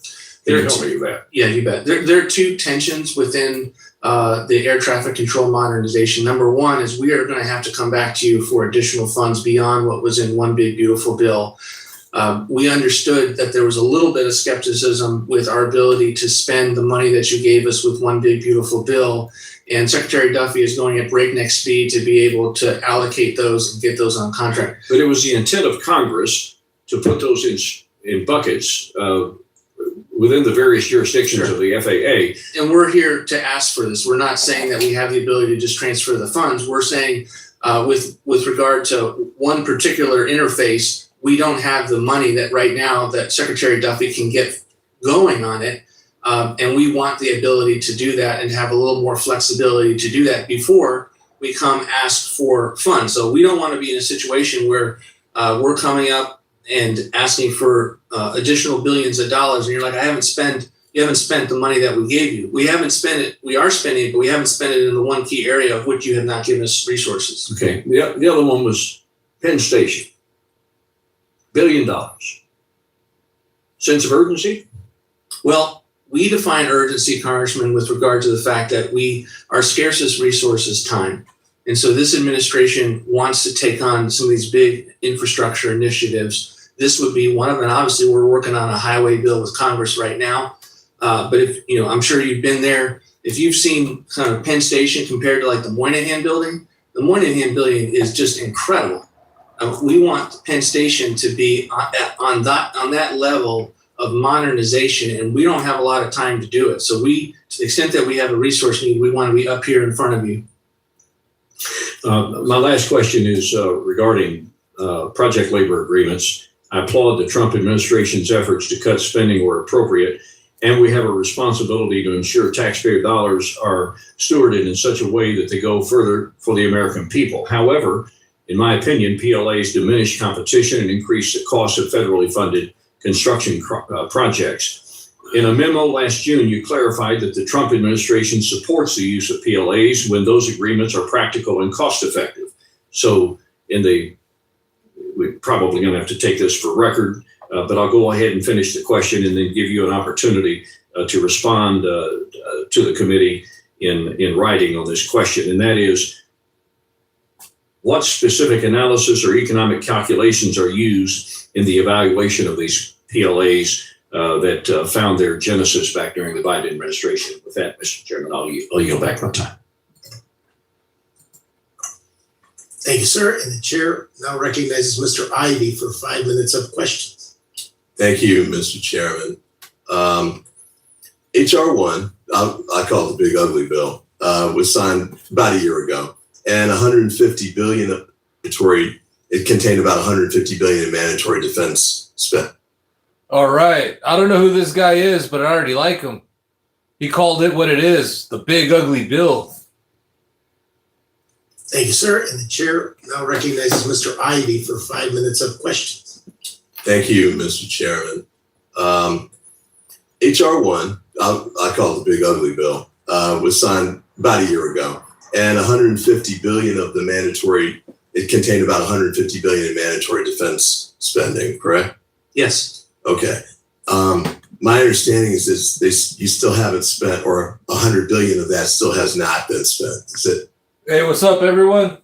What's up, James? What's up, J-Fo? Good to see you. What's up, Amber? Glad you're hanging around. Appreciate you. What's up, everyone? What up, Dan Fries? Little YouTubeville watch party with this hearing. Still got about 45 minutes left to go or so. Correct.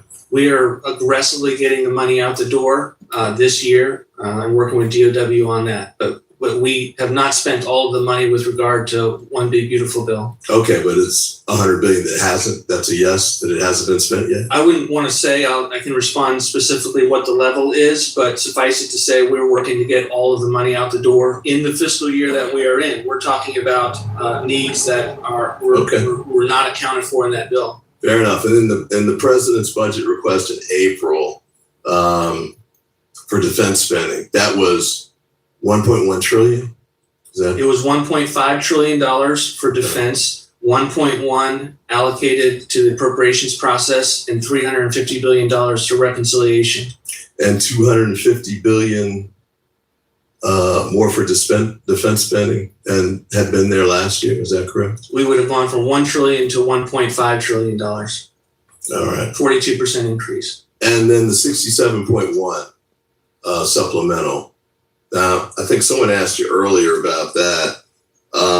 And we got a letter from you that had, I think about 4 pages, a spreadsheet that sort of laid out what the purpose of the request was. And this is from a letter that you sent us on June 24th. Do you recall that? I'm happy to take a look at it. I sent out letters. Well, yeah, this is the one you sent, and this one contained the explanation, I guess, for the 67.1 billion. I'd note that it's one long sentence, and some of the explanations here are 1.2 billion for administration priorities, which doesn't give a lot of detail. And when you were testifying earlier, you said that you got information about these types of requests from your departments.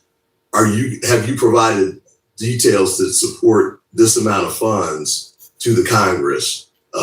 in support of this request? Yes, and we will provide as much information as this committee requires to work with you on that matter. I know DOW will be a partner in that, in answering any questions that you have with regard to the need. What are the administration priorities? I think that's a $1.2 billion piece of the request. I have to look at what you're referring to, but the main thrust of this is to pay for Operation Epic Fury needs and to also begin to buy down some of the requests for that we've asked you at the end of fiscal year 26 and to start 27. For instance, munitions. I mentioned it in my testimony. We want to be able to have multi-year procurements that allow us to pay here and now. Well, munitions is a separate category. In the spreadsheet that you provide us, munitions was a separate category. I'm just trying to make sure I understand what that is, because it's a significant amount of money. I think you would agree. And again, I'm happy to look at anything. We also want to be very well. We definitely would like to in an open setting on what we'd also like to know in advance of when these things come up for votes as to what the money specifically would go to. We're going to make sure you have everything you need before any vote. I mean, we've already marked up 12 bills. Not on a supplemental. We refer to the supplemental appropriations. Well, I think overall the process would work better with respect to us making appropriations determinations if we had these estimates and this information in advance of the markups. But I appreciate where you are. I understood it better the first year. Yeah, he should have said Operation Epstein Fury. Yeah, Operation Trumpstein Fury. We're just coming in, but for year two, I think it's problematic for us, and it's not just with respect to OMB; it's from the departments across the board. But let me just ask you this: and I'm running out of time. Last week at one of the appropriations markups, there was a discussion. I know that you're using the phrase Department of War instead of Department of Defense. But we were told that the CBO said it's going to cost $125 million to change the name from Department of Defense to Department of War. You agree with that estimate? We haven't done our own estimate at OMB on the cost, but it's something that I think makes common sense. It's what the department was called for most of our nation's history. I'm focused on the amount. The National Defense Authorization that's moving through. The nomenclature concerns me less from an appropriations committee standpoint than the fact that we're going to spend $125 million or so. You're not challenging the number, but I said we haven't looked. I know, but that's a lot of money, and we spent a lot of time hearing that a lot of the needs that we'd like to fund, we didn't have the money to fund. So with that, I yield back. Chair recognizes Mr. Cloud. Thank you, Chairman. A lot was much to do in this committee, asking the question whether it's morally right or not to facilitate the death of children. I find this rich coming from people who supported an administration that forced taxpayers to fund for the largest human trafficking operation in human history. Still today, we are at a loss to where 200,000 to 300,000 of the kids who came across our border are, as we're trying to find them. I visited the facilities where over half the women who come across have been sexually assaulted on the journey. I've, being from South Texas, visited the ranches and seen the rape trees where cartels hit. Crimea River MAGA cult member politicians, they're always talking. They're all just talk. They're always talking about going after the victims. They got the whole Trumpstein files in their hands, and they won't go after those victims. These guys just want to line their pockets. Done horrific things to women and celebrated it. And for one, I'm thankful to see that we have an administration who's putting dollars back to where they should be. It was also pointed out USAID we cut fundings to that, and in the way that Washington D.C. measures success by how much dollars we send out as opposed to whether they're accomplishing what they're supposed to accomplish.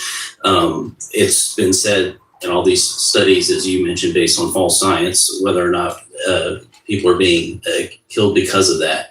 The latest data coming out is actually showing that remarkably mortality rates in South Africa are going down following this. And a lot of these stories are do you suppose that sometimes it's possible that we actually save money by spending less money, or save lives by spending less money? I do, and I would also say that this administration, the State Department, is working with these countries to have these agreements that ensure that the money is being really well spent and goes to better care directly to people in need, and not necessarily through NGOs that don't share something other than a divisive worldview. Now, a lot of times what we've seen, and certainly this was true the last administration, not uniquely to the last administration, but dollars would go out the door. We'd have really no idea what they were going to. We're finding out as we've been looking into this and some of the technology tools that you have brought to the table and others working with the administration, like a lot of these billions of dollars will be going to bad actors working against us, our purposes, our agendas, even foreign entities, foreign states that I know in the last few weeks of the administration, $80 billion went out the door. I think $40 billion in loans in just 2 days, which was like 10 times more than 10 years worth of that had gone out previous. You are working on a proposed rule that would place a lot more safeguards on the taxpayer's dollar going out the door, some of which I appreciate. Some of it seems so simple to business owners to talk about, like, let's not send dollars to dead people, and other things. Could you speak to some of the safeguards that you're? Well, definitely. One of the most press-worthy of the reforms that we've had that has gotten the attention of the other side is the extent to which we have cancellation provisions in these grants. And people say, "Oh, are you going to just do that in a heartbeat?" No, we're not going to do that. But if we find that NIH is giving money to the Wuhan Institute from Tony Fauci and NIAID to the Wuhan Institute, and we need to cancel that grant in the middle of a pandemic that it contributed to with its gain-of-function research, we need to have the ability to turn the grant off.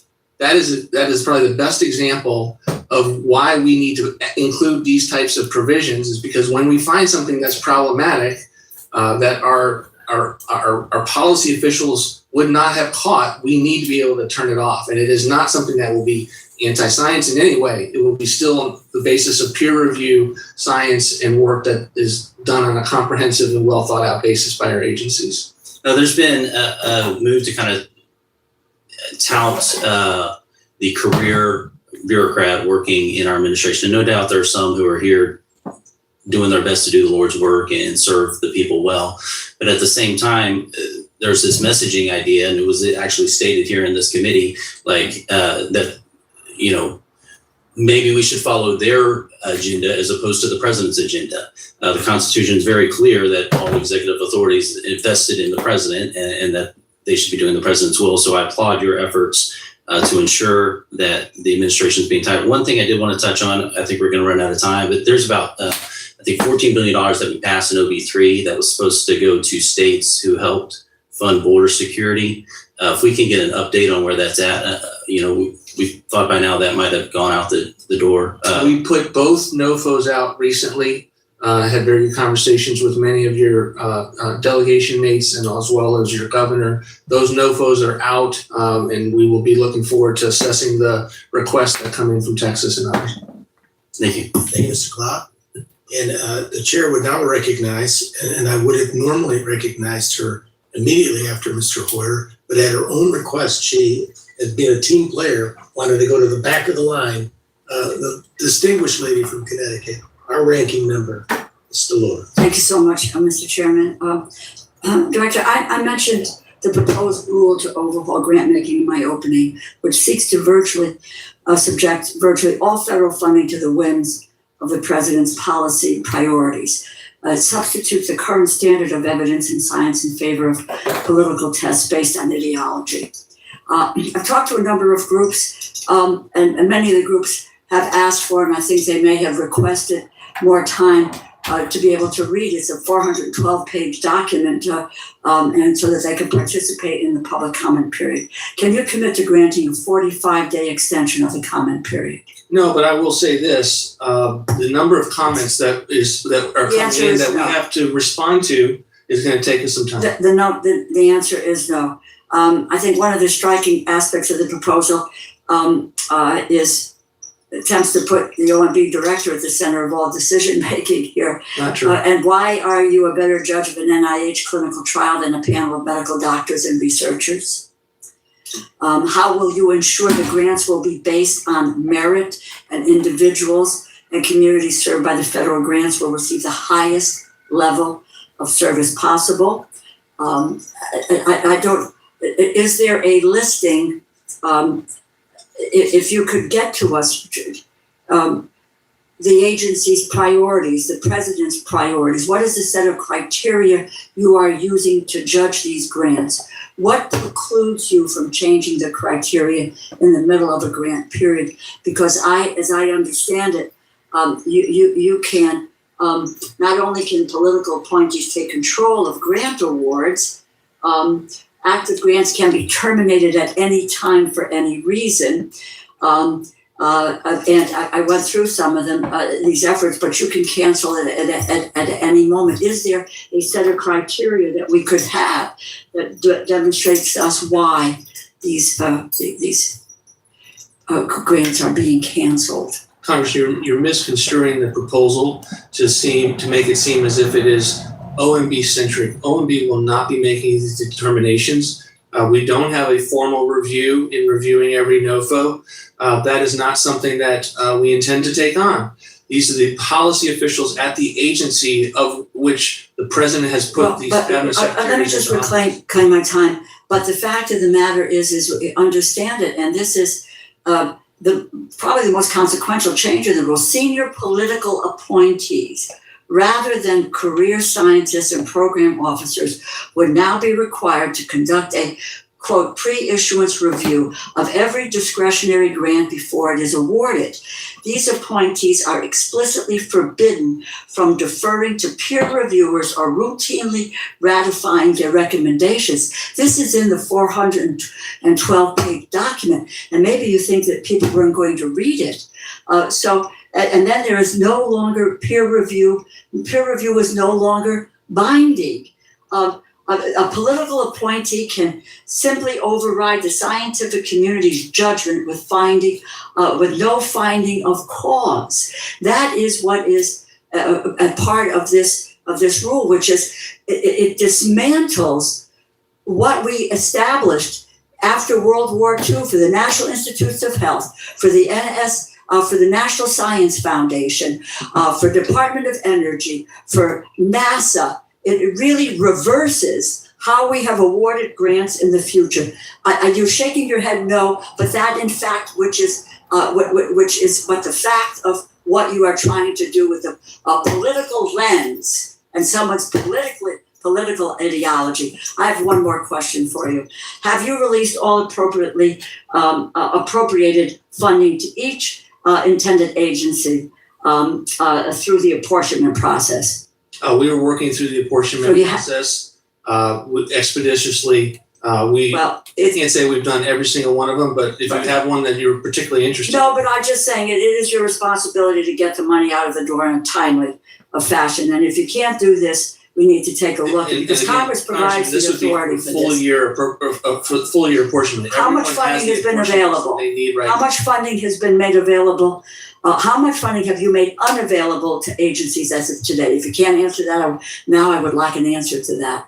Happy to, but again, there's no concerted effort not to apportion funding for the agency. It's not going out in a timely way. I just go through. Because we're trying to assess what it's being spent on. Right, no, I get it. Will you commit to us here today that you will carry out our spending laws as Congress intended through appropriations and reconciliations as they were enacted or not? Obviously, we will take and make sure that we're spending money where you intend us to spend money. At the same time, I'm not. No, that is where. No, the answer to that then is no. You are not going to. You are not going to spend the money that Congress in a bipartisan way enacts. Yes, you did. I yield my time back. Thank you, Mr. Chair. Director Vogt, thanks for being with us this afternoon. Thanks for your service. I know that you're in a very precarious situation administering all the money that is appropriated by Congress. I can only imagine complications. take it somewhat personal and offensive that you were treated so disrespectfully earlier in our conversation regarding USAID. I think that we all can agree that every loss of an innocent life is a tragedy.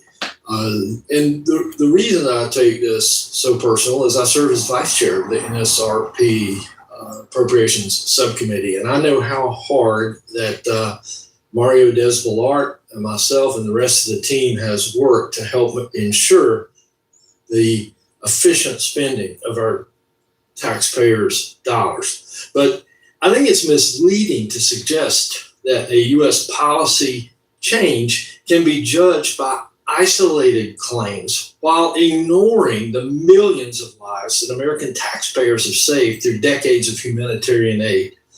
The goal is to ensure that aid is effective, accountable, and reaches those that really need it. And I'd like to give you just a few seconds if there's anything you'd like to add to that conversation when you were so rudely cut off. No, thank you, Congressman. I would just say affirm the administration's agreement with what you just said. We have requested foreign aid at the State Department. The president cares greatly about continuing to fund areas where we can be effective and to make sure it's done on an efficient basis and to actually make sure we get to real care for real individuals. Thank you for that. I'd like to shift gears just a little bit to Western North Carolina. You know, we were hit by Hurricane Helene on September 27, 2024. And we've had somewhat of a mixed bag of dollars coming out of the federal government to Western North Carolina. They seem to have really picked up. The momentum has picked up, and many of the projects for us to rebuild have been funded at a far quicker rate in the last few months.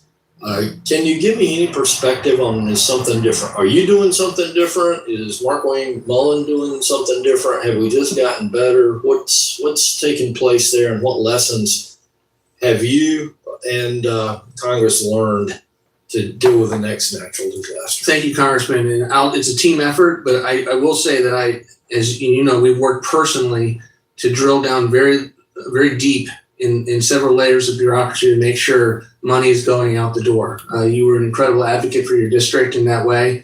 And we're doing that across the board. In some part, that's kind of what, dealing with bureaucracy is. I think the secretary is doing a great job.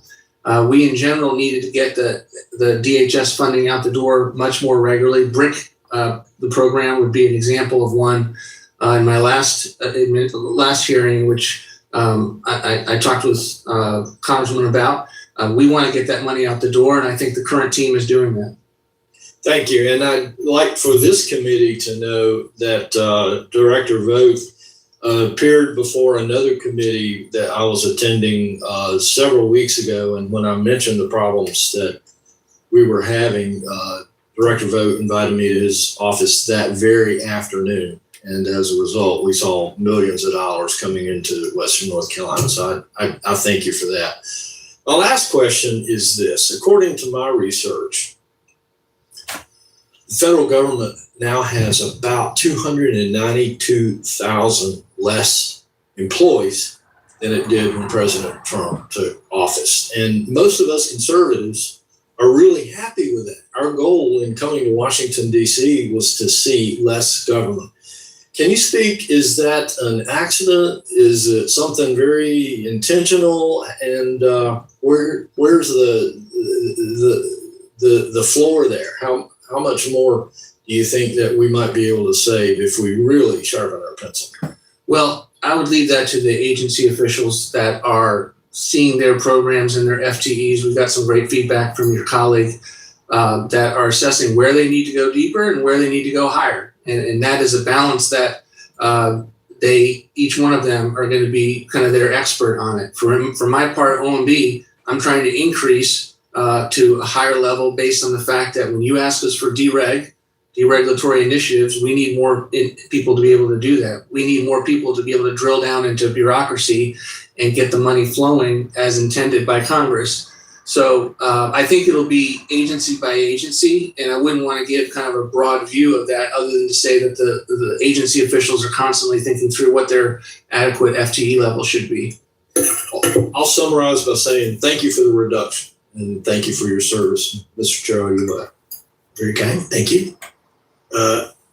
Realizing that that was so much fun the first round here, there are some questions here that, like, I asked you a question and I'd like to hear your answer for the record. We're going to go 3 minutes. Does that work for folks? If they have questions that were unanswered, okay? Chairman, you may impose that. The answer is no. All right. And while I appreciate you, my wife just texted me that our daughter is, her water broken and she's getting ready to leave for the hospital on her first grandchild. So 3 minutes works for me, sir, because I'm going to be out of here this afternoon.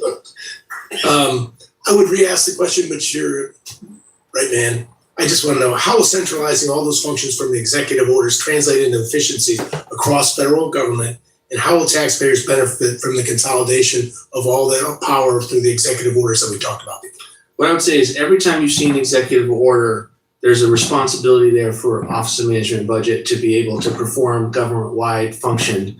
And the level of things that we've been asked to do is therefore increased. And so we are trying to use each one of those as an opportunity to get better at what we do. And the work before us is certainly immense, but we're excited to do it. OMB received $100 million from the Working Families Tax Cut Act, also known as the Big Beautiful Bill, for the purpose of finding budget and accounting efficiencies in the executive branch. Would you walk us through how money was spent, what efficiencies you've identified, and how the committee can expect to be informed of those results? It is almost entirely based on additional FTEs. We want to take OMB FTE level up to around 675 in terms of our footprint, up from where we are right now at around 500 employees. We believe we need those employees. My hope is that we can work as to give you enough information so that over time this subcommittee can fund OMB so that there is not a gap. We have to use that money within a 3-year period. We haven't spent that money yet because we're not going to obligate or apportion to the need until we are ready to actually hire people. And I will tell you, it is not quick to be able to hire the FTEs, but it is one of my highest priorities to be able to scale to that. And that what you are getting with that is the OMB and the career staff. These are career staff largely that will be able to provide the important civil servant work that you've come to know and appreciate from OMB. And so that's what we're trying to do with that number. I appreciate that, and I have 50-some seconds left here. I noticed for the recent budget that DOJ was pretty much eliminated.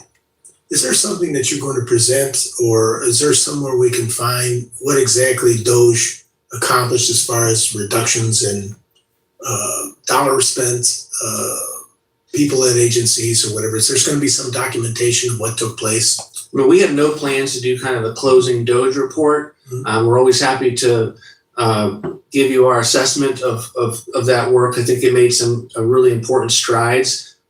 You all passed many of the reductions that DOJ found just through the normal appropriations process when you ended the year so much lower than the year before. We did some of that in the rescissions package. And so many of the fruits of their labor are sprinkled all across the government, but I'm always happy to work with you on what you feel like you need. Very kind. Now recognize the ranking member, Mr. Hoyer, for his 3 minutes. Thank you very much, Mr. Chairman. Are you aware of the fact that the Labor Health DOJ did $21,000 in reductions through the number of 3 or 4 options that were available, and they're now in the process of hiring 12,000 back? I don't know what you're referring to specifically, but I'm happy to look into it. Well, that was the testimony of Secretary Kennedy. So the chainsaw apparently went a little too deep. What analysis was done prior to DOJ's activity to identify the objectives of their cutting? You'd have to ask Doge and many of the Doge won't come up here apparently. Well, all I will say is that everything that we have put forward at OMB, which incorporate many of the suggestions, which I kind of view Doge as a consultant to the agency officials, we have backed that up with all of the analysis. And Doge also represented a new administration coming on and making great aggressive strides to lower the footprint. The chairman's limiting in just 3 minutes, so we can't do much. The fact that IRS has been, enforcement has been cut some, by your proposal, 28%, and by the Congress's action in the House by 19% in enforcement. We've gone from 9% looking for fraud in IRS filed returns of people over $1 million, which are the more complex returns, to 0.6%. Do you think that's a very efficient way to assure A, people do not cheat, and B, that we collect the sum $700 billion that almost every IRS commissioner, Republican and Democrat, have determined are due and owing but not paid? One of our objections to the Biden administration was their scaling of the IRS with almost a viewpoint that they would leave no audit left behind. And I don't think that's the American that people It would says want. 0.6%. It was at 9%. That is leaving 91% of the returns over $1 million not audited. That's a big high incentive for people not to worry about doing it correctly. We have invested in the IRS. We're trying to make sure that the experience that IRS in terms of the taxpayer services is something that would be historically better. And we're making great strides at that. I know that Secretary Besson is very active in that. Secretary Besson hasn't testified to this committee this year, so I'm not sure what he's about. Well, we're trying to invite him up now that the budget's done. You are saying you need more people. Every IRS commissioner I've talked to over the last 45 years has said they need more people in enforcement. Neither party, in my opinion, we put $80 billion or give or take in the IRA to try to, both from a technology standpoint and from an enforcement standpoint, make sure people are paying that which is required by law to be paid. No new taxes, required by law, present law. Let me say something because the time is very brief. The largest increase in the debt in my service in the Congress was under Ronald Reagan. As a percentage, the debt was $985 billion when I came to Congress, total national debt. Every director who has told me we're going to get rid of fraud, waste, and abuse, the debt has gone up, Republicans and Democrats. Mitch Daniels said the same thing you have said today when he was after the Bush tax cut. The debt is going up. Are you saying you believe that the debt is going to be reduced as a percentage of our GDP Here's what I'll as a say. result of your big bad bill or other fiscal legislation or expenditures like fixing pools, tearing down the east wing of the White House? Here's what I'll say, Congressman. We're the only administration since 1997 to have any tangible victory and to put an end to fiscal futility that has reigned for 2 decades. That was the Clinton budget balance. We recognize Republican this. Congress. Thank you. Thank you, Mr. Chairman. We have talked a lot about fraud, a very important topic of conversation, not to be overlooked, though, I think, is the blatant disregard by some bureaucrats for improper payments. I know President Trump shares this goal. Myself, members of Congress have recognized wasting of taxpayer dollars needs to stop, and we're expressing a need for some systems in place to make sure that those hard-earned dollars are not being misused. The President's executive order, obviously, 14249 to protect America's bank account. And then I introduced HR 2597, the Protecting American Taxpayers from Wasteful Spending Act, which would codify said executive order. Can you update us on the implementation of that executive order and what is happening to protect America's bank account against waste, fraud, and abuse? Thank you, Congresswoman. In the spirit of Congressman Edwards' question, we are doing a lot of work behind the scenes, bureaucracy to bureaucracy, agency to agency, to get those agencies to use the do not pay system and to kind of cut through paperwork that takes forever. Just get them in to be able to use the system and get that cultural muscle memory working. And if we don't think we need new authorities to do that, but we always welcome them where you feel like you can expedite things for us. Okay. Congress obviously continuing to support the reining in of those improper payments and encouraging the administration to do so. We had House Resolution 1335, which would really lay out some meaningful policy reforms to improve fiscal responsibility, including program eligibility and spending activities that should actually be verified before those payments go out. Can you share with us some of the additional practices that you've implemented, short of obviously the interagency workings that you're referencing there, but to ensure that the efficiency and accuracy in dispersing that funding is responsible and transparent? Well, we've stood up an entire task force at the leadership of Vice President Vance that is building on a number of the DOGE efforts like Defend the Spend at HHS to assess, do we even know what we're spending on, and to make sure on the back end and on the front end, we're eliminating improper payments. We're going very hard from an enforcement perspective with regard to fraud. It's something the president talks about constantly in setting a vision for his fiscal team as to the types of things that he wants us to focus on, and we'd love to continue to work with you on it. What percentage of the expenditures do you think going out improper payments are actually fraudulent? You know, I wouldn't want to say what a percentage. I don't want to make a guess on that, but I think they're substantial, and I think the extent to which we don't focus on them and we think it's a small problem is why we never actually made progress in this area. And so I'm very grateful that we are focusing on it, and there is such an active interest here in Congress on it. Thank you. I yield back, Mr. Chairman. Thank you. Mr. Pocan will be next. Thank you, Mr. Chairman. So how much does DOGE cost us? What did we spend on staffing of DOGE? I don't think DOGE cost us much at all in terms of the. What did it cost us? That's not an answer. So if I say what's your favorite color and you tell me 13,000, that's an answer, and it's not I disagree with the answer. It's a non-answer. So do you know how much DOGE cost us? I don't believe DOGE cost us anything. They saved us. Do you know how much we spent on staffing of DOGE? Off the top of my head, no, I do not know what we spent on the very few DOGE staffers that there were. Many of these people were volunteering. Gotcha. When the staffing question, we were told by Secretary Kennedy that there had 21,000 people were fired. They had to bring back 12,000, which seems like a complete mess. Do you know how many people overall were let go in the last year and a half, and how many had to be brought back? No, not off the top of my head. Okay, if you could get us that information, I'd appreciate it. Do you know how much we spent on the war in Iran so far? We've spent about $30 billion. $30 billion? $80 billion. So I'm going to hold you to that because people are saying it's more like $100 billion. Well, I'm just telling you what I've heard from the Department of War and the analysis that they've given us.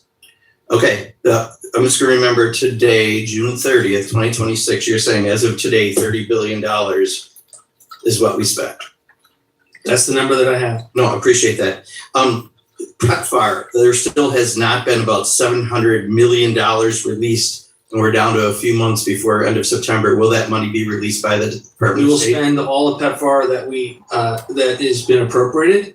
Sometimes there are different fiscal years that you might be referring to. And these PEPFAR is spent over many, many years. Right, but I think there's 700 million left. Doesn't that sound right? At where? At USAID or at state? State. We will make sure that PEPFAR spending goes out the door. Thank you. Appreciate that. Finally, I think there's $3.2 billion that came from funds earmarked by Congress for global health and development programs that was signed, that is unobligated. It's not obligated by September. That money will expire, can no longer be spent. Is that going to be spent, that money? It's not going to be done as a pocket rescission? I'm not going to take any tool off the table, but we have no plans to do a rescission at this point, and we will make sure that we are getting the money out the door expeditiously. Okay, but do you predict that money will be spent before the end of September? I don't want to make any predictions other than to say that our current plans is to get the money out the door. Just so you know, I mean, when we approve funds in a bipartisan way, we expect that the money gets out. And I understand you've had delays and you want more staffing, but you've only spent about 10% of the additional money you got in the big, beautiful bill. We need to make sure that when Congress approves funds in a bipartisan way, it gets expended. we agree with the need to get money out the door, consistent with our review of whether it's being well spent and not taking any tools that we may use at the president's fiscal management tools off the table. Thank you, Mr. Polk. We now recognize Mr. Bishop for his 3 minutes. Thank you very much, Mr. Vaught. It's apparent to the members of the committee as well as to the general public that you as budget director and President Trump feel that you have the authority to pause and sometimes outright disregard appropriations that are directed by Congress. And of course, as we all know, the Constitution explicitly states that Congress alone sets the terms for appropriating funds.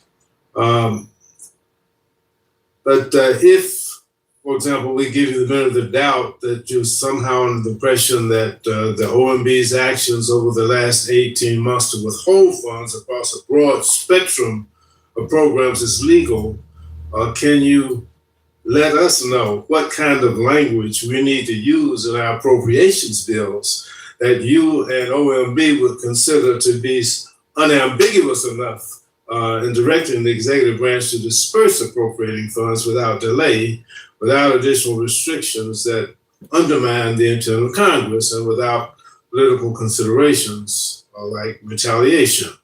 Or do you believe it's possible for us to put language in the appropriations bills that are direct enough that would prohibit you from impounding and impeding the intention of Congress in our appropriations?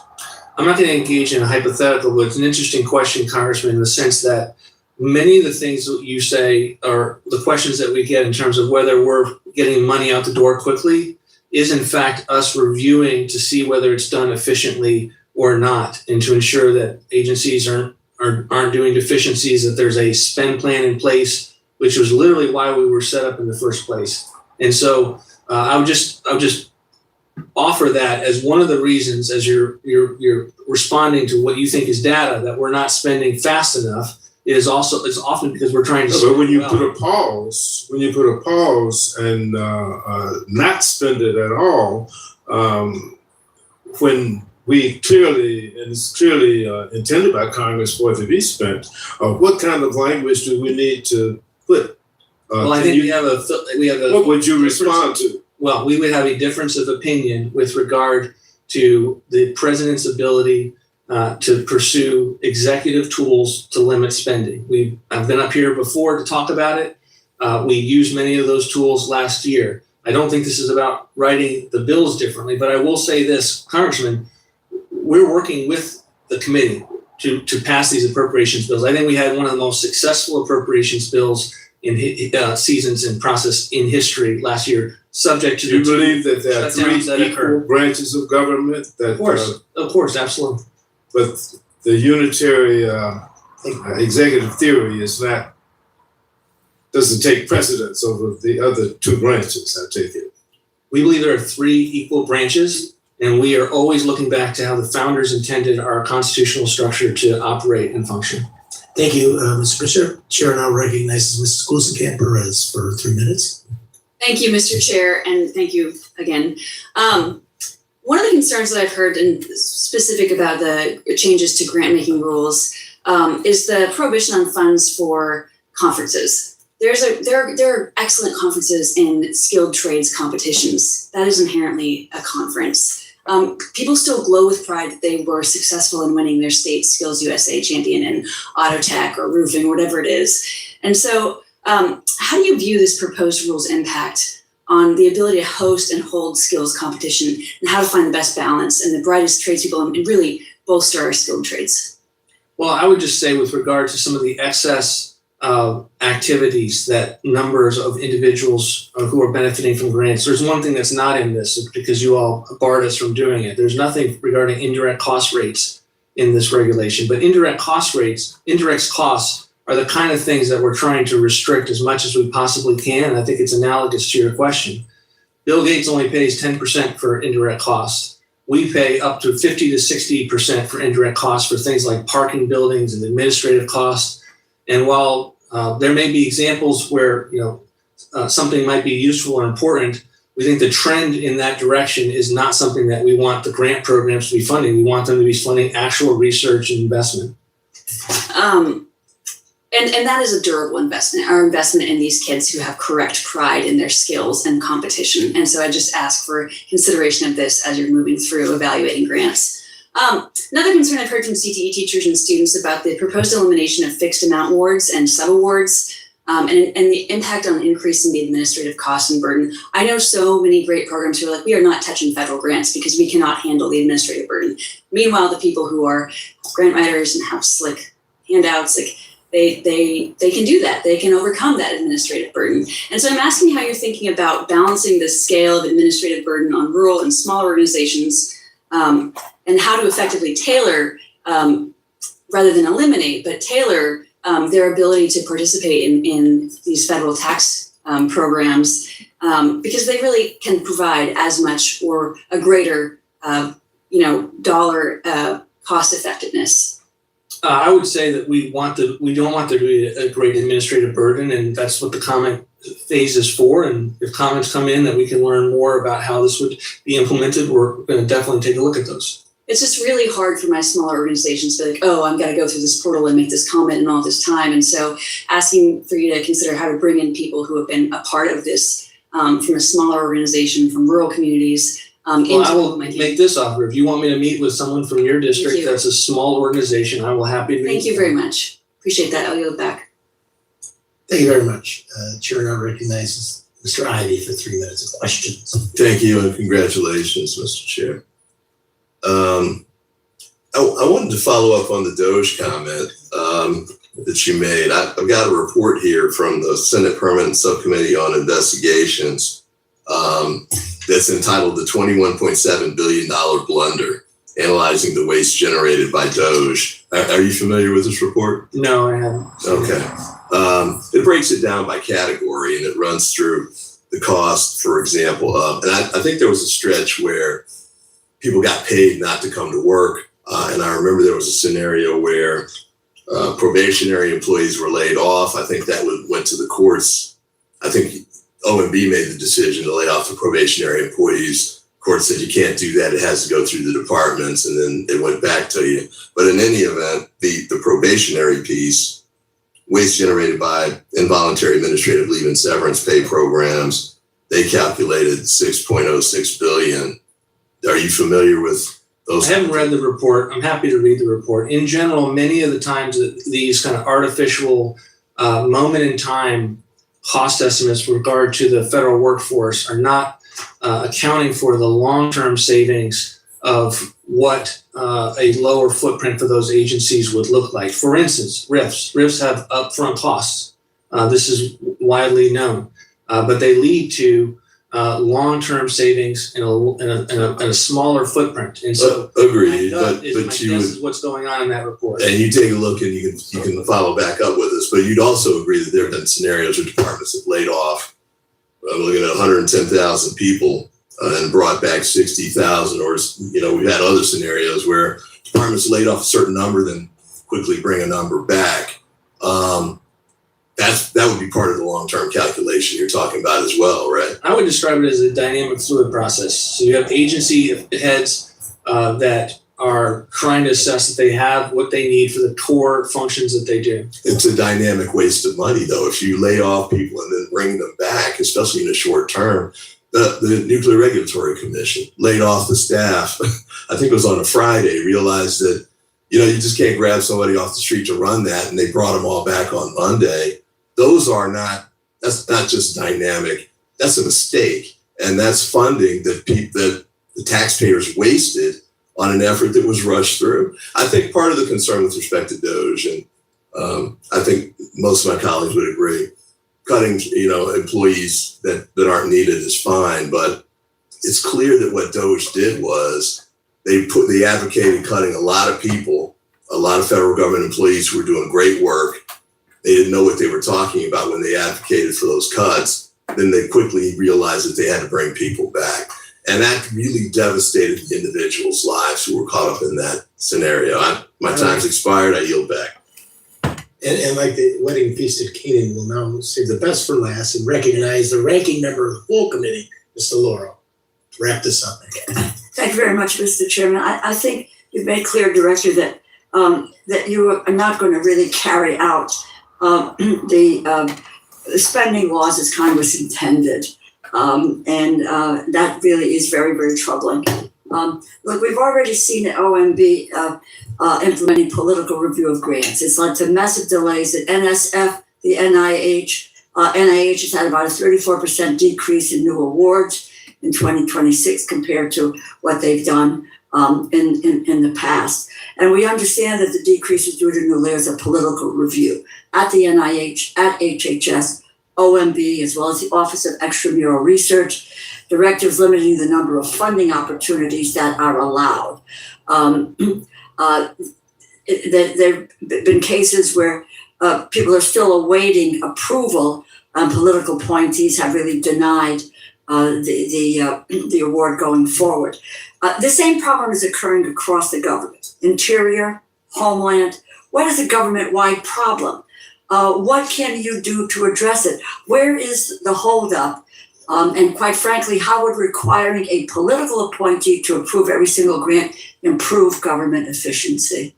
Congressman, one of these things I heard constantly when we were considering the rescissions package last year, of which you all opposed, but one of the things I heard was, why wouldn't you just eliminate just the small things that you have concerns with and not actually take the number down lower? And the way that we do that, the way that we provide good oversight of federal dollars is to be able to assess and review how the agencies intend to spend the money. And that takes time. You don't do that in the middle of a 30-day period after you pass the appropriation. With all due respect, Mr. Director, my heavens, we haven't seen spend plans. That has been one of the big problems. This committee hasn't even seen spend plans that we're supposed to get.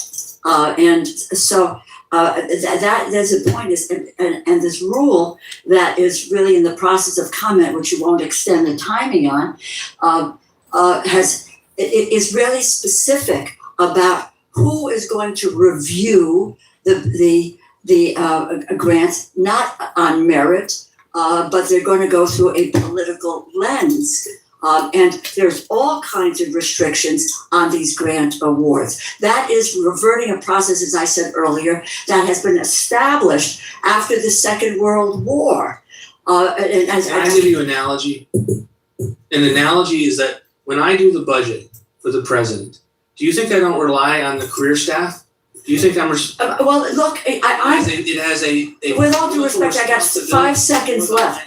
5 seconds left. It is about political appointees making the decision, not people based the evidence, and not based on, and particularly in health and science, not based on the science of the award that's happened everywhere. I can quote you. I can talk to you offline about what's been denied at Yale University that has to do with HIV suppression, Tourette's, etc. Don't tell me that they do not meet the government's priorities or the president's priorities. This is not to deal with Tourette's syndrome, to deal with OCD is not about somebody wasting money. This is science. It's reviewed as it has been over 75 years when these awards have been made, and you are all in the business of reversing that and putting all of these grants through a political lens and someone's political ideology. It's wrong, and we're not going to let it happen. I yield back. Would you care to answer? I would just say that there was an election. The president was put in charge of the executive branch. The Constitution says that the appropriations process is the power of the purse. You are ignoring that. You flout the Constitution every single day, and you have been doing it for the last year and a half. And we, again, not going to continue to allow that to happen. No president has the right to just violate the United States Constitution. And no member of this committee does that, but the All right, Amber, have a good night. administration is doing it regularly. With that, our time is concluded. All right. I guess I'm going to go to sleep too, guys. That was a good end to the hearing right there. Hey, what up, everyone? Thanks for hanging out and watching these these hearings. Hope you guys all have a good rest of your Tuesday. Yeah, I'm gonna crash out, guys. So catch you guys all tomorrow. All right, peace out.